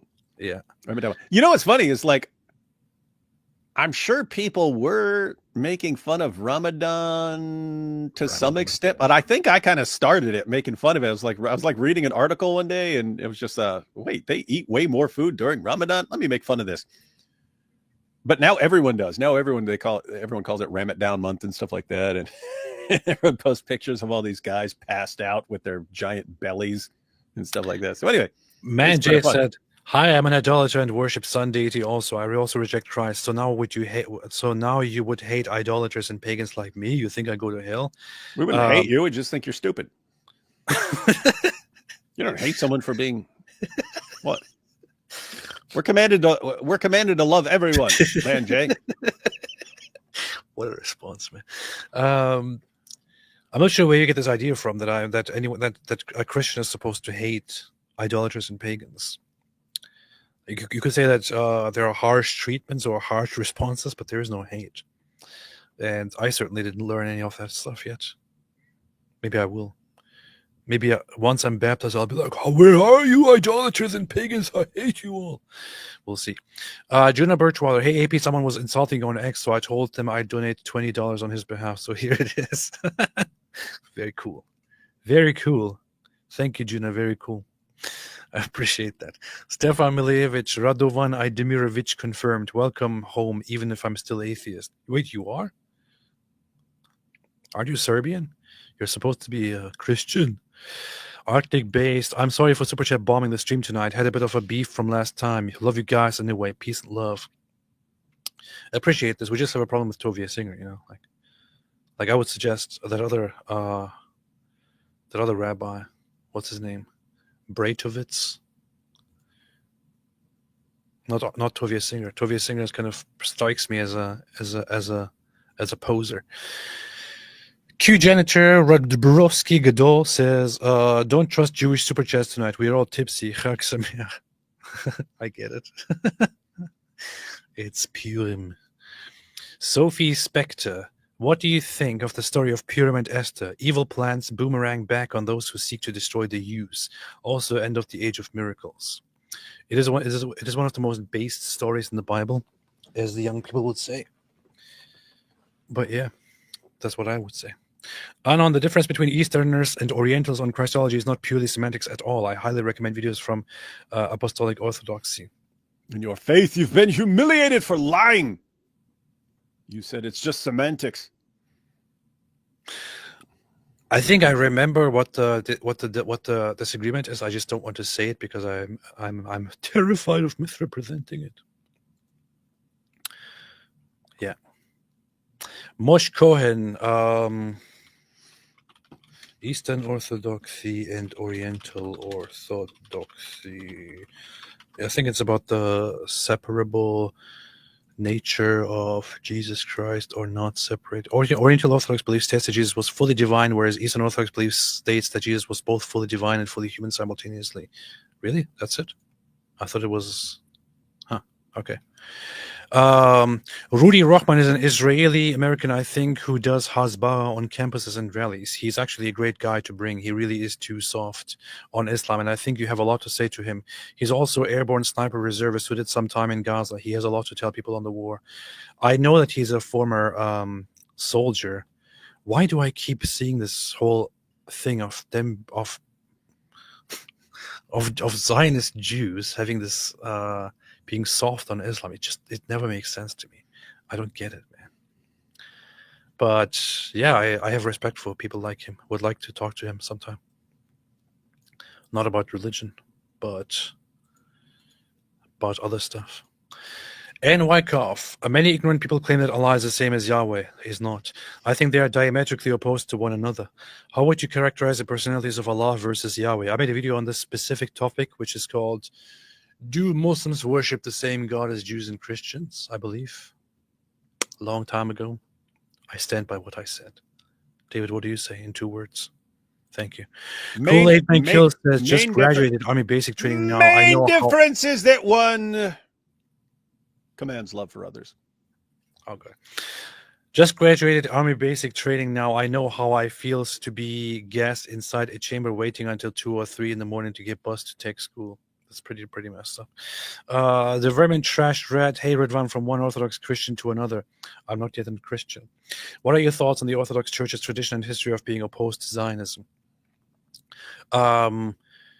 As far as Zionism is concerned, the only Zionism that the Orthodox Church altogether would be opposed to would be Christian Zionism or religious Zionism, which I never really was a part of or never even sympathized with, to be honest. And I know that there are Christian Zionists who might be part of the audience and who might be Christian Zionists and who might take from the Bible to talk about Israel. And I respect their position. I myself never based my support for the state of Israel on anything biblical or anything like that, or even on genetics. It's purely just about Jews and their right to exist. That is where the Orthodox Church would have an opposition to Zionism, to religious Zionism. The Orthodox Church altogether does not have a position on secular Zionism or the state of Israel. Yeah, this is an ongoing misunderstanding. I get this all the time. Right? They're like, David, you're a Zionist. How can you support this? The dispensationalism and the same thing. And how will you do greater debate this guy? And they don't even understand my perspective. And it's always, hey, this person will refute you on your Zionism. And it's like, okay. And I mean, actual, like they're going to say Christians are going to correct me. And it's like, what's my actual view? You've got a bunch of people. They're called Jews.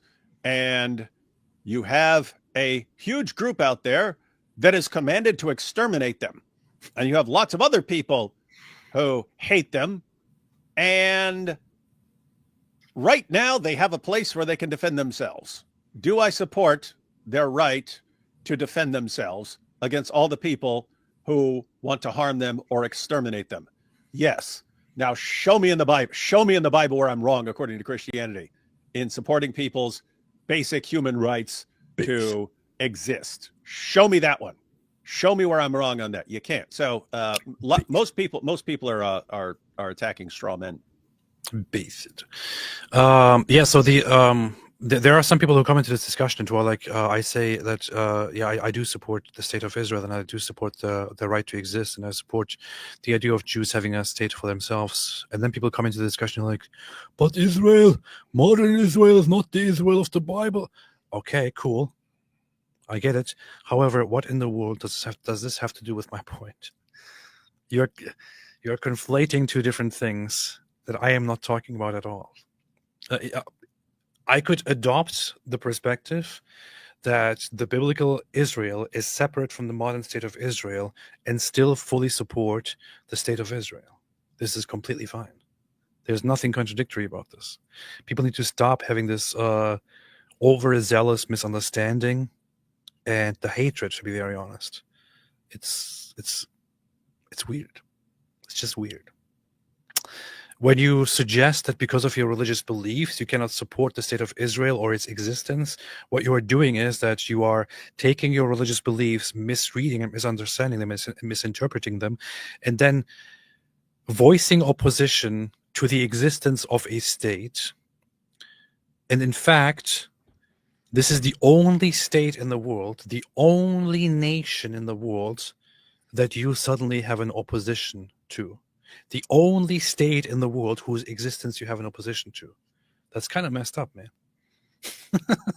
That's kind of messed up. You don't have an opposition to the existence of any other state in the world except this one state. Sorry, you just hate Jews, man. That's what it sounds like. You need to make peace with that. Powerful. Michael Beacon, as said, for example, the Greek Orthodox Church, the Ecumenical Patriarchate, the Greek Archdiocese doesn't have any problem with Israel at all. Michael Beacon, I'll have you know, I have read the Talmud, or maybe it was green eggs and ham, whatever. All I know is that they don't like rotten ham. Good point. This is good. This is a solid point.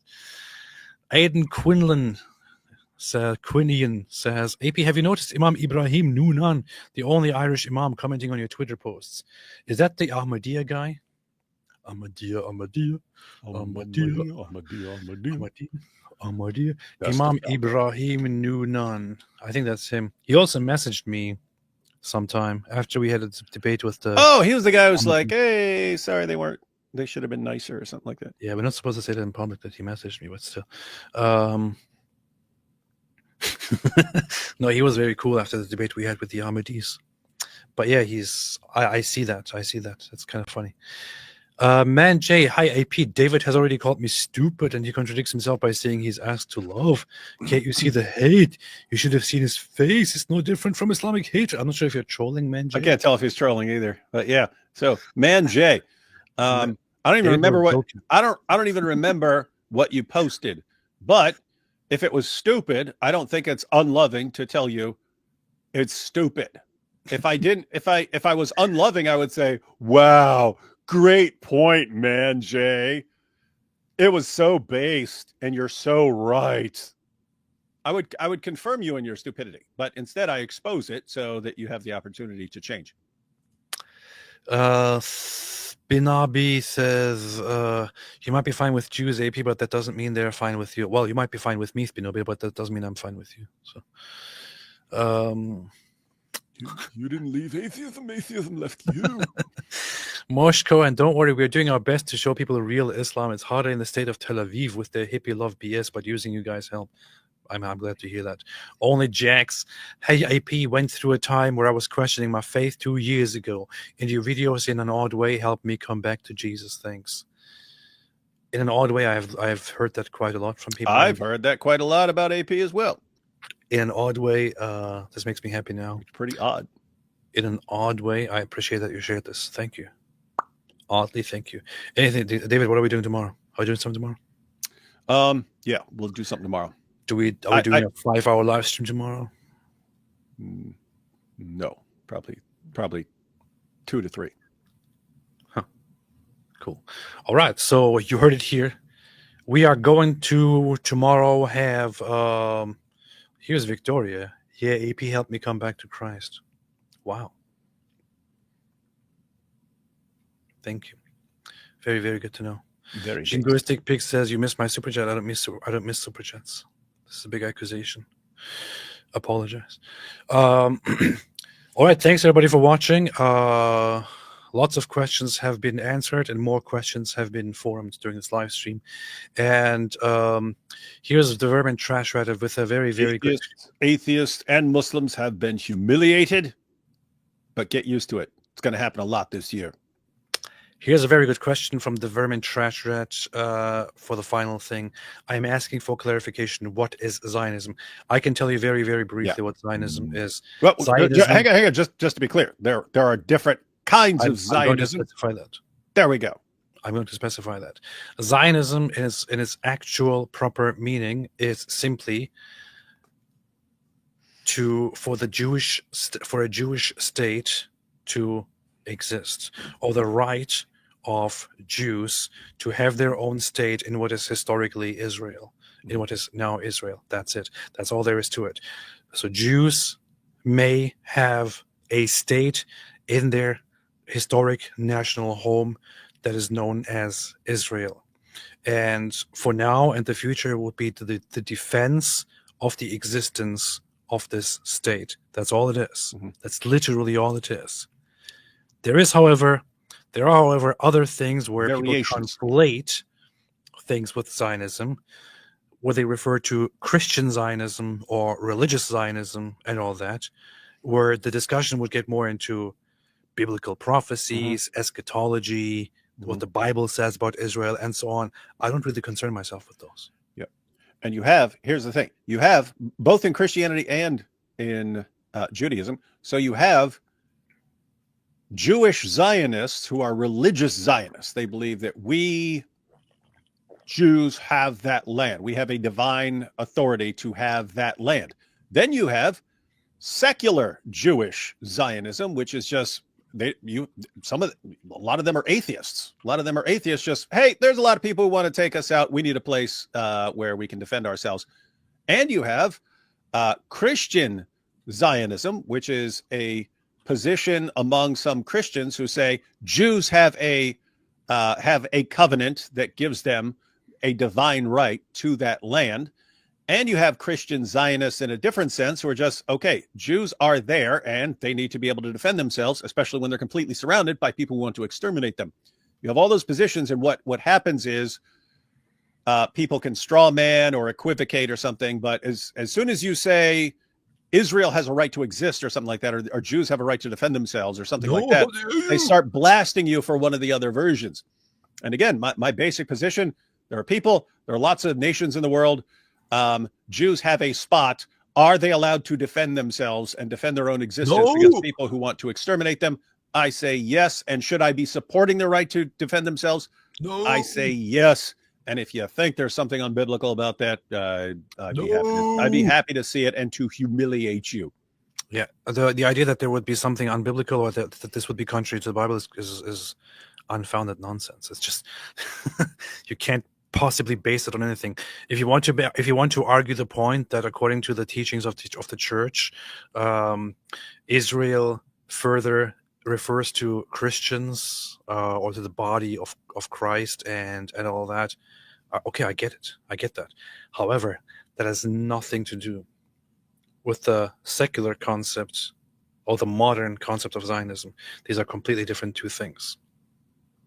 You don't have to say, oh, Israel is believers, therefore I cannot support the state of Israel. Different things. Completely different things. You're conflating them. Prince Lapis, the fact that I saw your post today, I attended my first liturgy. Powerful. That was very, very powerful. That's very powerful. I'm happy. I'm happy you did. And also thanks for everything, Dawood and you, Ridwan. Thank you. Pretty much. Hi, AP. My question was addressed to you. Too late. Oh, yeah. I answered it, Man Jay. Yeah, I don't see any hate, Man Jay. And not sure what you're talking about. Yeah, little weak Man Jay. Well, man, you need to. People are taking this way too seriously. Yeah, there's no hate, Man Jay. I don't care. I don't care. Yeah, cry us a river, Man Jay. Powerful. Anyway, thanks everybody for watching, and as always, or for those who do not speak the language of goats, here it is once again. Here. Get a translator. Here's the goat saying it one more time. And thanks everyone for watching, by the way. And we'll see you tomorrow. But here's finally the translation of stay away from Islam. Powerful.